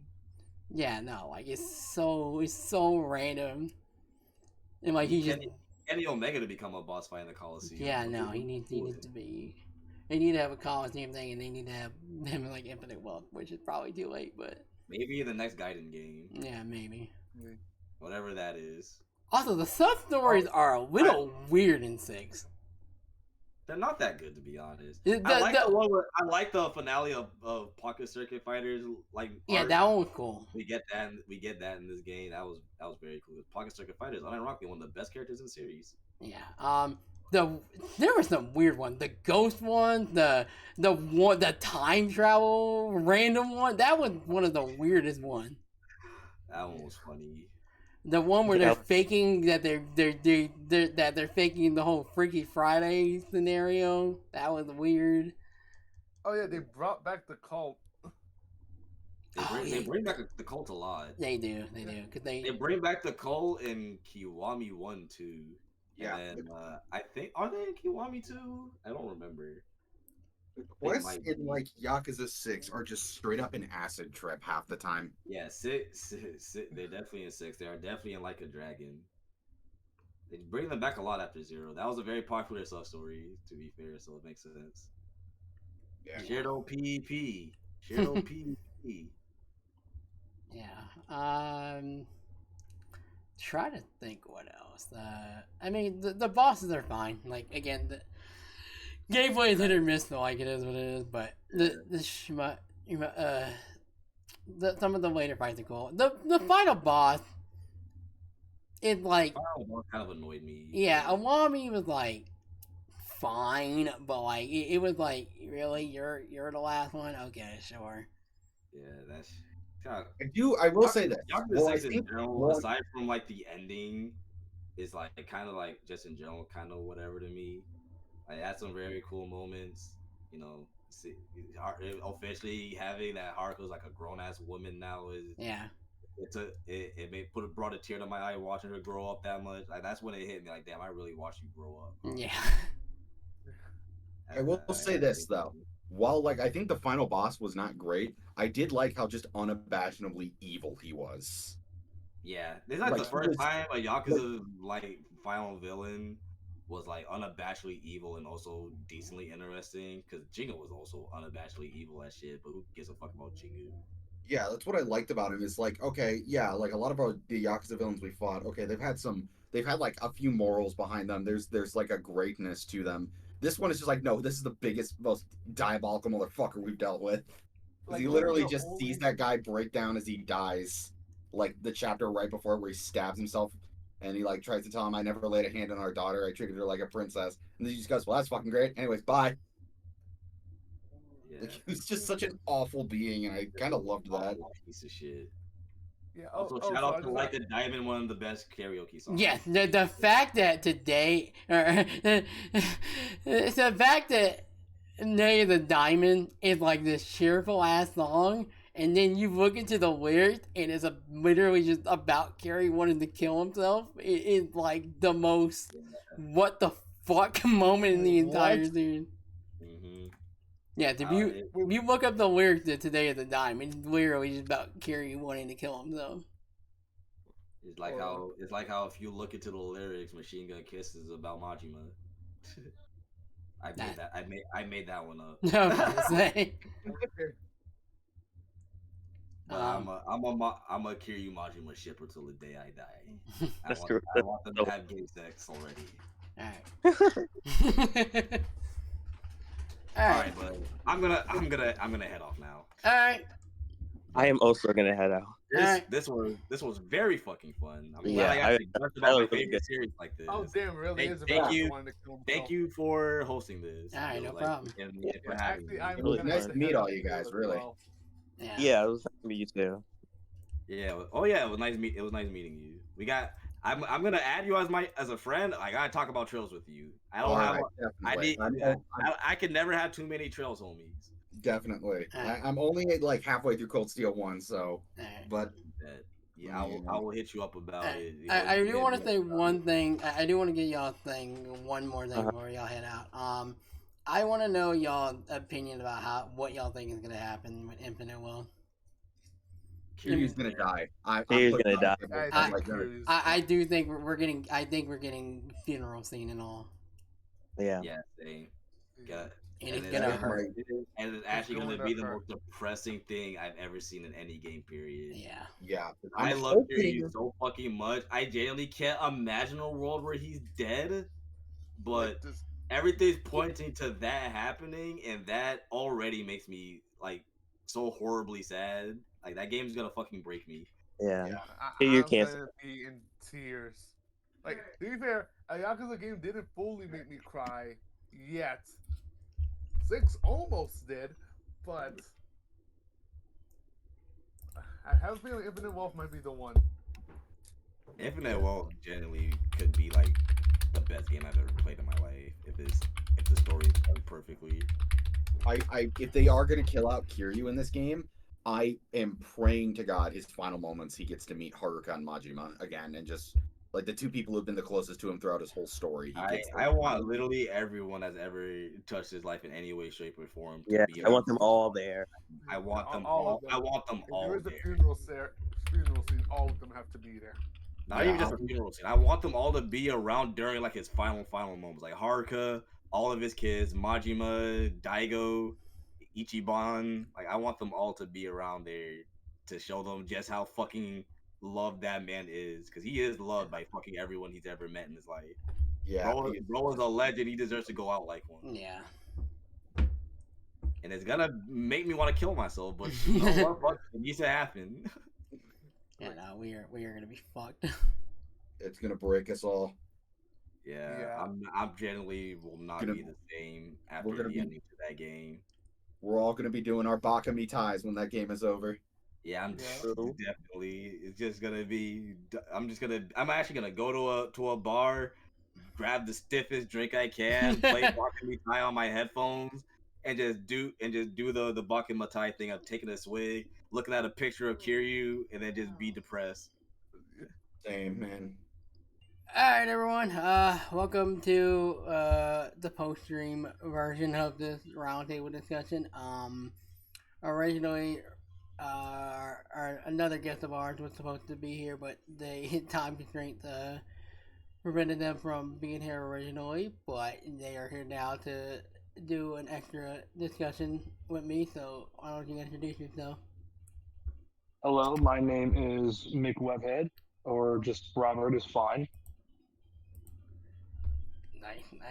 And I can give a little bit of a rundown, because when we last left off on stream, we ended our talk with Yakuza 6, and then everybody had to leave because we were talking for like almost 5 hours, which is insane. So Wow. so it was a lot. We didn't even get to 7 or Judgment or Lost Judgment or Gaiden.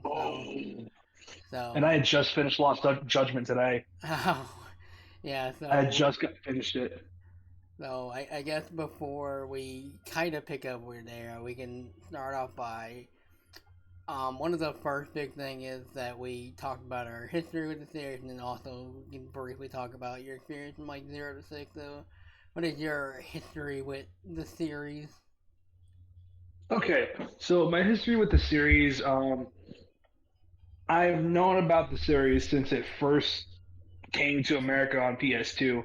Never played the games until, I want to say, maybe 2012 when my little brother rented the first one on the PS2. I only played like maybe 5 minutes of the 5 minutes of the first. I only got to play 5 minutes of it, so I didn't get a whole lot of it. And I want to say maybe like a year or two later, he had rented Dead Souls, and I played a bit of that. I'm like, okay, what has happened in the series to where zombies are a thing now? Yeah, so funny you bring that up. So one of our other guests, Percy, also mentioned that Dead Souls was actually his first introduction into the series, and then he saw his friend play Zero, and he was questioning why Zero played nothing like Dead Souls, and then his friend bought him a copy of Zero, and then he went on from there. So it's funny you mentioned Dead Souls. Yeah.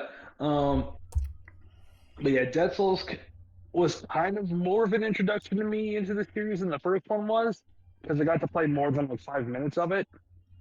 But I, but then I want to say a year or so later, I played 5 on PS3 because they added it for free on PlayStation Plus, and I got up to about part 2 into the story, Mm-hmm. and I kind of stopped playing it there. And I don't know, like 3 games, I'm just like, I don't know, like maybe it's because I'm not starting off from the very beginning and I have no idea what's going on. Maybe I'm just not able to get into the series. And then I got 0 when they had a copy of it for like $20, and I think at like GameStop or something. I picked it up. I'm like, all right, I'm finally gonna try this series out, see what it's all about. And from 0 onward, mainly zero and mainly onward, I have fallen in love with the series. I the only one in the main series that I have not beaten is 4. Interesting. But You're not yeah, missing too much. It's more a bit of a mess, but it yeah, goes yeah, good. yeah.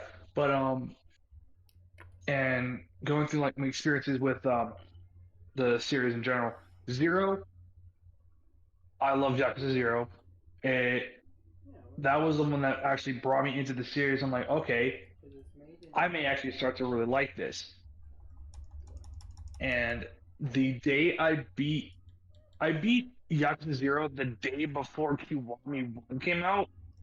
So literally the next day, I got the first one and I immediately started playing that and played through that. And I've kind of been teetering. Like I played 0, then 1, then 6, then 2, then 5, then 3, You are all over the place. then Dead Souls. I played basically all out of order. That is crazy. Yeah. Yeah, But no. I don't. I do love the series. The series is fantastic. I've been a very big fan of the series for like I want to say 7 years, basically. Yeah, I as I told them I only been a fan of the series since like middle like June, July-ish of 2022 is when I started with 0. Oh wow! Cause I played 0 through 6, and then Judgment, and then 7, and then Lost Judgment, and then Gaiden. The order I played. Oh yeah. Which, to be fair, I think we all acknowledge that 0 is probably the best. 0 is the best way to start, just because Kiwami rely. Unless you play the original PS1 or PS2 original of 1, then you're fine to start wherever. But kind of Yeah. 1. But like Kiwami 1 and 2 rely so heavily on playing 0 first. Oh, definitely.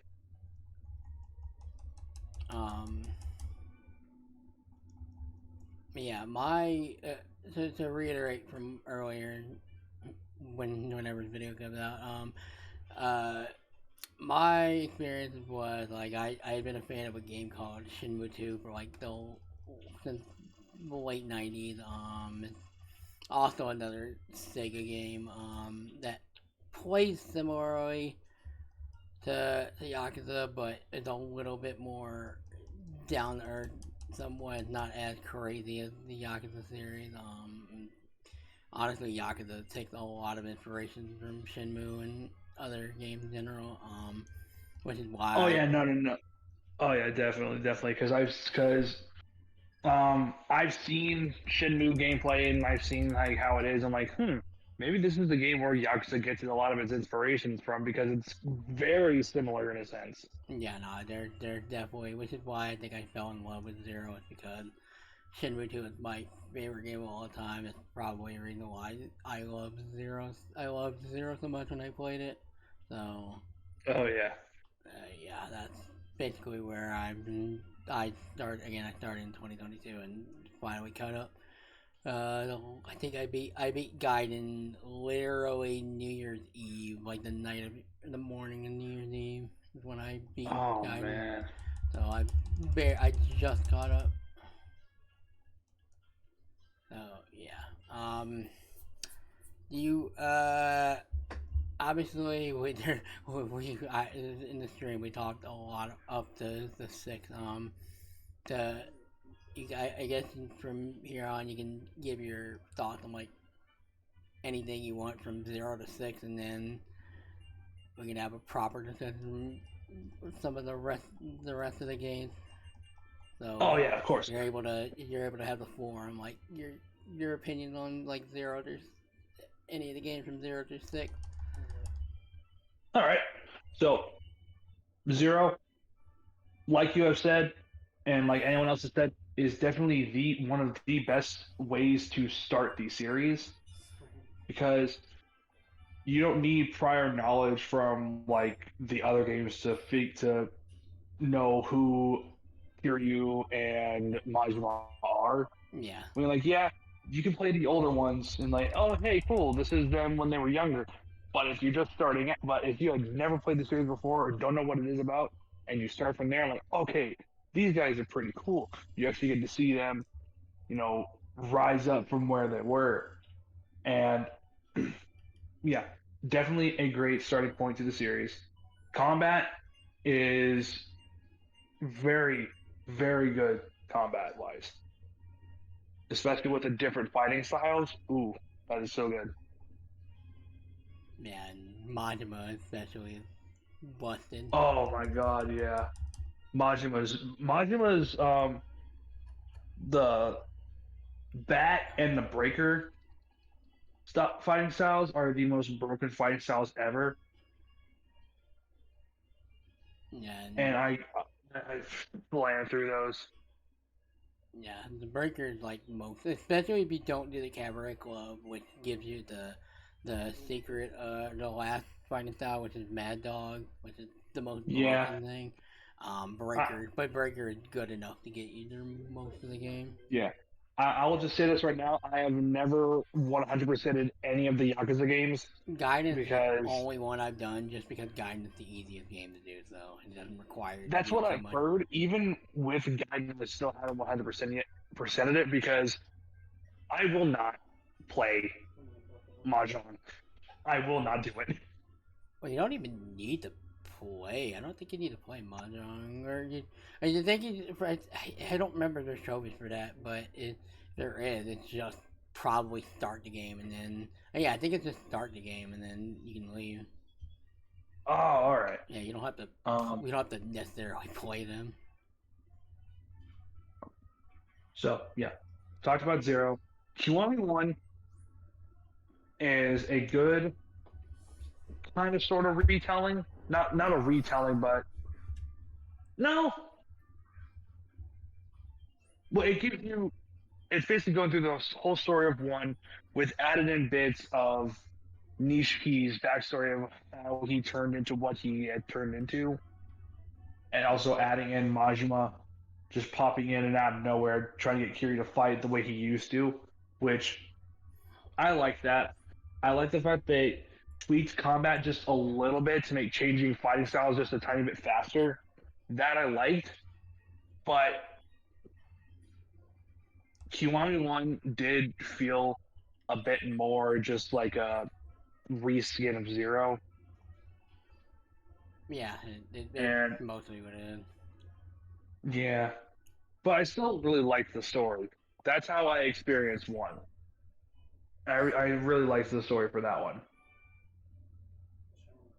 Yeah, And Kiwami 2, also another fantastic game. I really like the story between Kiryu and Ryuji. Basically just trying to figure out who the fucking top dragon is. Yeah, it's not really And- like the best part of that game. Oh yeah. And then Majima's added chapters, added story. That was pretty cool. I like that. I just wish it was a tad bit longer. Yeah, it's kind of there just to close a bow on Makoto's story. Yeah. And going into 3, Oh yeah, it's called Square. I love the story for Yakuza 3. 3 is the first Yakuza game that made me cry. Yeah, for me as well. Well, It was the first one to make me cry because of Ricky's death. yeah, no. Also, don't worry about Hit. spoilers. You're gonna spoilers. Oh, so spoilers are fine? Yeah, spoilers are fine. Okay. Yeah, no. Ricky's death was the thing that made me cry. Because I had just, it's like, I don't know what it was about him, but his character was the absolute best, and seeing him die like that, it was just like, nah, man, don't do that. What, Don't kill off like one of the best side characters. I do think in it, this it, game. it enhanced Kiryu as a character having something like that. Yeah. The biggest downside to 3 though was definitely the combat. Yeah, well, it's mostly how the AI is worked in that game. That's the Yeah, reason like, why the game is called a blocking simulator. oh my god, definitely. It's like no matter what, every attack is just block, block, block, block, block. It's like, can I get a hit in, please? Which sucks because there's And- some genuine good fights in there, it's just hindered by that. Oh yeah, no, definitely. There are definitely some good fights in that game. And going into 4, from what I've played, because I only got to the part with I was on the part with the cop. Oh, the cop Tanamura is. I will say it to you right now. Tanamura is like the weakest part of that game. So Yeah, that's the thing. Literally playing his part was why I stopped playing it, because I'm like, this Yeah, no. part's kind of boring. Tanamura, like it's a chore to get through. Tanamura. Yeah, and with 5, I kind of played weirdly. I played Kiryu's part and Saijima's part first, and then I stopped playing it for like a year, and then I went back and played Haruka's part, and then Akiyama's part, and then I stopped playing it again, and then like a month later I went back and finished Kiryu's part. So I played 5 basically in like spurts. Yeah, that's kind of me with 4, only because I stopped streaming it, and then after I stopped streaming the Yakuza series in general, it took me about a couple months to start 4 again, but then afterwards I kept going and going. Yeah. But no, five story is good. 5 story is very good. Combat is a very big step up from the previous 2 games. 4's combat was good. It was better than 4, but it was still missing something. 5's combat kind of fixes that a bit. 5 is better. The problem is Akiyama is a little worse than he is in 4. Yeah, that definitely is a big issue. Which it's not But- horrible in 5, but like he definitely a downgrade in 5 than in 4 in terms of. Oh, combat. definitely. And going into 6. 6, I was very much excited for. So much that even though I had not played 2 through all the way to 5 yet, I still pre-ordered like the big edition of it that came with like bar glasses, coasters, an art book, all that. Now, like, I want to find out how this man's story ends. And until Gaiden, I feel like 6's story was very short. Yeah, no, it's short and it's a weird story, to be fair. It is like it's supposed to. Like at the time, it was supposed to be like Kiryu's last game, but it felt like, is this really supposed to be his last game? Because there's barely anyone that he really knows in the game. Majima, Saijima, and Dojima aren't even in the game until like the very end. Not like their very last cutscene is when they show up. And it's like most of the time it's just all these new characters, and Akiyama shows up like maybe a bit in the very beginning, and then for the rest of it, it's just Kiryu with these new guys. To be fair, though, the new characters are really fun. It is. It just Oh, is definitely. It just is a little off-putting that the older characters just randomly get shafted, but it. And I don't think it kind of makes sense, but I understand. Yeah, like when I first met the new characters, I'm like, I don't know if I'm gonna like these guys because it's like it's weird just introducing brand new characters into a game where it's supposed to be like the main character's final game.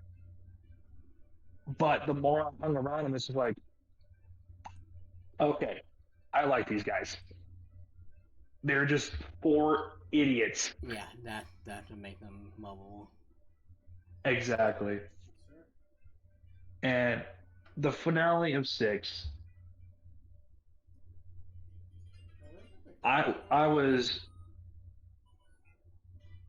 not expecting the ending to go where it did in 6.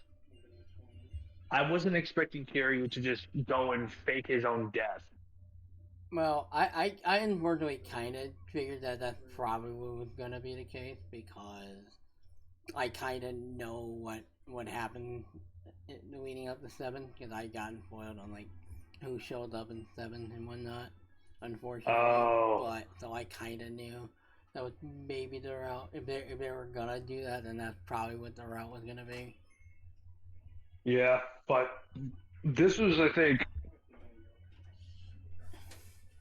before Kiwami 2 even came out, where I had finished 6. I'm like, oh, it's okay, so that's the ending. Yeah, it was good, but kind of expecting just a tiny bit more. Yeah, no, like 6. 6 is definitely, again, it's a product of it's the first game under the new engine, which is what they use now, which is the Dragon engine. But like that was the first time they did that, and they did it. That's why 6 and Kiwami 2 play similarly, and 6 was like a new game to them. That's why it definitely 6 definitely feels a bit off in a good amount of aspect. Oh yeah, definitely. But yeah, like it. There's some good things. The sub stories also feel a little weird, as well, like, compared to the other one. Oh my god, yeah, like I don't even remember most of the sub stories for 6, like at all. Well, The only one I remember is Pocket Fighter. Which is the best one probably in that game, to be fair. Oh yeah, oh yeah.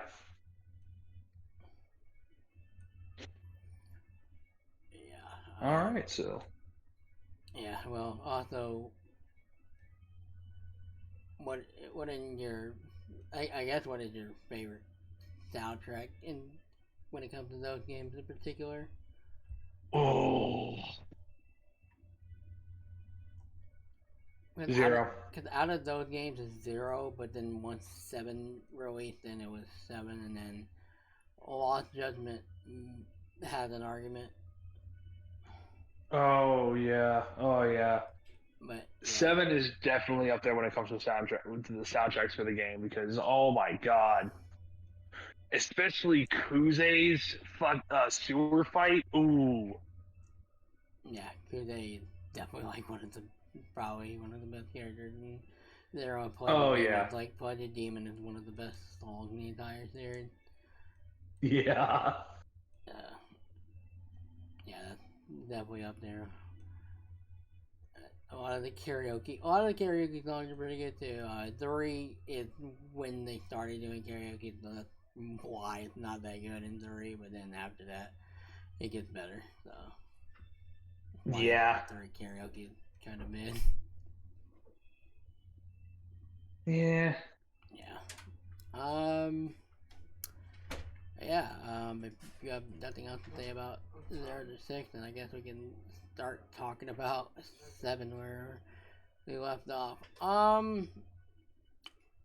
I will say one of the first things to actually talk about when it comes to 7, like it feels appropriate to just talk about Ichiban as a character in general.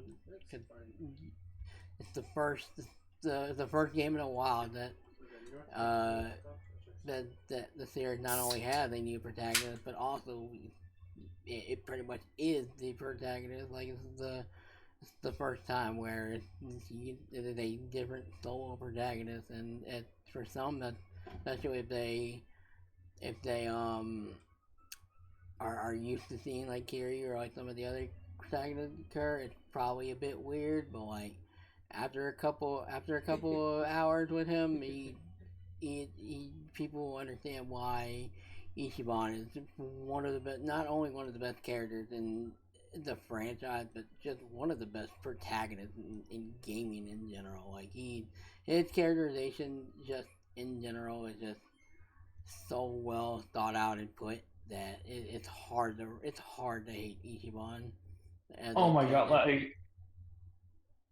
exactly, because like with me, it didn't take me a couple hours to fall in love with Ichiban. It took me like a couple minutes with the character. I'm like, oh my god, this man is a complete moron, and I love him. Yeah, like I already knew about the whole Dragon Quest thing, but like I didn't understand how much of a fucking nerd he was about that, and that was so endearing as a result. It really was. And yeah, like not even just like his character, but like not even just like how much of a dork he is, but like just the way he acts and how he goes about his decisions. Like some people can look at it like in some of the situations that he does, like as like in any if it was any other character, people would question it, but because it's Ichiban, it's understandable and a lot of stuff. Oh, definitely. Like him latching on to to forgot forgot. Why can I not? Why can I not remember his boss's name? Oh my god! I just played 7 like not too long ago, but Arakawa? yeah, Arakawa. Thank you. Yeah. Like his loyalty and dedication to that man, despite even not even knowing the context of what he did, like it showed his loyalty and like his just character as a whole, and it's so good. Yeah. Also, some of the best moments in that game in general is just him just interacting with people as a whole, and like he genuinely has probably, I don't know if he has like the best sub stories when it comes to series, but like he not only has one of the some of the best sub stories, but also the sub stories in 7 actually matter. Whereas Yeah. most of the games there's not really much to the sub stories. Like some of them are funny and whatnot, but like some of them, like a good amount of them, because of an RPG, all which also again that's like also not like the main thing we didn't talk about now. This is also the first game where they went into RPG, and that was a big uh turn off for some, but also a big plus for others. For me that was for me. I already like I'm not that big in the art like I'm not like a crazy RPG, but like I'm familiar with the genre that like I still really enjoyed it, and also I knew enough of it to really get a kick out of it. Like it's weird at first considering the 6 games or 7 if you play Judgment before 7 like I did, then it's a bit weird, but otherwise, yeah, I got used to it fairly quickly after Yeah. that. Like I'm not, like you, I'm not super like knowledgeable about RPGs. I'm not really that big of a fan of RPGs in general. I mean, I've played Persona 4, I've played Persona 5, Yeah, like I and played the Persona game. like those are the only RPG like turn-based RPGs that I can like enjoy, sit through and enjoy. But sevens, it's I think I enjoyed sevens a lot because it's different than the other Sega JRPGs or just RPGs in general. And the way it's done in seven makes it feel unique to the point where it's just like, okay, I'm not big on this, but the way that this game is doing it, like basically like environmental hazards, like if you're standing on the road you can be hit by a car, or if you're standing near like a bike someone can pick it up and hit you with it. Yeah. That brings fresh ideas to it, and that's what really kept me going. I was like, okay, this is cool.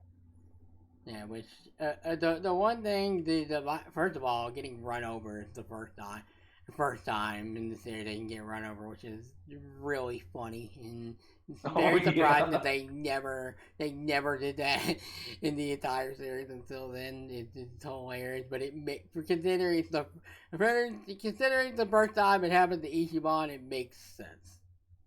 Yeah. And also I don't even think they did it in Judgment either. the first one. I don't think. I think in Lost Judgment you can. I don't think you can get run over in Judgment. I think in Lost Judgment. Yeah, in Lost Judgment you can if you're like using your skateboard. Yeah, but Judgment I don't think so. I don't think. Right. In terms of the environment, yeah, they're cool. And I do agree with that. I think the biggest issue, which I'm glad Infinite Wealth is fixing a lot of it. The one thing I will say about the combat, I really enjoyed the turn-based element of the game. Like it definitely it's a fresh take. And like after a while, like I could play action games for days and days. That's probably my bread and butter when it comes to most games. Especially with being like a Sonic fan. Like I'm used to another action game. Like I'm used to doing stuff like that. Especially being a big Monster Hunter fan, and so I'm used to like playing a lot of action games, action adventures and whatnot.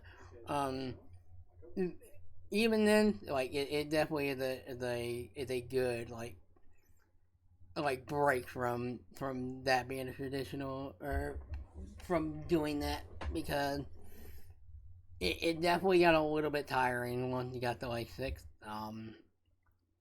especially because considering the games that came out and like the way they've been remastered and remade, and they being all out of order, and because of that, technically in terms of gameplay changes, like it can definitely feel weird to go from one gameplay or how the gameplay feels, and then it can feel good, and then or it can be ass like going for 3, and then like 4 and 5 they end up being better, and so like it's definitely like a weird like change of pace when it comes to that combat. So being an RPG, what do you think? That's actually how I felt about Ishin, because that's technically there have been 2 Yakuza games that have been released in the West that I have not beaten. 4 and Ishin. Yeah, Ishin is the only one I haven't beaten. And Ishin is good. Like I do like where it's set, but I think it's because it's basically kind of like Yakuza 5's. It's like 5, 0, and Kiwami's like combat style, to where it's like you don't instantly go into like a fight. You have to like wait a couple seconds to go into a fight. It's just like, oh, this feels a lot slower than what I'm used to now. And I don't even know if I've gotten very far in Ishin. I got to and I just stopped playing it. I think I don't remember exactly when, but I didn't get far. That's a little bit of it. There was games I think coming around the time, and Ishin wasn't too much of a priority considering it's just Ishin is also a game where you can start with that as well, considering it has nothing to do with the series. It's just its own like time period thing. So you can like play Ishin whenever. So like I know a friend of mine started with 0. It took him like a year to stream that. and then they played Ishin, and then they started with Kiwami 1. So like you can like Ishin can be started whenever. Like honestly, like Ishin, I will probably play after I go through Infinite Wealth and the myriad other games that are gonna come out around January, February. So Ishin is also a weird game. Like I know some people find the original better than the remake. So like Ishin is definitely a weird game, but just having that game in the West in general is always a good thing. Yeah. Considering we don't have the Kenzan games, the PSP game. Yeah, those are the only ones we don't have, and I don't think we're ever gonna get those. Yeah, which kind of sucks. Yeah, it does. Yeah. But back to 7. Mhm. 7, it really made me care. 7's story and characters really made me care for the people that I was playing as. Like, I love all the characters in 7. Like, there is not one character that I did not like in the game. There's one. There's definitely one that you're supposed to hate. Like you can like him for how he's portrayed, how unlikable he is, but Kume is definitely a character that you are supposed Oh, to no, never mind. No, I fucking hated him. I hated him. Young skeleton looking ass. And I hated him so much. which I think it's a testament to how good of a character he is and how unlikable he is. Because I think that's the entire point. Because his entire involvement in that game is just annoying, and then especially towards later in the game, it's the icing on the cake and how shitty of a character he is. But it also the thing of it is also like he's a very shitty character, but like it's also a testament to like kind of how he was treated and used. So, like there's this conversation of like, yeah, he's a very shitty character, but like he's kind of justified for his actions towards the end.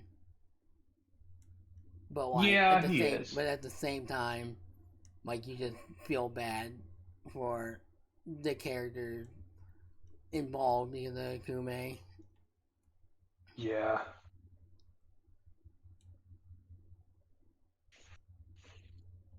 I will say the biggest, like, the one boss fight that almost made me stop playing out of frustration was definitely the Majima and Saijima fight. Yeah, chapter 12 is the chapter where it's gonna test people's patience because they blatantly tell you straight up once you get to Sotenbori in chapter 12 that hey, there's a thing.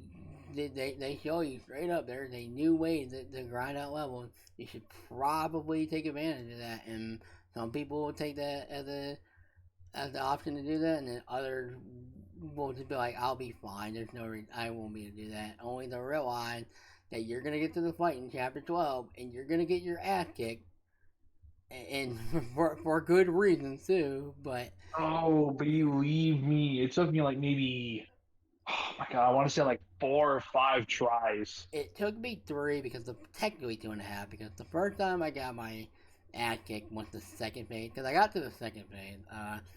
But I was doing work the second fight, so I quit out of that. I was like, all right, I'm gonna grind. I'm gonna get some of the other skills while I'm at it because one of them is weak to ice, and then the other one is weak to electric. So with getting Namba and like other people, Ice Spreader and the Forecast Thunder move,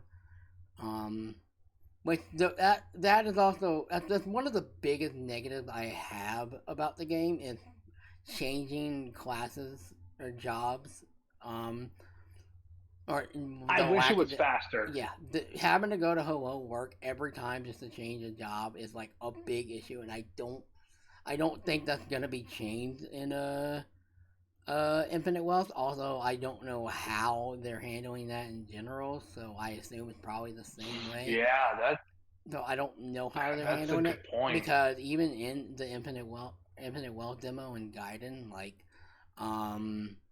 they like they're unless they're like hiding the fact that you can change it. Otherwise, I don't know how they're handling it this time around. But being forced to go all the way, especially if you're training in something more especially in Crimsonrosso, I think the biggest workaround if they were gonna have it be that way, they should have had each location have a hello work. Having what is this location? Having Jincho be the only location to have a hello work is the biggest problem that I think this game had.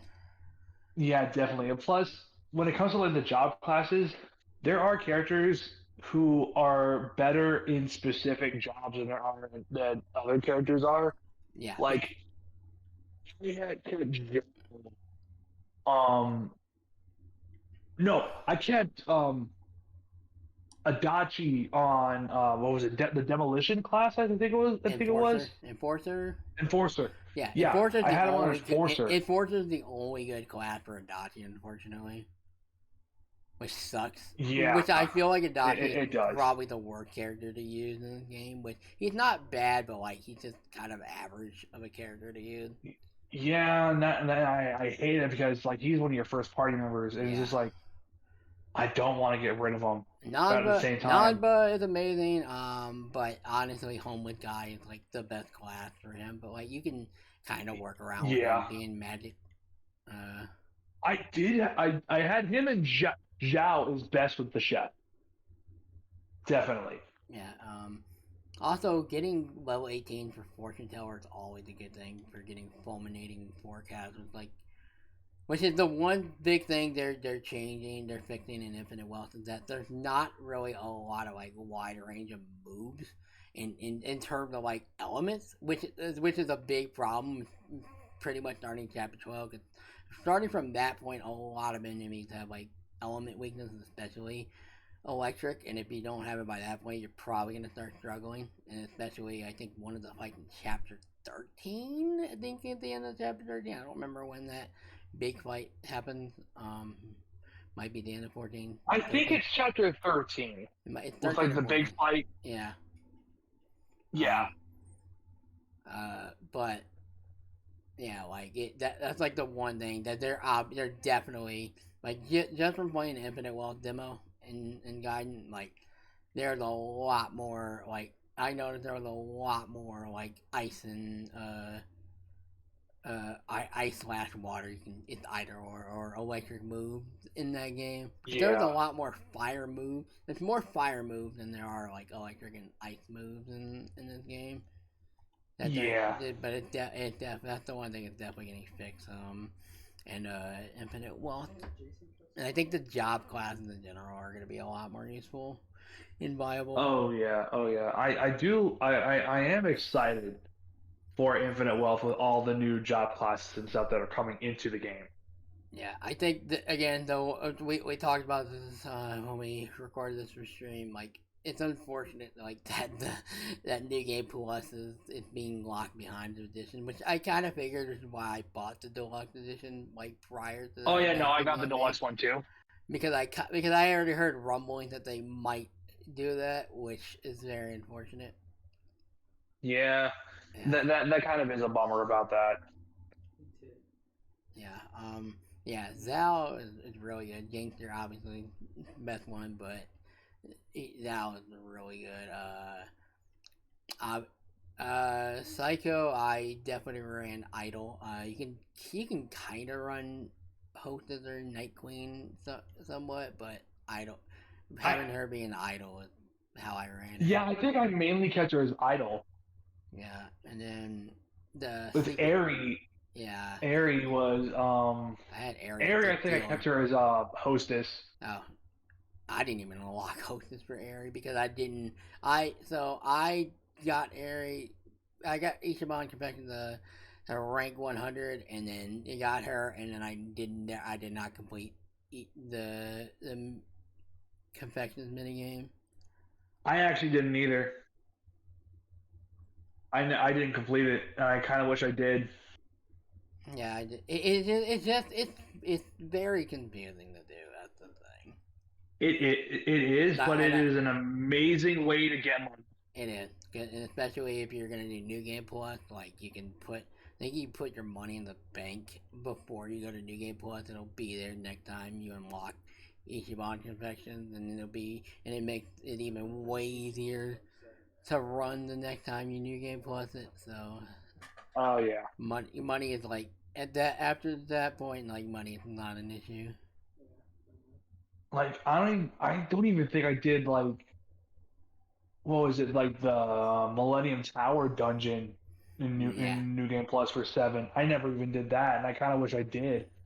Yeah, well, it's a premium adventure, not technically New Game Plus, but I guess Oh yeah, it's a premium adventure. It's like the really hard dungeon. You can like damn near get one shot in almost if you're not Ooh. all the way up. But there's a reason why. It's the reason why it makes getting the platinum for this game is like damn near difficult if you're not prepared. I like right before I want to say like the final boss fight, like the final area, I grinded the one arena fight in oh my god, what was the name of the area? It's not Kamurocho, it's not Jincho. It's the third Sotenbori. one. Yeah, I grinded that arena in Sotenbori. It's weird And let because me like tell you, that's a great way to grind, but like the one other fastest way is the underground, and the problem with doing the underground one in Kamurocho is that the only really significant uh, experience you're gonna get from that is like one very specific enemy, and if you don't kill them a time, they'll eventually flee from battle. So like that's always an issue as well. So like doing that is yeah, a bit of a hit or miss. yeah, it's like That's the one other thing issue I think I have with this game is that like grinding in this game can be a little bit tedious, unfortunately. yeah, just a bit, especially around Like like going from chapter the one later to chapters. 11, chapter 1 to 11 it isn't bad, but like once you get to like chapter 12, then it starts to get a little bit tedious.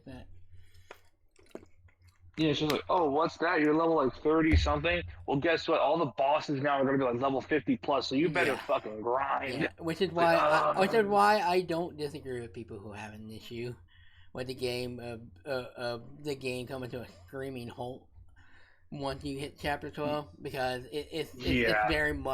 it's very much a fact that happens, unfortunately, which sucks. I will say though, I actually did have a harder time fighting. No. I'm going to say I had a harder time fighting Kiryu in 7. I think it only took like maybe 3 times. I kicked that man's Yeah, ass 3 when tries to fight Kiryu. I kicked that man's ass, and when I fought him, so here's the thing, he will not he will not fight women. So if you have Eri and Psycho with you, the only people who will get hit are Ichiban and any of the other male characters you use. That's actually a lot. I No, did have Aryan Psycho in my team, and he still attacked. no, he didn't attack her for me. That's crazy. I don't know then. Mm. But let me tell you about it. The cutscene before you get to that part where Ichiban is just wailing on the dude. Yeah, no, It's just there's really good scene when he's involved. yeah, it's just like oh my god, like let's say I can understand keeping your cool for so long until you break. I think Arakawa-san dying really just finally broke him, and he's just like, I want to find them, and I want to find them now. And if you do not tell me, I'm going to hurt you very badly. Yeah, I do think while that was an abrupt death, like that was a very much of an abrupt death that came out of nowhere, especially considering the events like beforehand. like I do think it's also a necessary thing because like while Ichiban is in this is like go lucky happy like character, like it is definitely important for him to realize that hey, you're probably gonna experience loss and it's gonna suck, but it also depends on how you bounce back from it, and you can tell like for a while it does eat away at him because it's such a big loss. It's this person that like he spent because and I think the reason why it hurts the most is because there's all this lead up in backstory between him and Arikawa, right? And Yeah. and the fact that like he was pretty much um he was pretty much left the fence for himself because he was an orphanage, right? And like the fact that like he had nowhere to go once like his foster father died, being raised at a had a self land and whatnot. That like he had nowhere else to go, but then he meets this man that now he feel like because he gets kidnapped by random Yakuza members, and then Arakawa like who it conveniently was like technically I guess like in a war with him somewhat with that family basically just saved this this kid that he does not know, and it was literally just they literally asked him to be like, "Hey, we are owed a finger for this kid," and he hesitates without question, not even knowing who Ichiban is, without question does it, and then Ichiban life gets changed after that moment and dedicates an entire life uh, um, to this man and then finally is able to join the Arakawa family, and then like you have that context, and then the fact that like hit this person that he looked up to is now just gone, and like it feels like he's rock bottom, but then obviously like he like obviously like the scene where like he's losing control and whatnot, like it's a pretty big deal, and it's like Ichiban character just written how it's written, like whether it's really good moments or like really tough moments like that is why Ichiban is like one of the best characters in this video game in general, because like say what you will about some of the plot in the game, it it feels a little weird at times, but like the one thing that can't be denied is that Kiryu's or not Kiryu's writing, Ichiban's writing in this game is just it is top quality, and they made sure to make sure that you are gonna remember Ichiban for a long time after this game, and I imagine that Yeah. probably will be after Infinite Wealth as well. Oh, definitely. I am ready for Ichiban I am in for the long haul with Ichiban. Seven made me completely just love his character and like everything. Love his character and all his friends. And so I played seven in dub. I did not, but I do. The only games I played in dub were Judgment and Lost Judgment, and I argue Judgment and Lost Judgment dubs are better than the subs, just because I think the likeness for Yagami, which we will get to when we talk Judgment, it's really good. Like I like his character, like in general. I don't really care for his voice in Japanese that much. Maybe just because I'm used to Greg Chun as a Yagami, but even still, I argue the dub is it's probably the best they've ever RGG has ever done, which is very unfortunate considering how bad Gaiden dub is. So like that's I am glad I played Gaiden before the dub came out. yeah, which is a very very topical topic in terms of Kiryu's English voice, which is why a lot of people probably are gonna play Infinite Wealth in Japanese. Like I'm willing to give the dub for both Like a Dragon and Infinite Wealth a try the next time I play them, but I also wasn't willing to listen to Majima in English, but I do hear that Matthew Mercer, like I've heard Matthew Mercer's Majima's voice, and he's good. Like there's some parts where he sounds pretty good, like in the parts where like, but like it's really hard not to compare it to Majima's Japanese voice. Yeah, like I do not hate Matt Mercer's Majima voice. I thought his voice suited him better in English than Mark Hamill's did for Majima in the first Yakuza game. I guess there's a debate to be had with that, to be fair. Because Mark Hamill's Majima, it just sounded like the Joker.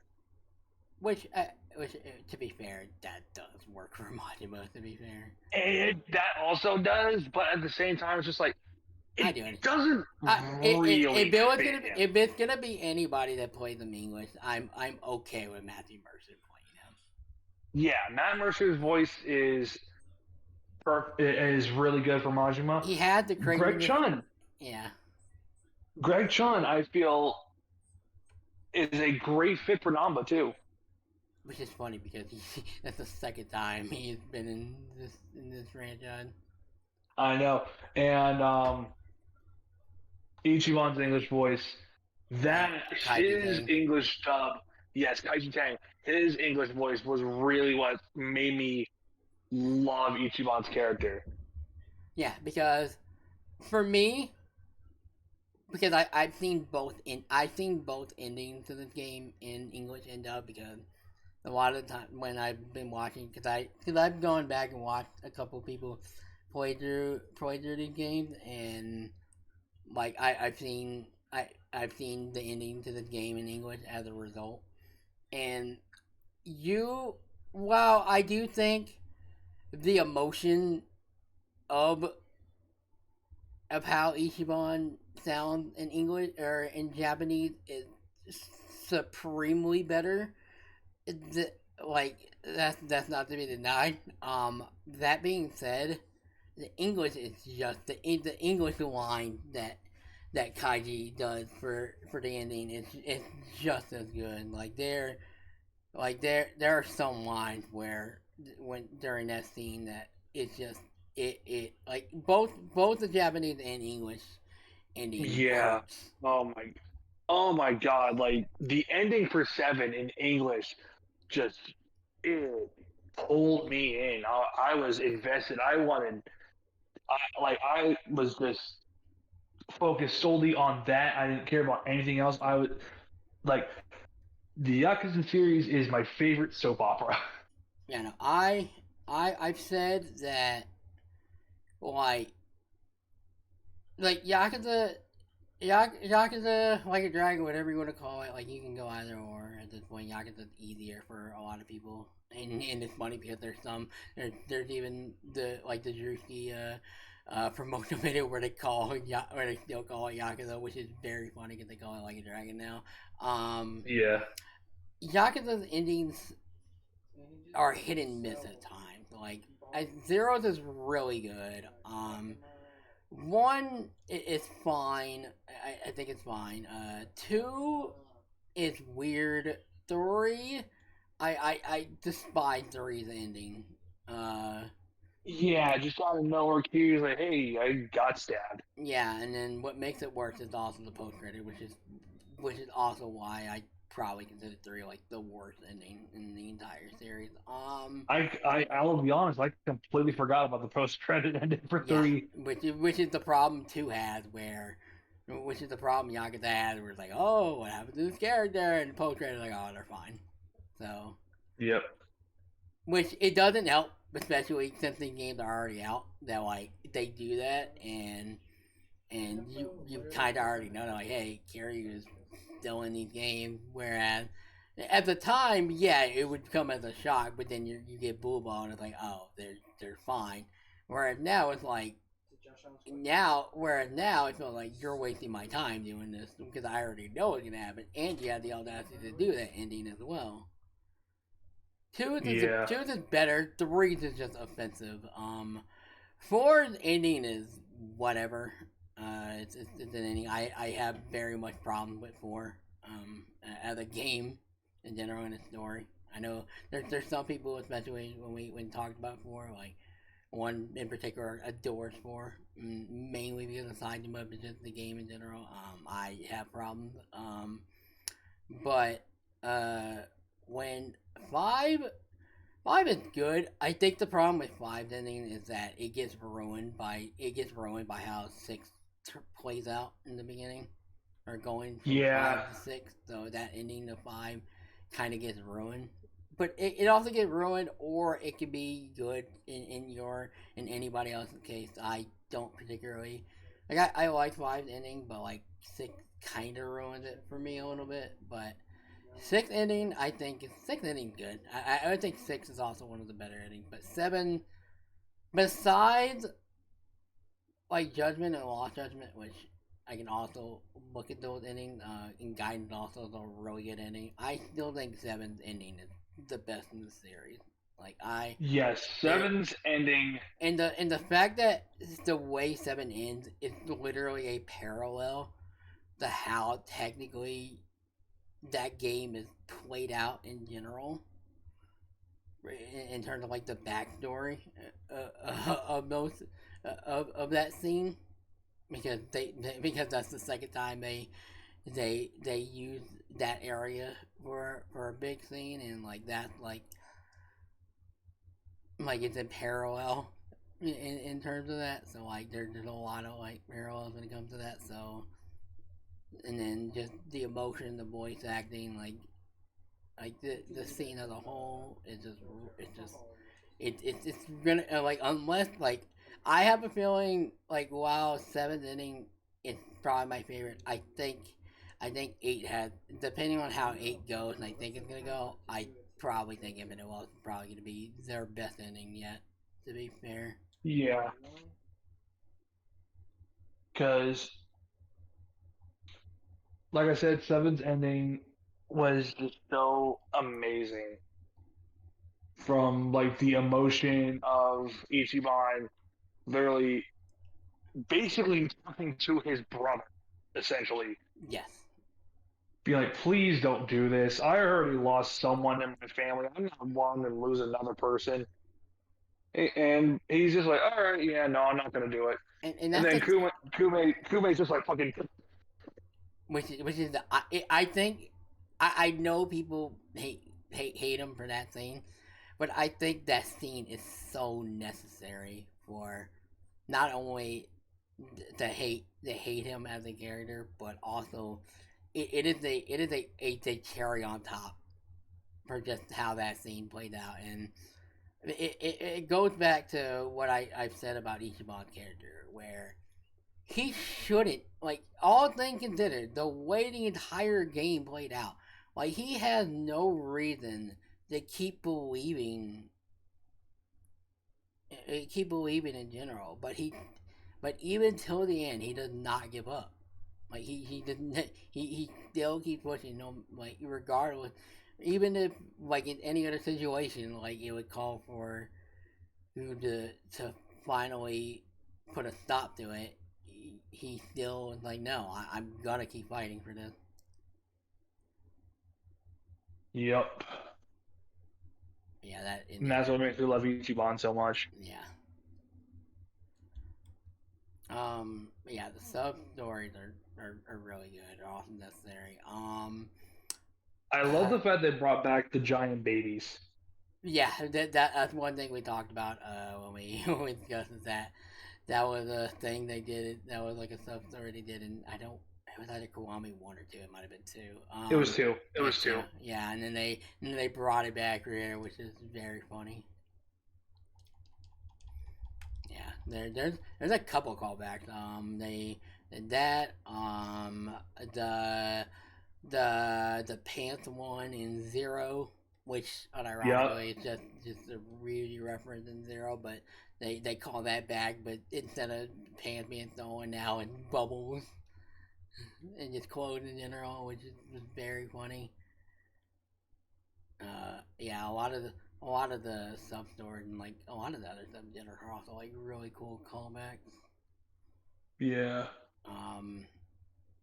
I know one of the things that first of all I didn't even like when I played it, like it. I think it was like chapter 12 was when I realized you can tag out party members during battle. Oh yeah, I didn't really use that system until like way later. Yeah, because they hide it in the etc. Menu. Exactly. That's where like, items.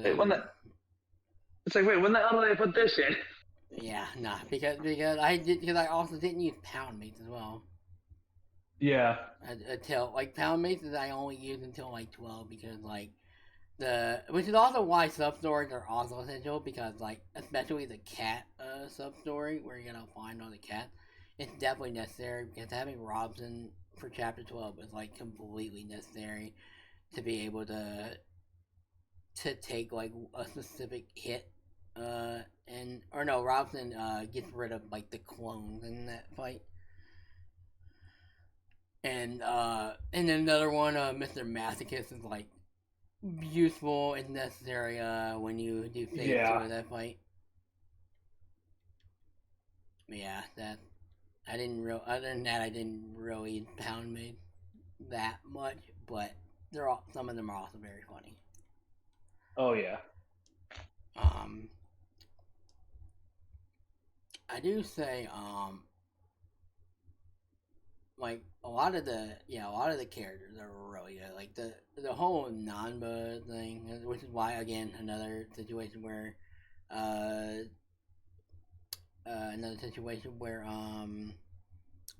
Ichiban is such a great character. Like you have Nanba technically betrayed, but like again for good reason, right? Like it was for good reason, but like it sucked that it was Nanba. But like even still, like Ichiban forgave him, and Nanba just trying to question like it's kind of like not like a Naruto Sasuke thing, but like at the same time still is because like it's kind of the same as the parallel. Like I did a shitty thing to you. Why are you still trying to fight for me? Because when Nishima's like, like, you're my best friend. You're my brother now. I call you a friend now. Yeah. It's just like, damn. Also a big one. Some of the mini games, especially Dragon Kart, especially was a big. That is my favorite mini game in 7 is Dragon Kart. Dragon Kart essentially just being a Mario Kart thing is such a funny thing. Yeah, I mean, it has no right being so fun. It does not at all. Also, Part-Time Hero. What's up? Even if being a tad bit clunky at times, it's still really good. Like Dragon Kart.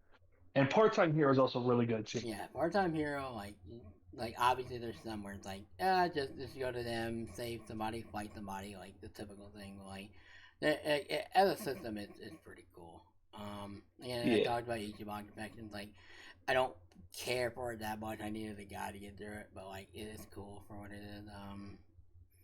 The Sujimon thing, though, that was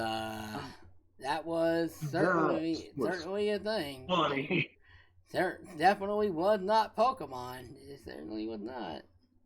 It's like, oh, Pokemon, what are you talking about? This is Sujimon. Which they're delving even more deep into the next game. They're even more. Oh deep. Yeah, I'm ready for that. I sure am ready to play Pokemon. Legit this time. Yeah, some of the I do think again, like I hate that there are specific classes that are DLC, but like nothing you can do about that, unfortunately. Yeah. I do like the link system. I know they're handling it a lot better in Infinite Wealth, in terms of bonds and whatnot. But I do like that they're like a friendship thing. The stat thing, the like personal stat, it makes sense because it's an RPG. But like I was not expecting to have something be like to have a system like intellect and whatnot and like the school thing also was like very random, but like that was kind of cool. But like at the same time, I I will not be afraid to admit that I used the guide to get the answers to those questions, even though Oh yeah, no, I did too. I did too. yeah, it was very. Like, I'm ranked 91 in Ichiban, so I got somewhat far. But yeah, in terms of like the party, like yeah, Zhao is like Zhao is broken, or not Zhao. Well, Zhao's kind of broken as well. But no, Junji, which is Jungi is. which is a crazy character considering we thought he was supposed to be dead in 6, but technically Yeah. he was. But like it's just is another name, which is a very big trend with the series moving forward, considering what Gaiden is. But like, yeah, no, literally with him, just head trauma and win. It's just use head trauma, which is why head trauma is not coming back to Infinite Wealth. Damn. Because, which I don't know if it was a mistake on their part or if that was intentional, but they certainly made a move that shouldn't have been as strong, but it was, and did not cost any MP. Yeah. No, that's a thing, but yeah, yeah, area's cool. Area's cool. The one thing that is weird is that you can have relationships in this game. That's a very weird thing. Yeah, I didn't realize that till like post game when I saw cutscene. Yeah, the Like, cutscenes online for it, it's like, what? the one downside to it is that in order to complete get every single sub story, in order to get one of the last sub stories, that you have to be in a relationship with everybody. Which okay, you're forcing me to do that. You're forcing me to do the harem route. I don't know why y'all insist on doing or something like that, because that doesn't that is a thing that doesn't make sense for Ichiban as a character. But sure, whatever, I guess. Right. So that's the one negative, I think, in terms of like the sub stories and the relationships being a system, and that is the thing, unfortunately. Yeah. Yeah. Boss battles in 7. Oh yeah, the bosses are definitely some of the better ones in the series, I would say. Oh yeah. Like, and also the music is just Warmaker. Tendo's is surprisingly an amazing song. Also, the final boss also. The final boss is good. The problem with the final boss, but not counting the extra fight, that is not a final boss. That is just fodder to get to an ending. Yeah. The actual final boss, like, it's good. The problem is first of all, he has way too much health, and then also the fact that, like, if you don't know that he has an instant kill move is complete bullshit, because I got caught in that. Yeah, I did too. If I remember, I think I revived and just kept going back at him. Well, because he hit me. Well, he didn't target anybody else. He targeted me instead. And the one thing, it falls in the JRPG trope where if the main character dies, it's game over. Which is, I think, the only other time besides Chapter 12 that I got a game over in this game. Yeah. But the workaround for that is, what is the skill that you was it? Not Fearless Command. It was. what? Oh, is it Pyro? Yeah, Pyro is resolved. Like that. Like once he does the move, or I don't know if it's the right hand or left hand, or one of the hands once he lifts, like you pop up a Pyro is resolve, and then you're able to survive hits and whatnot. Like Yeah. I generally don't. I generally don't care for fights that resort to like cheap, like one hit kills like that. Like I understand, like sometimes they'll have a place in that, but like especially for like a final boss, I guess in his case it makes sense, but like doesn't mean I have to like it. It does not mean I have Yeah. to like it. Think, oh, hey, cool, that's there. I guess. Yeah, that's a very unfortunate thing that occurred. Um, I didn't spend too much time in the.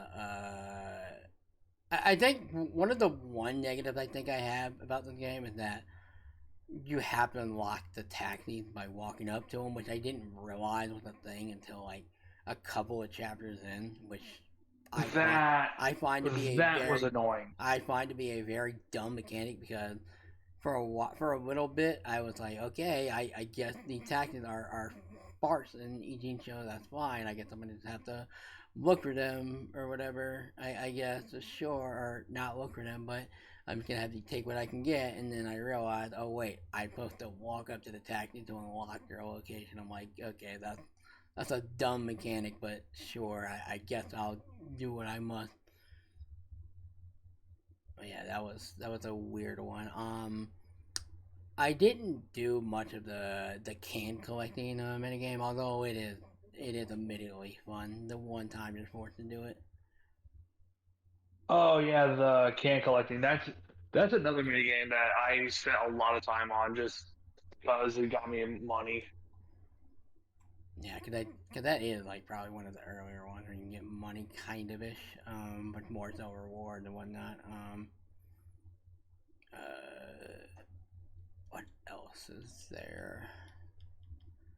There's the movie theater mini game. Yeah, that certainly was a mini game. I think I did that like maybe once or twice before I never did it again. I'm like, this is weird. I don't like this. Yeah, it's definitely a mini game. Also, I will say one of my favorite sub stories is definitely the Nancy the crawfish sub story. Yeah, Yep. that one is really good. Um, what else? The one for Mr. Masochist is also a really funny one. Oh yeah.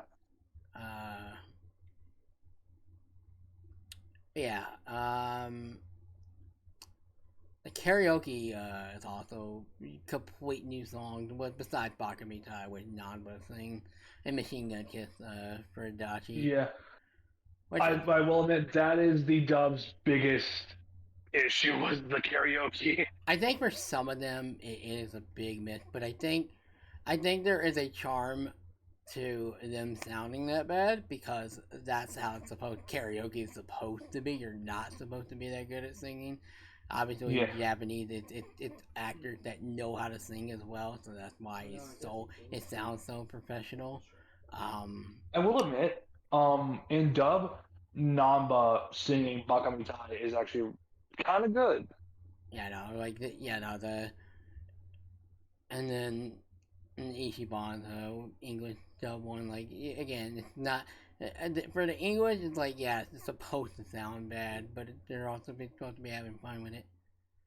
But even then, Adachi's Machine Gun Kiss English kind of sucks. Oh god, Machine Gun Kiss is that is not it. And the less we talk about the upcoming Infinite Wealth English of Judgment, the better.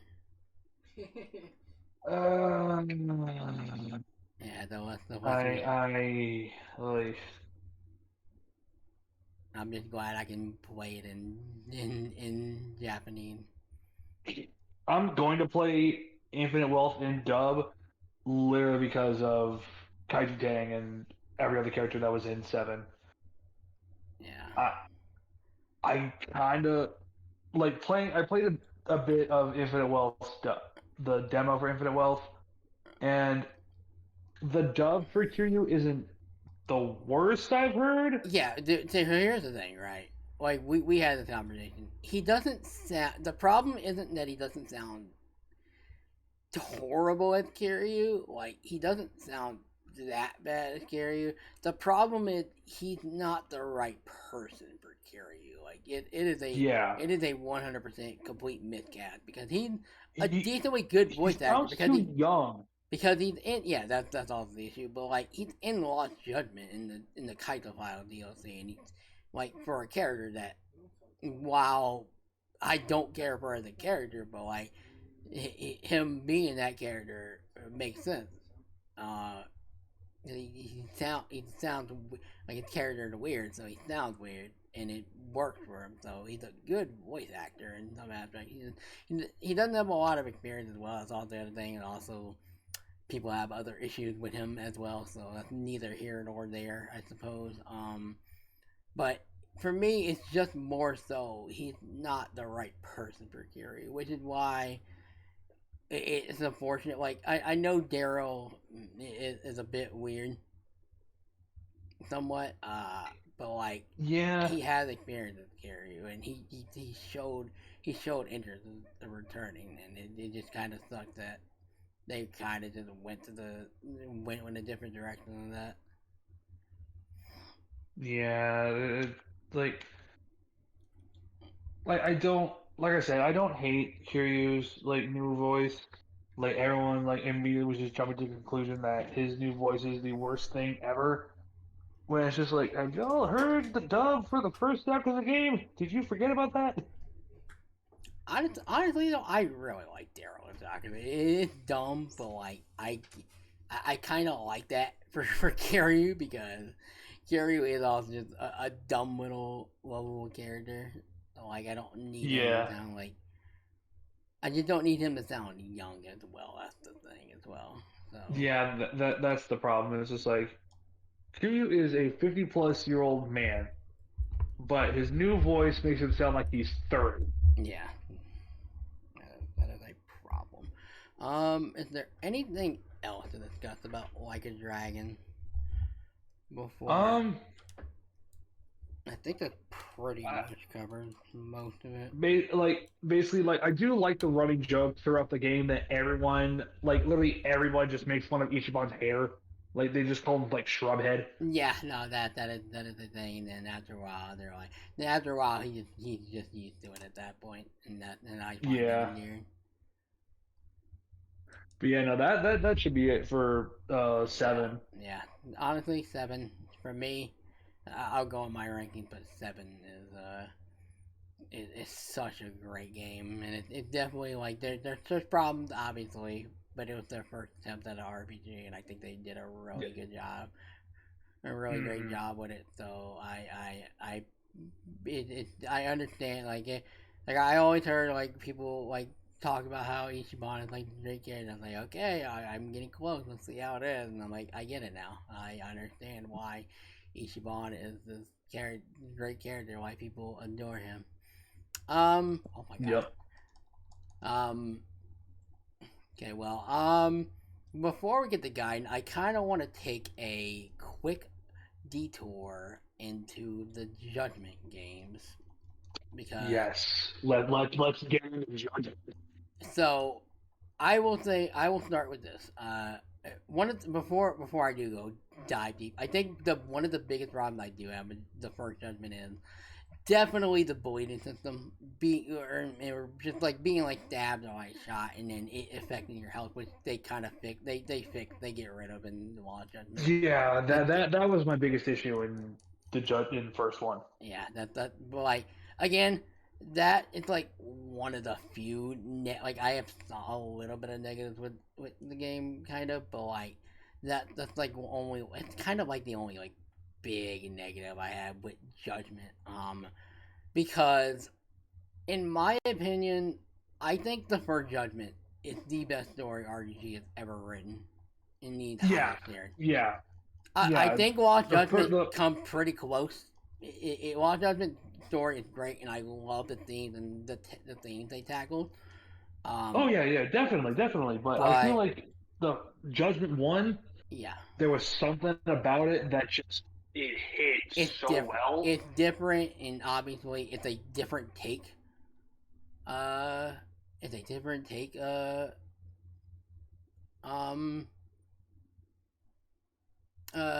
the series. Yeah. And like it being like a murder mystery and whatnot. Like it's it's one of those stories that like it's really like just trying to describe how the story goes and like and how it goes about does not do the first Judgment game justice. And there's a reason why it got a sequel. And like say what you will about kind of the twist, the twist villain in quotation. Even though let's be real, I think the villain can either be a little bit of a surprise or it's the most obvious choice on who the murderer is.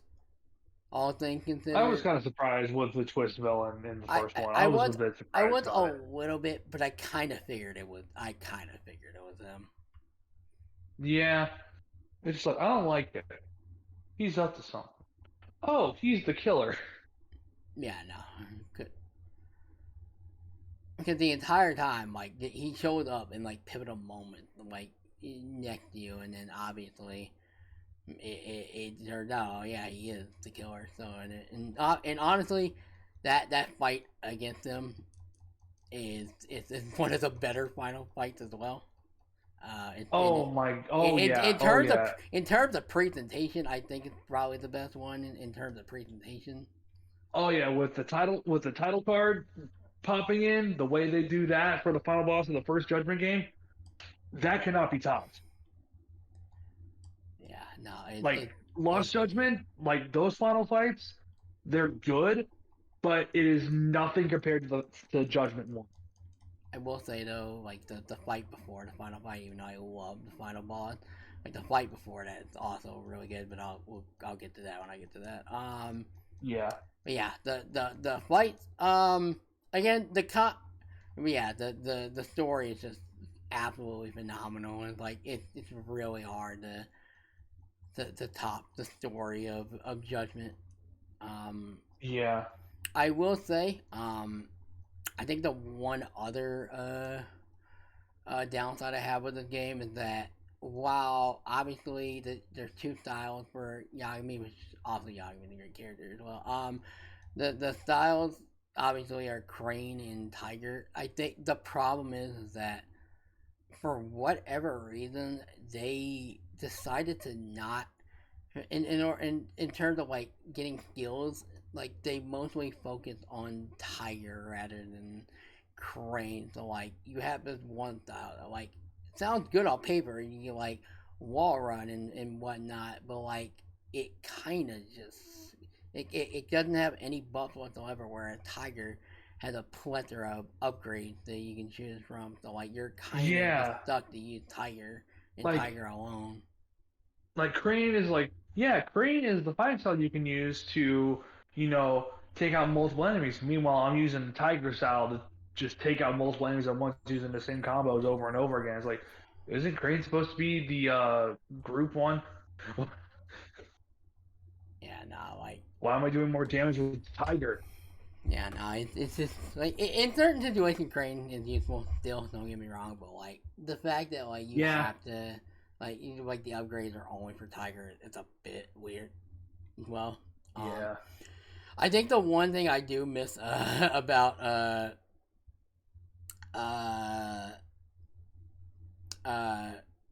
first Judgment versus the Lost Judgment is the cats being in the investigation mode.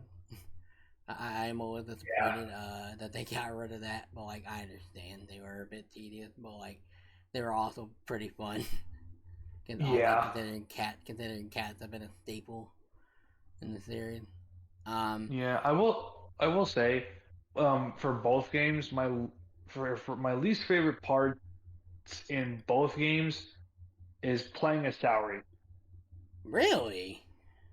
They're my least favorite parts is because It's because she's so slow. Yeah, I guess fair. That's literally the reason why I don't like playing as her. It's just like, oh, I want to run, but she just walks so slow. I personally really enjoyed playing as her, just because I liked her. I really liked her as a Like, character. yeah, but don't get me wrong. I love her. I love Saori as a character. It's just playing as her is just so slow. Yeah, I do. I can see where that is probably an issue for some. I also another negative I have that I'm really glad they got rid of in Judgment is the godforsaken random like gang encounters you had to do. Oh That were yeah, that. which but that at that point where I just stopped doing them, did not care about the consequences that came out of not doing them because they were just they just felt like pace breakers when I didn't want to do them and I was already busy doing stuff and I really just did not want to bother with them. Like I would do them every so often, but it came to a point where I just did not care to do them anymore. Like the only reason I did those was just to get SP. That's it. That was literally just to get points to upgrade my character. Yeah. What the heck? It disappeared. What the heck just happened? That was weird. Um, yeah.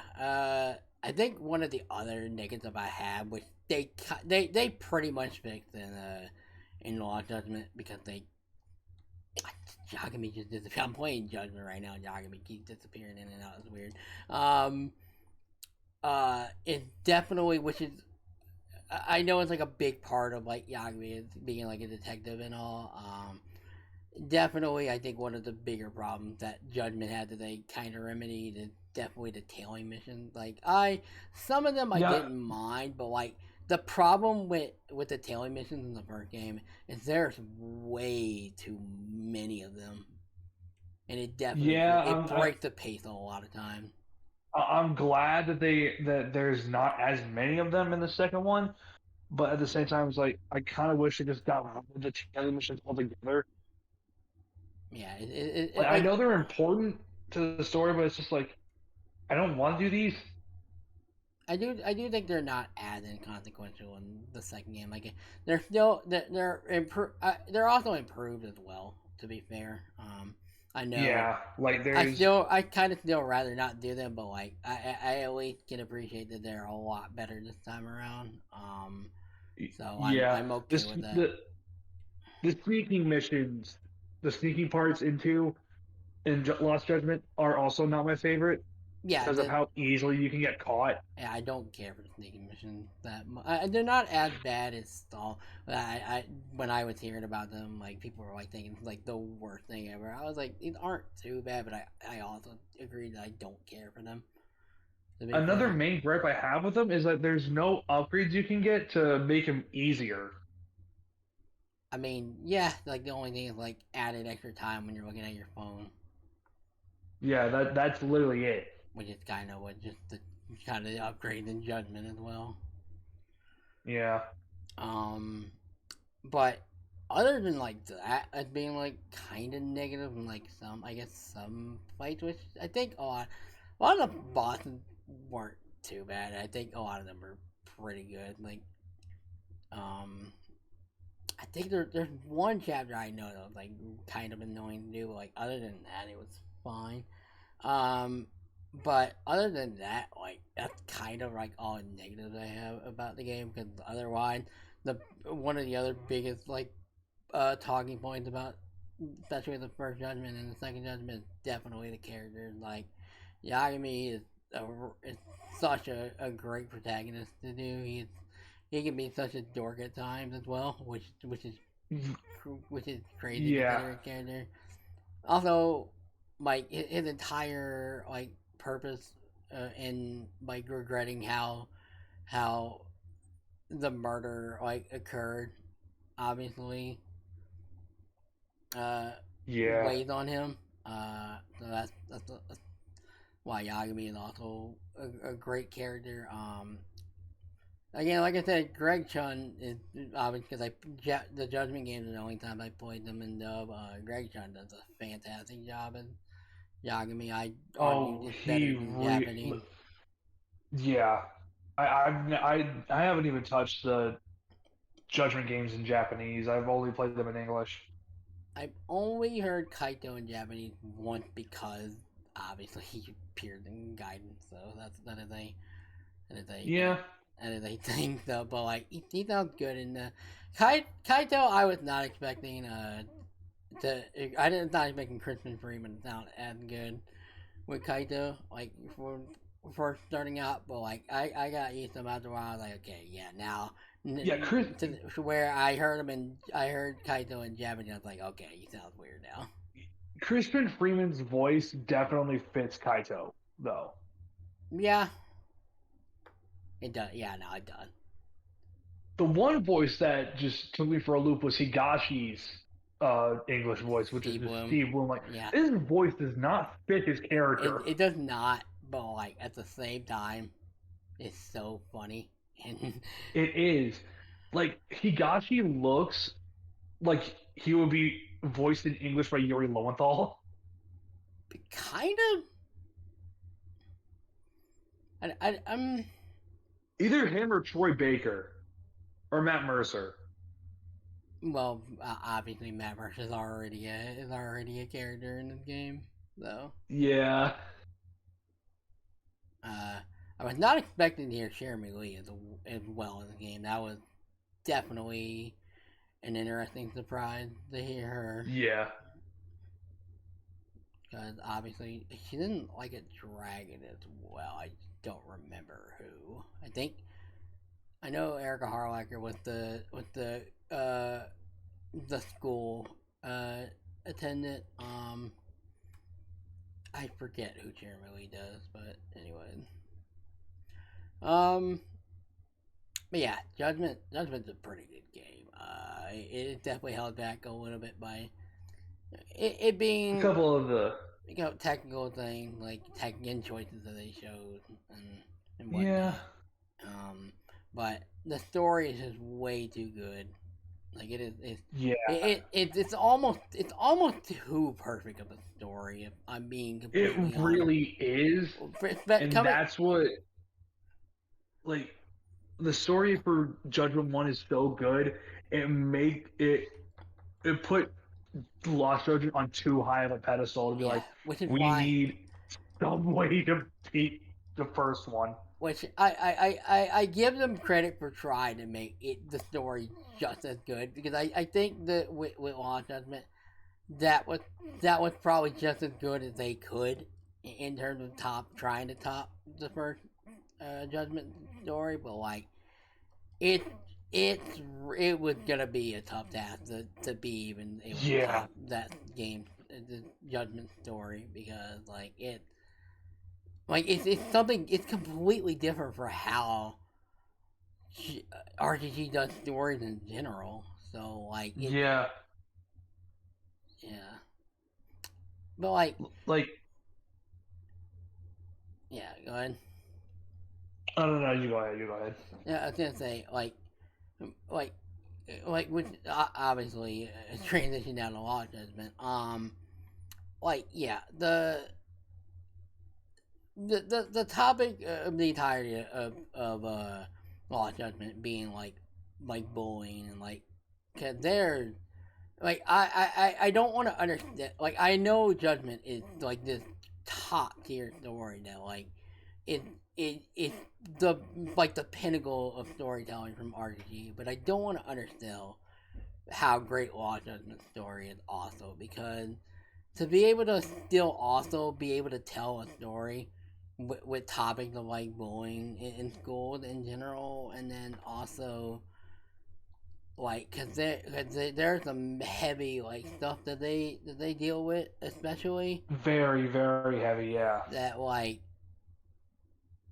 at some point it is really difficult to watch, and then also tackle that with the morals of what is right or wrong, because like there's definitely like which is why I think the final antagonist of the game, which it's an antagonist in some aspect, but like at the same time, there's like a conversation to be had with him as a character, because and how he handles that, and Yeah.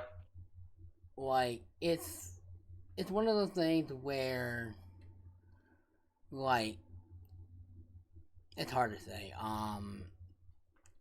We're like yes, in some aspect, in most aspects he's wrong for what he did, but like at the same time, there's a conversation to be like he's not wrong. He just went about it in like a completely chaotic way. Oh yeah, no, definitely, definitely. And I think that's what makes him. I think that what makes Kawano like such a fantastic like character. Like not even just like technically antagonist and like final boss or whatever, but like as a character, because which is why I really like when they do complex characters, because Kawano is like I would argue like a top tier complex character RPG's ever written. Yeah. And I think like the dynamic with him and Yagami is like really good. Like at first when he appears, it's like okay, he's like this cool character, but then like you learn more about him, and then it's like okay, now we're starting to get in some crazy territory in terms of this game. Yeah, the story again, the story, even though not as good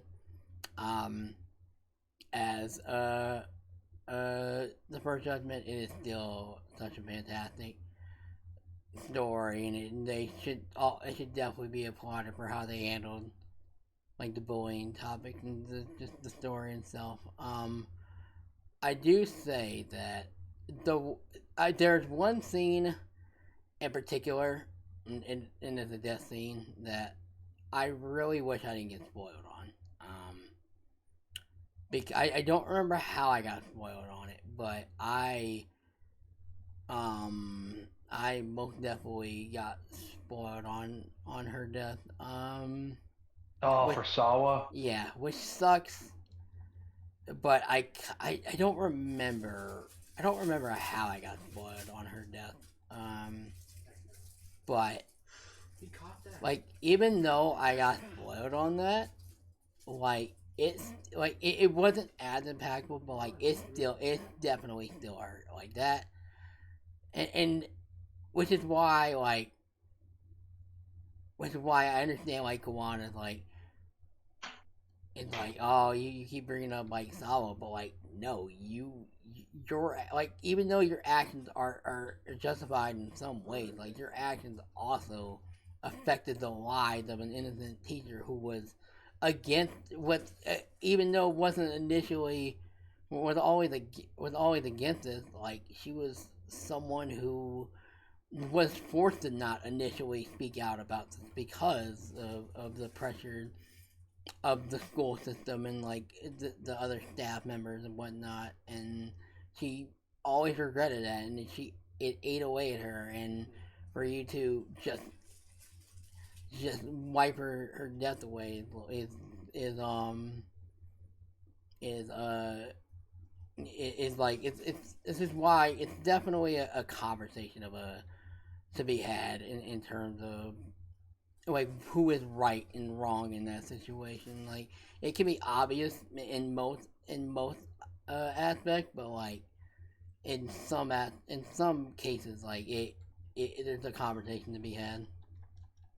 Oh yeah.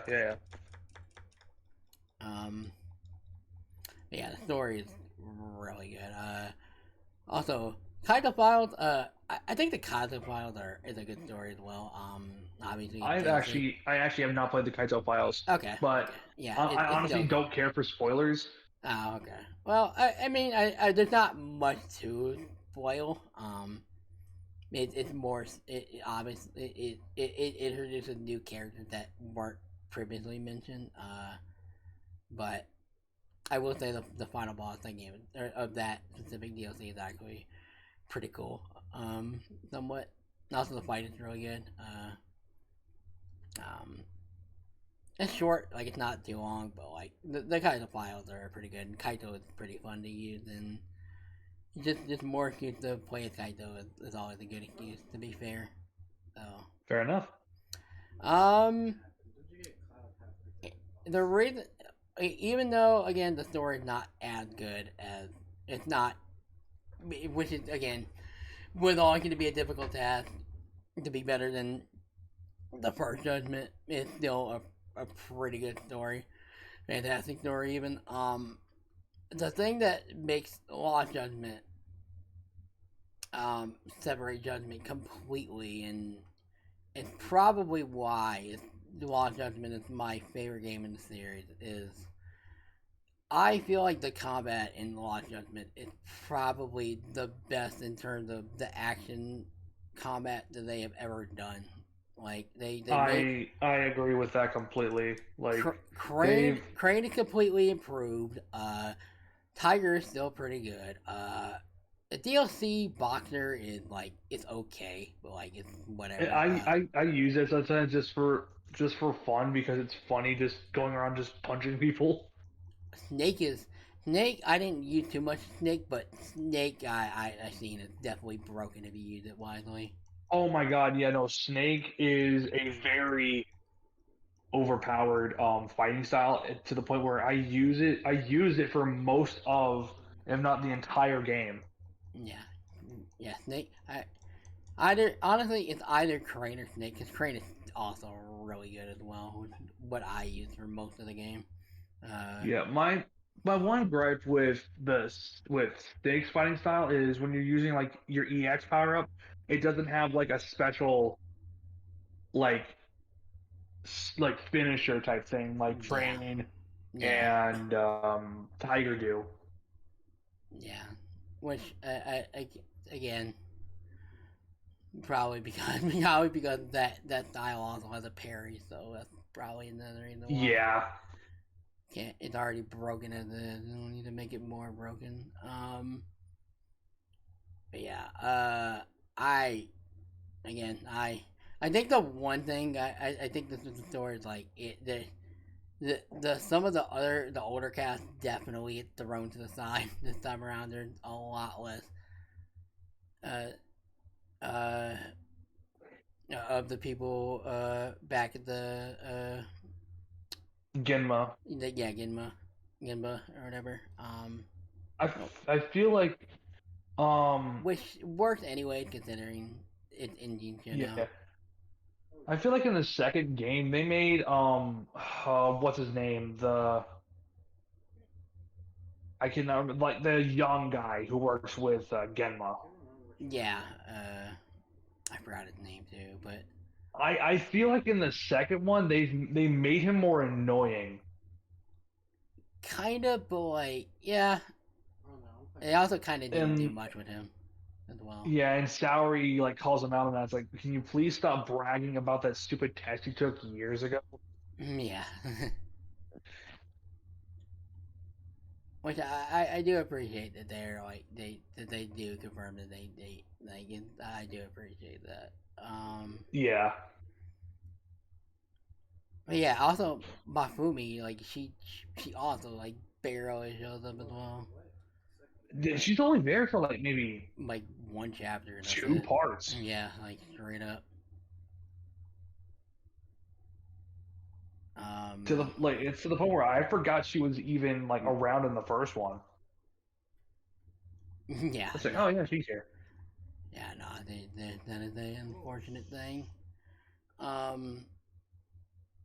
Some of the honestly, like some of the other like updates, like some of the biggest things that I think also would make Lost Judgment part, I think it's definitely a lot of the side content, because while Judgment was a pretty good game, it was definitely lacking like a good amount of side content that it could have. Yeah, had. Like, the school stories in Lost Judgment are very good. I haven't finished them Mhm. because I don't know what I'm missing, but for some odd reason I can't upgrade like the actual like MRC part. I think it's because I have to beat the robotics club, and I don't want to do that because that's my least favorite Yeah, class. the robotic club is definitely my least favorite. Some of the requirements for the MRC require either your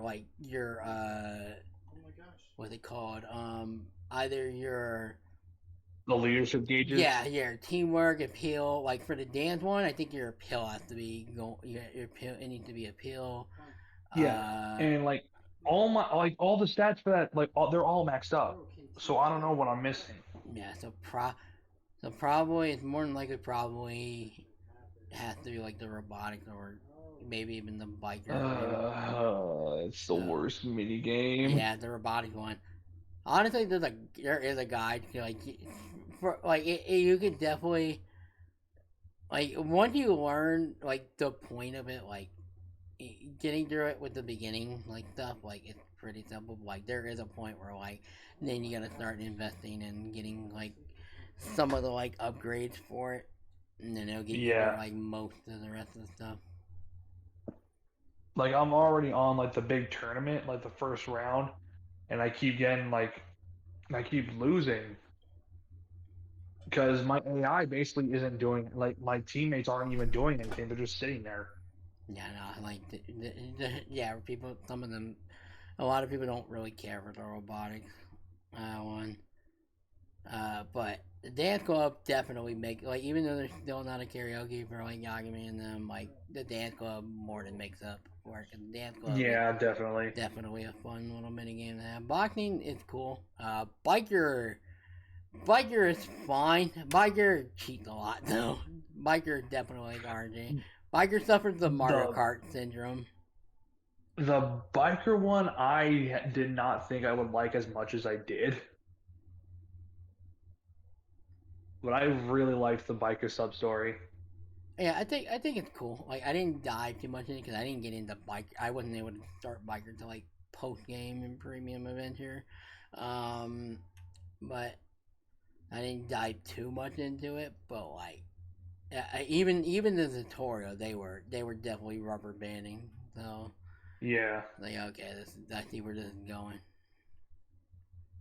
Uh, there's some DLC ones like I did the skater and I did a little bit of the esports, but I never unlocked the other two DLC school stories. Like the photography, I think the other two are like photography and casino. I haven't been able to get those. I did get Girls Bite though. That one's fun. I like that one. Oh yeah, I'm missing three actually. Yeah, but yeah. The school stories is definitely like, and especially Amasawa like as a character. Like when you first get introduced to Amasawa, you're like who? Because I made a joke tweet when I first got there. I was like, who is the sassy lost child that came up to me? Yeah. And then, but then after a while, once you actually get, also her being voiced by Zancy Wynn is fucking hilarious. Yeah. Her like once you get more invested in her, especially with the school story, like Almasawa is definitely one of the better characters in the game as well.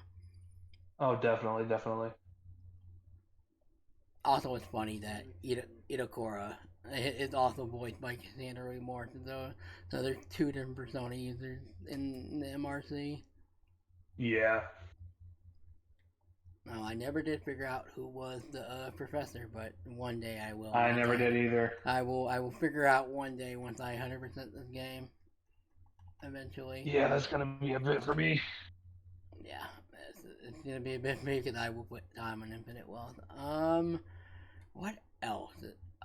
I know the side cases are pretty good for both games, and they're definitely useful because obviously money isn't too hard to get in these games, but the side cases definitely help accelerate that once you do Yeah. money, and some of them are pretty cool to do. So yeah, I don't.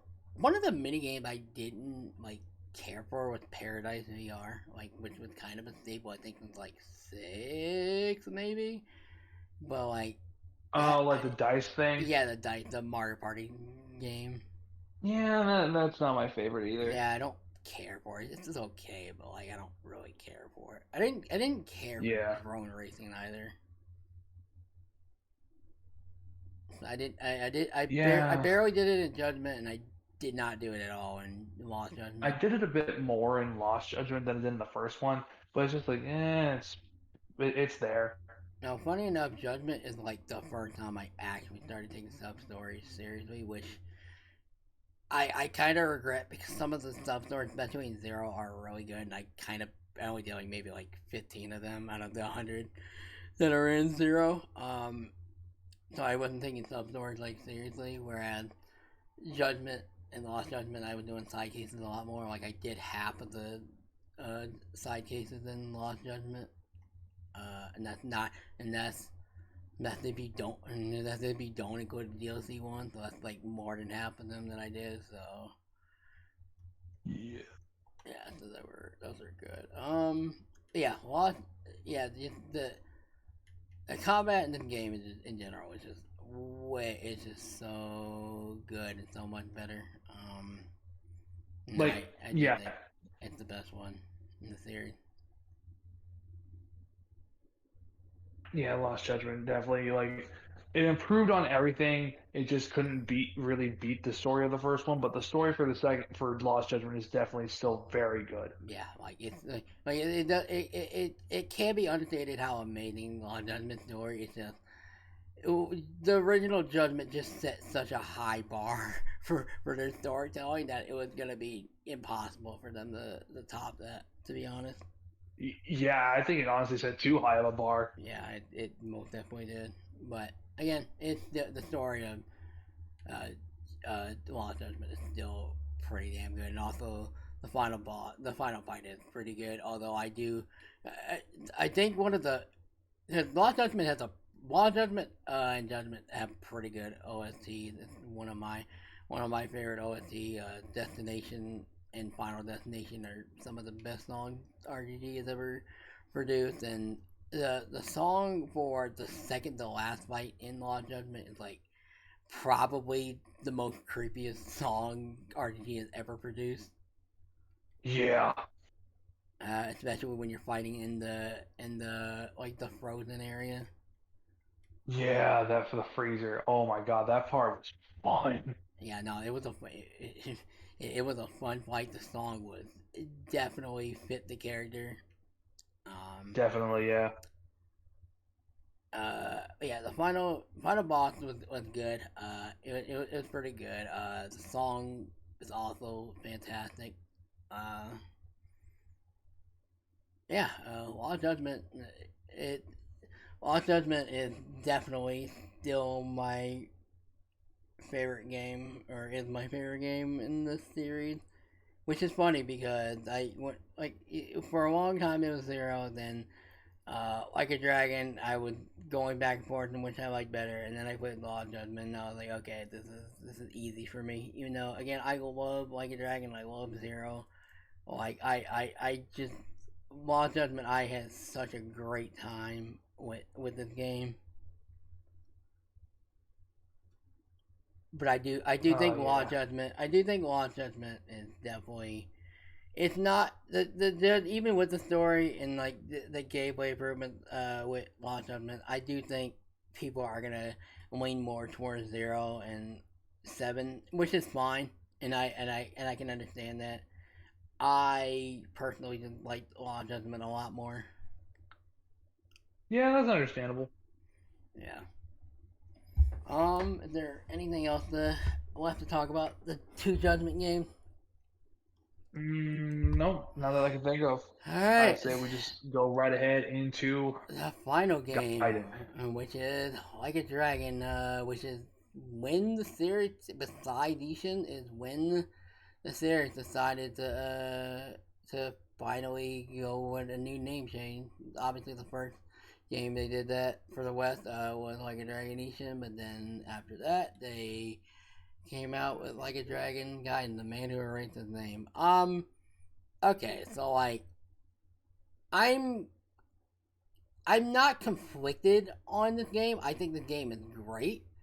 I'm conflicted on where I rank it when I try to rank the game, because on the surface it is probably one of the most, besides Infinite Wealth, which would probably be a closure for Kiryu.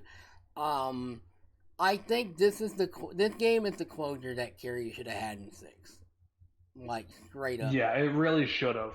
But at the same time, because the fact that it is a side game and it's on the shorter end, like it's only like a 10 to 20 hour game depending on how much you do. I beat it in 21 hours because I 100%ed the game. Which is still shorter than like a good amount, like most Yakuza games. So like Yeah. So like if you're basically just reading those games only like about like maybe 10-ish hours, which is very short in the grand scheme of things. You could beat that in like a day. If you have the time. But at the same time, like despite the fact that it is short, like it is still such what a like if this is a telltale sign of like where Kiryu's gonna go, like it is a perfect like setup for his send off. It is definitely like, especially for his game. Like I know for some people they're a little bit disappointed that his Swan Song solo game is a side game, and I understand that.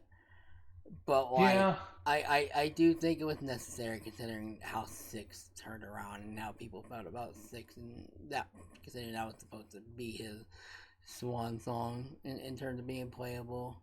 And I think Gaiden remedied that, at least for me. Cause Gaiden definitely. Gaiden gameplay is pretty fun as well. Yeah, like with Gaiden's gameplay, I used the Yakuza fighting style more than the Asian fighting style. Like definitely. Yeah, I think Asian is cool. I think it's a little bit wonky at times. Like one of the most frustrating trophies to get in this game is you have to use the spider mechanic and throw someone in the river. But because that is annoying, yeah. No, it is annoying, and then I just randomly got it off by chance. But like even then, that's an annoying thing to do. But yeah, no, I definitely there's some aspect of using the agent fight, but like especially like in the it's very helpful in the Coliseum. Yeah, that in the the secret boss Amon fight, Joe Amon fight. It's definitely useful for that as well. Yeah. Yeah, the Coliseum especially is useful. Yeah, no, the Yakuza style is definitely what I use the most. And also, Gaiden is also the only game I ever platinum because it's so easy to platinum this game. It's so ridiculous easy to be able to platinum this game. It's a bit short, but like I do think this game is a pretty good. I do think it's a little over, but it is a little overpriced. It probably should have been 40 instead of 50, but I think even then you can still justify yourself to paying that much for this. Oh yeah. If you don't have Game Pass. Yeah, because that's how I played it. Yeah, I would have played it on Game Pass, but because I played every single one of these on PlayStation, I was like, I kind of just want to buy it, even though I could have saved money, but I bought it anyways. Yeah, I do appreciate that they brought back a good amount of minigame. They brought back Pocket Circuit, which was very cool, and I think was very cool of them to do. The Comedy Network, I thoroughly enjoyed the Comedy Network and how that was kind of a substitute for how sub-stories were handled this time around. Yeah, I like that. Some of them are a bit redundant in terms of advancing them, but like for the most part, they're pretty good. And also, the return of the Obitarian was a complete what the fuck? Like, why are you back? Why does old ass lady still alive? And also Akame as the character was really good. It's gonna be unfortunate. Yeah. She's probably never gonna return in the game again, which is very unfortunate. But I Yeah. really enjoyed her as a character. She was so fun. She really was. The final fight in Gaiden. Yes, it's for me. Ooh, Yeah, way better than 6. yeah, and also for me. It's similar to 5. Where, but Honestly, yeah. the thing about 5 is that 5's final boss is that it's a final boss that while it's probably one of the best final bosses in the entire series with 5, like the final boss also just feels shoehorned in and out of nowhere. Whereas while you can have some issues with the final boss in Gaiden, like he also feels like a final boss. I do think that him stepping up the monument item was a bit weird, but like I think I do like the argument that he's also running off adrenaline. So like at that point, so that's also enhancing him as well. So I do think I can look past that. But yeah, him as the final boss is just fantastic. Yeah, it was fun. Very fun. I think the song And was really good. the ending for Gaiden. Oh, man, that was the ending for Gaiden is the hardest I have ever cried for any game whatsoever. So we when we had to talk about Yakuza 3, we had this because some people have issues with how they handle the orphanage things in Yakuza 3, and Percy made the good argument of if they would have just put that as like a sub story side thing, none of us would ever give a shit about these kids. Whereas where we're forced to be like a main story thing, we're given time to grow and love them as characters. And I think wow, even though Yakuza 3 is not a good game in a lot of aspects, even though the story is pretty good, I do think Yakuza 3 is what it is still an important game.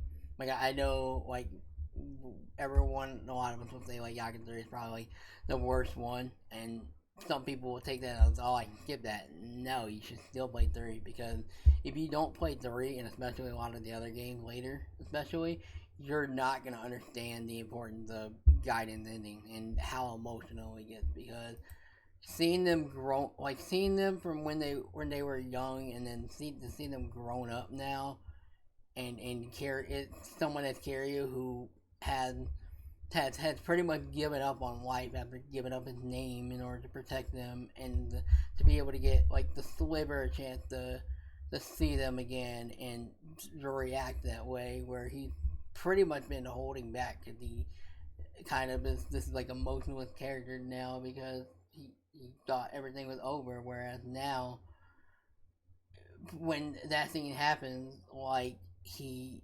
breaks, and it's to be expected because he didn't think he would get something like this, and that's why, even though again, like I said, Yakuza 3 is a game that is not fun to play, like it is still an important game for not only just future games, but like Gaiden ending as well, and Kiryu's character as a whole. Because Kiryu being a dad as well is some of the best moments in the entire series.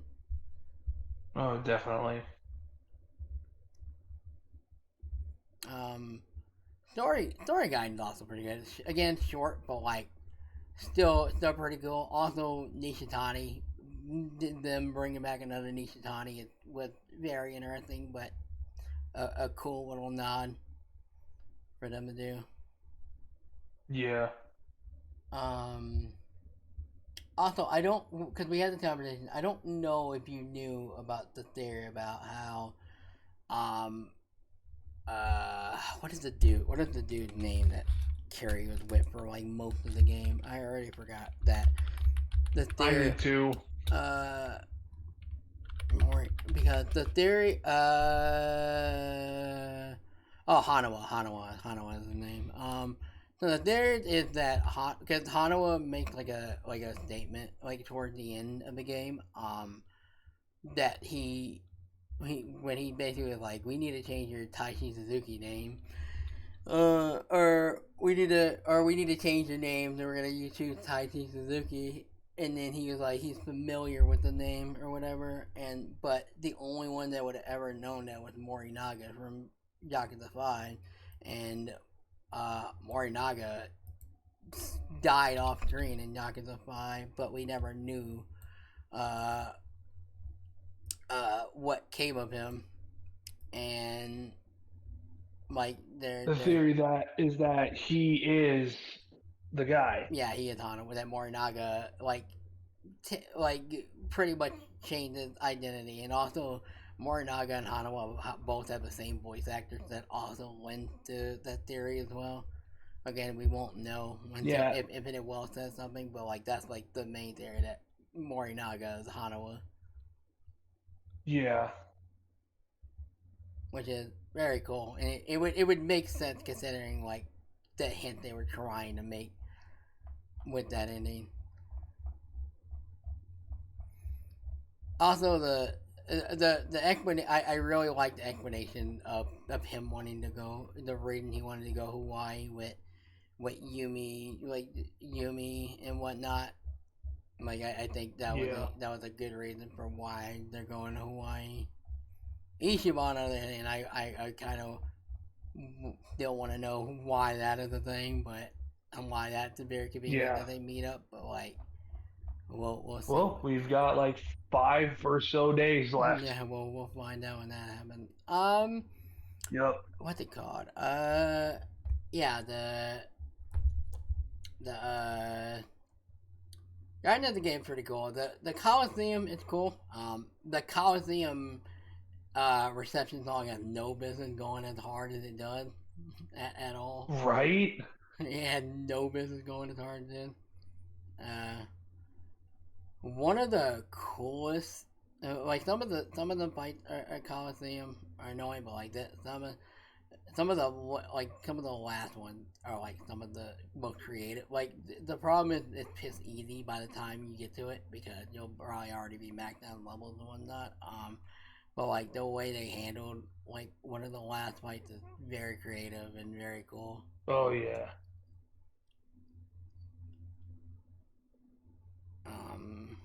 Also, game being the first time you can change clothes for Kiryu is very weird, but like I don't hate it either. Yeah. I love the fact that throughout Gaiden, he's just like, my name's Joryu, and everyone's like, oh hey, Kiryu. Yeah, God like, damn it. Like, no, you're not. You're Kiryu. You're not Joryu. Like, I'm not. And it makes so much sense that Kiryu's idea of blending it is just putting on a pair of sunglasses and not changing his hair. I know. Which is why probably now we understand why he changed his hair and why he looked like that in Infinite Well. And they probably like, okay, probably changed the hair. Yeah, so again, it makes sense that he would be dog shit at being able to hide himself. What else? Oh yeah, one of the biggest things that I think one of the weird, it's not necessary, it is a complaint actually, like the VR Cabaret Club is one of the weirdest minigames they have ever done, and they've done some did it once. And I feel very uncomfortable. You have to do everything. Yeah, that was it, the part where you have to do it. You have to do all 4 of them to get the platinum in the game. Oh god. And I know one of them is the VTuber K-Son. Yeah, K-Son is like one of them. That's about as much as I know, but the only one I did was the one that you had to do. Yeah, that was it. Like here's the thing, I think as an idea it's not that bad, but like it is such a weird minigame, and they've done some weird, like this is a series that has done fighting bug ladies and cat fight clubs and pocket circuit racing and whatnot, and a lot of other weird shit, and then we have virtual women talking to you. So like yeah, but then again, that's been a thing, like the live action stuff's been a thing since like I think 0. Yeah, there's like a telephone mini game as well. Yeah. Well, and then 6 had and like then the chat rooms or whatever. Chat room, and then also the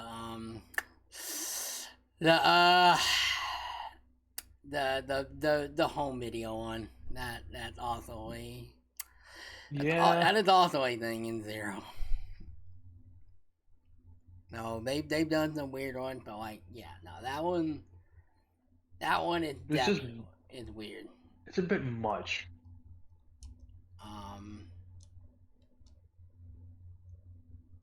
But yeah, so obviously one of the biggest things that is like the biggest appeal of this game is definitely Castle, and Castle is such a cool area in this game,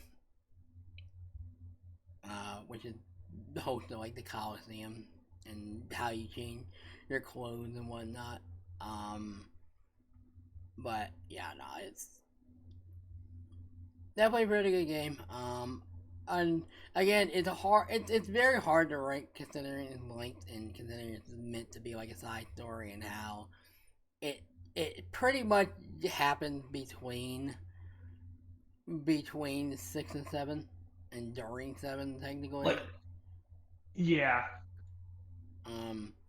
The one thing I do wish we could have done, maybe have like an actual, like whenever you fight Kiryu in 7, I kind of wish there was a thing in Gaiden where you fight like Kiryu or Ichiban as well, instead of it just being like, hey, Kiryu did this thing off screen.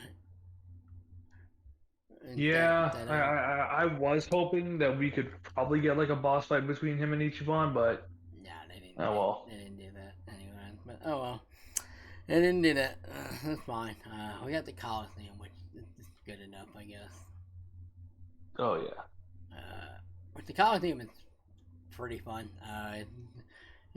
Very very shitty to be having DLC characters. Like Daigo and Saitama and Majima for your thing, but like they're not necessary at the same time. So it is whatever. But I do like the fact that you're able to use whatever character you want in the Coliseum. Unfortunately, some of them are ass to use, like Kaito especially, who makes an appearance in this game. They're a sub story, and also Higashi, which is also pretty funny. But unfortunately they're kind of ass to use. But as members to use while you're doing the Hell Team Rumble, they're pretty good to use. Mostly just use Kiryu and just have AI control them. And you're good to go. Coliseum is the only time I like put effort into like Coliseum-esque like arenas in these games. Yeah, I think I got to like the platinum levels in the Coliseum. Yeah.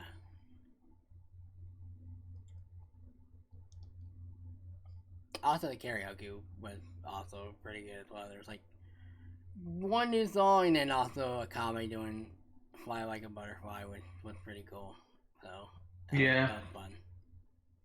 Also, soundtrack's pretty good too. Obviously the final boss song is phenomenal. But there's also some pretty good songs in this game as well. Yeah. Alright, is there anything else to discuss about this game in particular? No, I think we both have said all we wanted to say. Yeah. Alright, so that leaves the one final thing, which is to talk about Infinite Wealth then.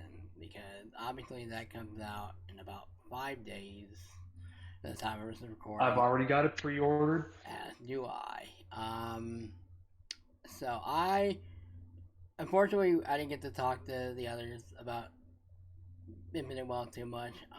But I did ask them what everybody thought and how this story is going to end.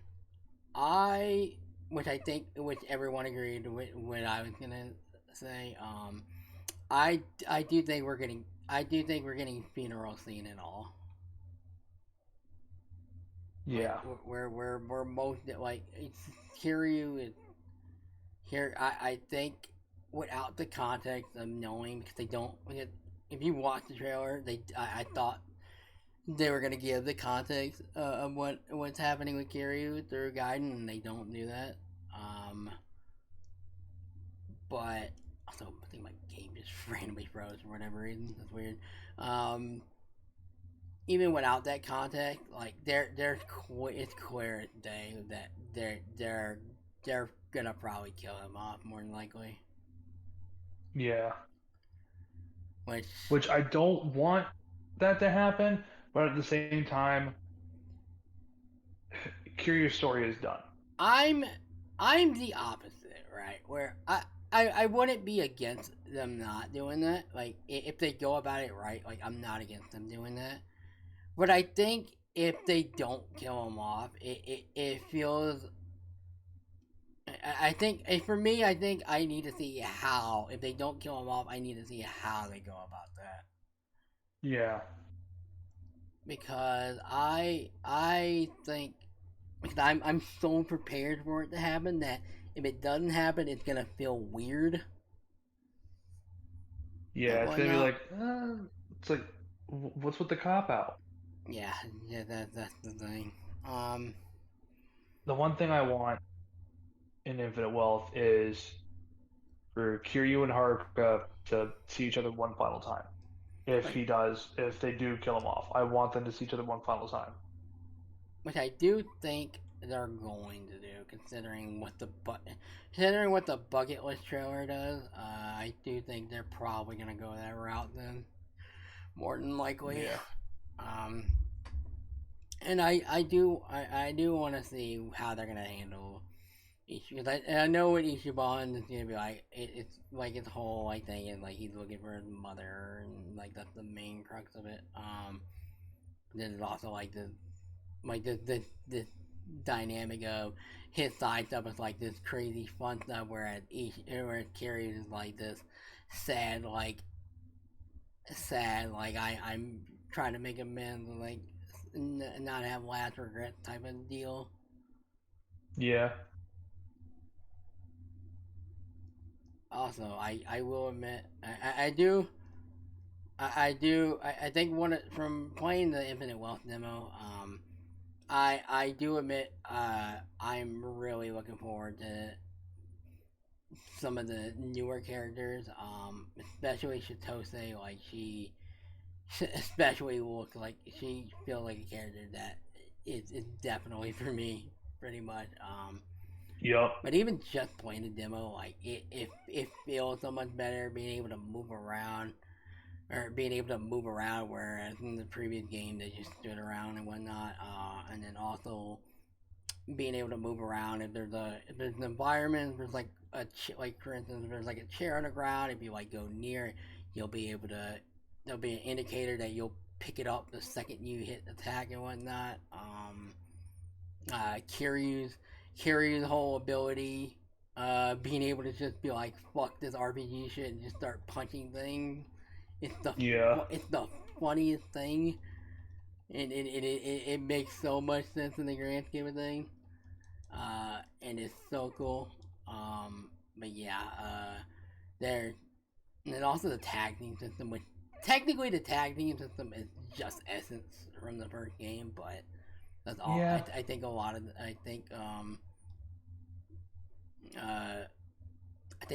them are gonna. It's kind. The tag team system is kind of like the tag team system. Kind of reminds me of the system in Persona 5 Royal. In terms of like, there's like at certain moments, like if certain characters are in the same party slot together, their special moves will happen and whatnot. So similar to that in a way. Also, I have never actually played Persona. I never actually played Royal. I just played base P5 and that was it. Royal. Again, I do think like you have to give it time to play Royal. Like, do not play 5 and then immediately play Royal. 'Cause in some aspects, it's just the same game, just with added content and improvement. So like, it's definitely one of those games where you have to like give it maybe even like a year or two, and then give Royal a try. But for the most part, Royal does improve a lot on 5, but at the same time, I will say the extra stuff that they do kind of feels unimportant in some ways, but like even then, it's still Royal is still the way to go.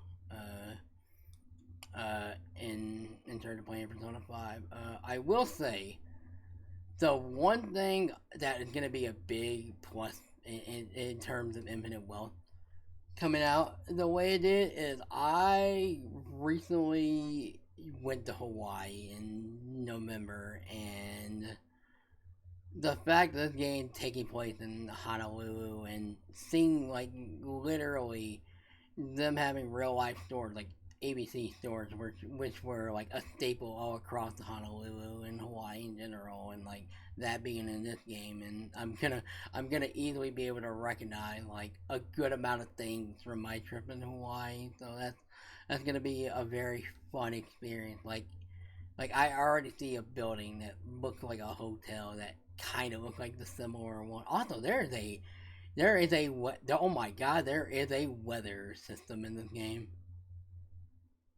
I'm walking around right.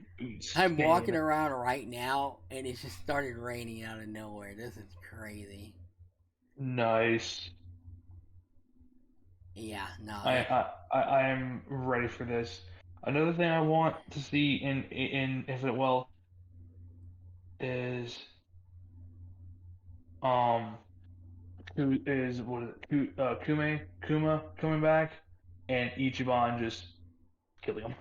I'm very curious if, because I don't know how you can fit Kuma in the story. I feel like the way the story is going, like I know I forgot the dude that was technically the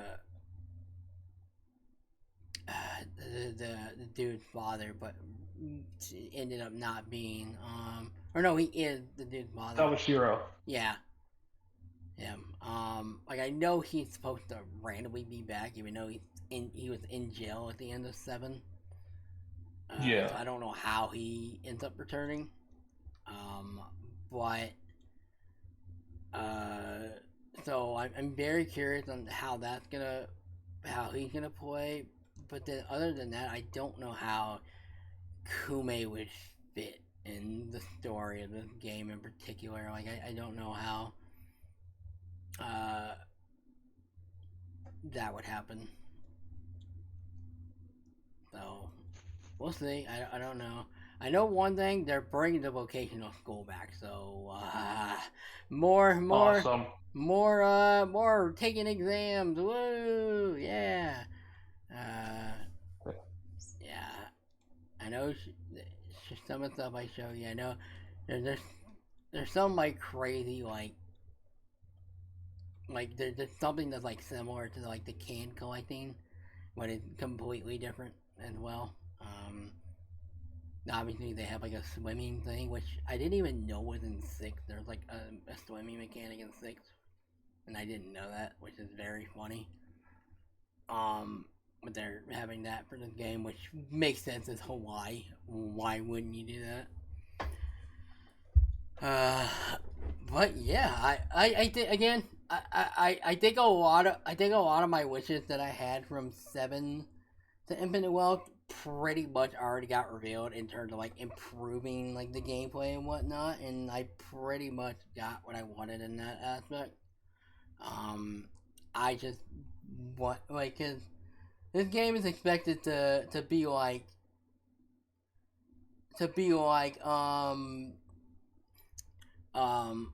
apparently like 75 to like 125 hours or some shit like that. This is gonna apparently be like the longest game in the series, and I know this game is gonna be at least like 82 gigabytes, so we are in And like that, and also those hours are just on the main story alone. That's not even including the side stuff you can do.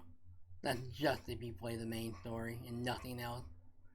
So we could possibly be looking at like a 200-hour game. Yeah, I remember one of them saying, like, yeah, if you play this game non-stop, it will take you at least 3 to 4 days Yeah, no, to complete it. it is gonna be one of those games that like I'm not gonna like whenever I stream it, I'm not gonna do everything, but I'm gonna at least try to experience as much of this game as I can. Like I am fully invested in putting the most time that I have out of any other game in this series, and I'm fully prepared for that. But I think one of the other again I just want I don't need this game store to be better than Judgment because that's an impossible task to ask of anyone. Even better than Lost Judgment, it's probably also a difficult task if I'm being honest. Yeah. But I do want this to feel like regardless of how they handle Kiryu and his outcome. I want this to feel like this is this is either the perfect ending for Kiryu or this is like such a gut wrenching ending for him, but it's also perfect for him as well. Like I just want like this game just wrap up a lot of things. Where we go from here, I'm not sure. I don't know if I wouldn't want them to just introduce Ichiban and then they do nothing else. But I do think, in terms of the future, I do think if they were to work on another project, I think it needs to be another Law Judgment, or they need to remaster or remake one of the other games. Yeah. Like I think either Law Judgment 3 or Yakuza Kiwami 3 needs to be a thing. I would rather Law Judgment 3 because I'm okay with just having three definitely. games. And that's it. But I wouldn't hate them going straight to 9 either. But if I had to guess, I wouldn't either. Their next project would probably be Lost Judgment 3. Might have to take a gander on like what they do next. Like, I know some people are thinking of like this is probably like the end of Yakuza period, but like I don't think that because this game makes Sega way too much money now to where they will continue to make this, whether it's with Kiryu, whether it's with Ichiban, hell, whether it's with Yagami. Like they will, or even new characters. They will find a way to continue the universe of Like a Dragon as much as they can. And I am okay with that. Yeah, I am as well, honestly.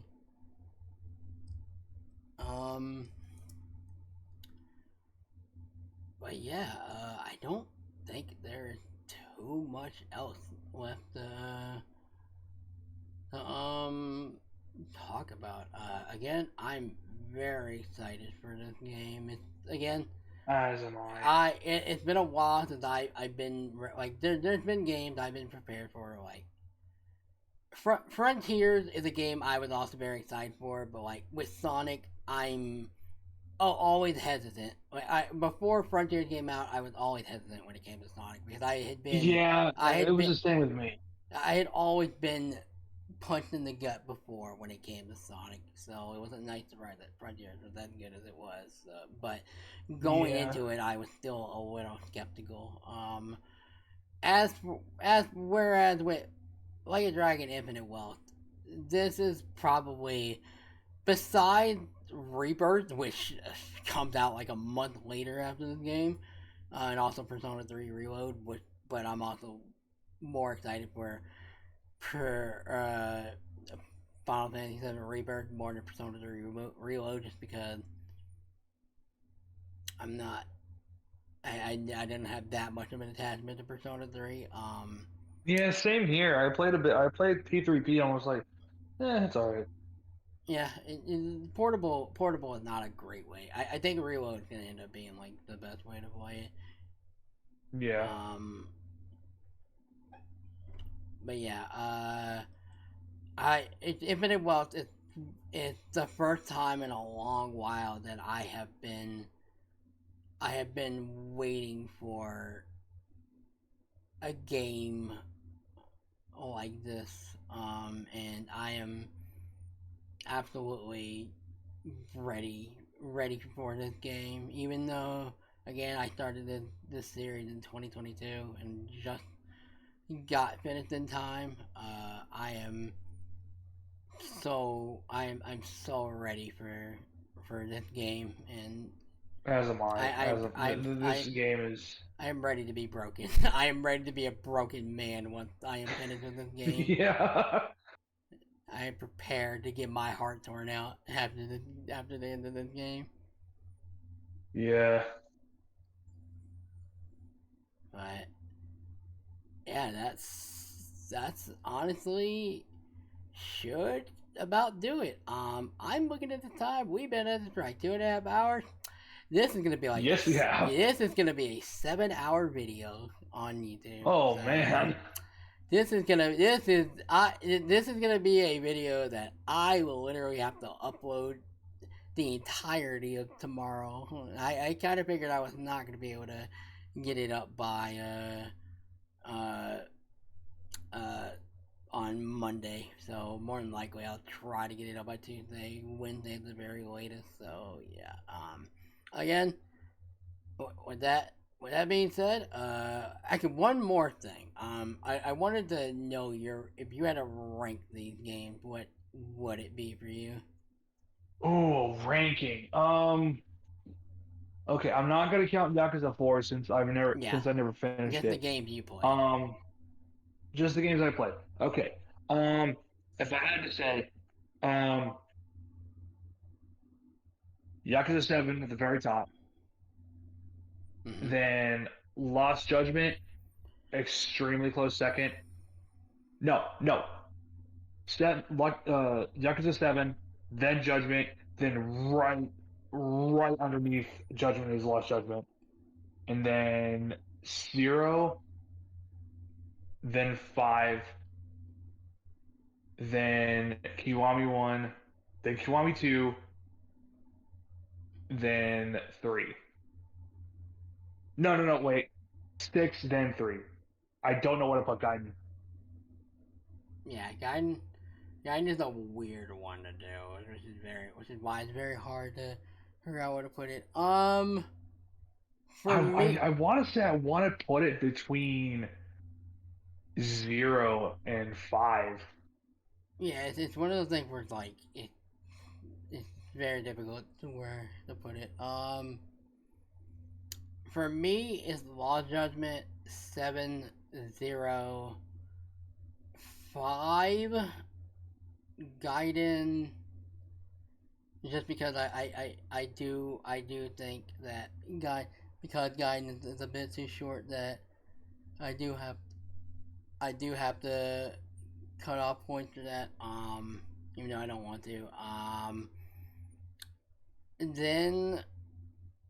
Then probably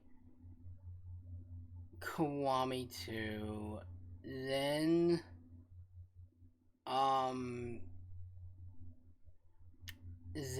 probably 4, then Kiwami, then 6, then 3. For me, like, Yep. Kiwami was a game where I liked it at first, but the more I thought about it, I liked it a lot less as the month went on. For me, though. But yeah, that is about it. Again, thank you to Percy, Crimson, Raymir, and Dolan for being here. Also, thank you, you two, for being here as well.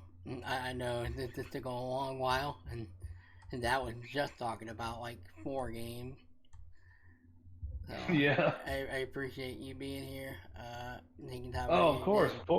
I I appreciate anybody who has watched all 7 hours of this. I presume it's probably gonna be 7 hours, but I appreciate y'all sticking with me. Again, there's a lot of games in this series that it's hard to like put this in like a concise thing that like it was gonna be long. I just didn't expect that it was gonna be this long, but again, it is what it is. I appreciate y'all watching. And again, thank you to everyone. And thank you to everyone who participated in this. This was fun.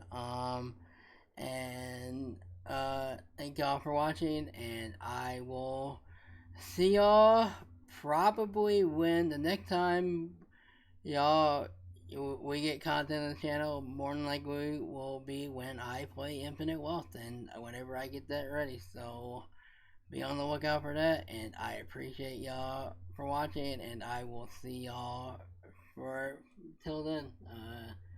Have a great rest of your day, night, whenever it is you watch this, and take care.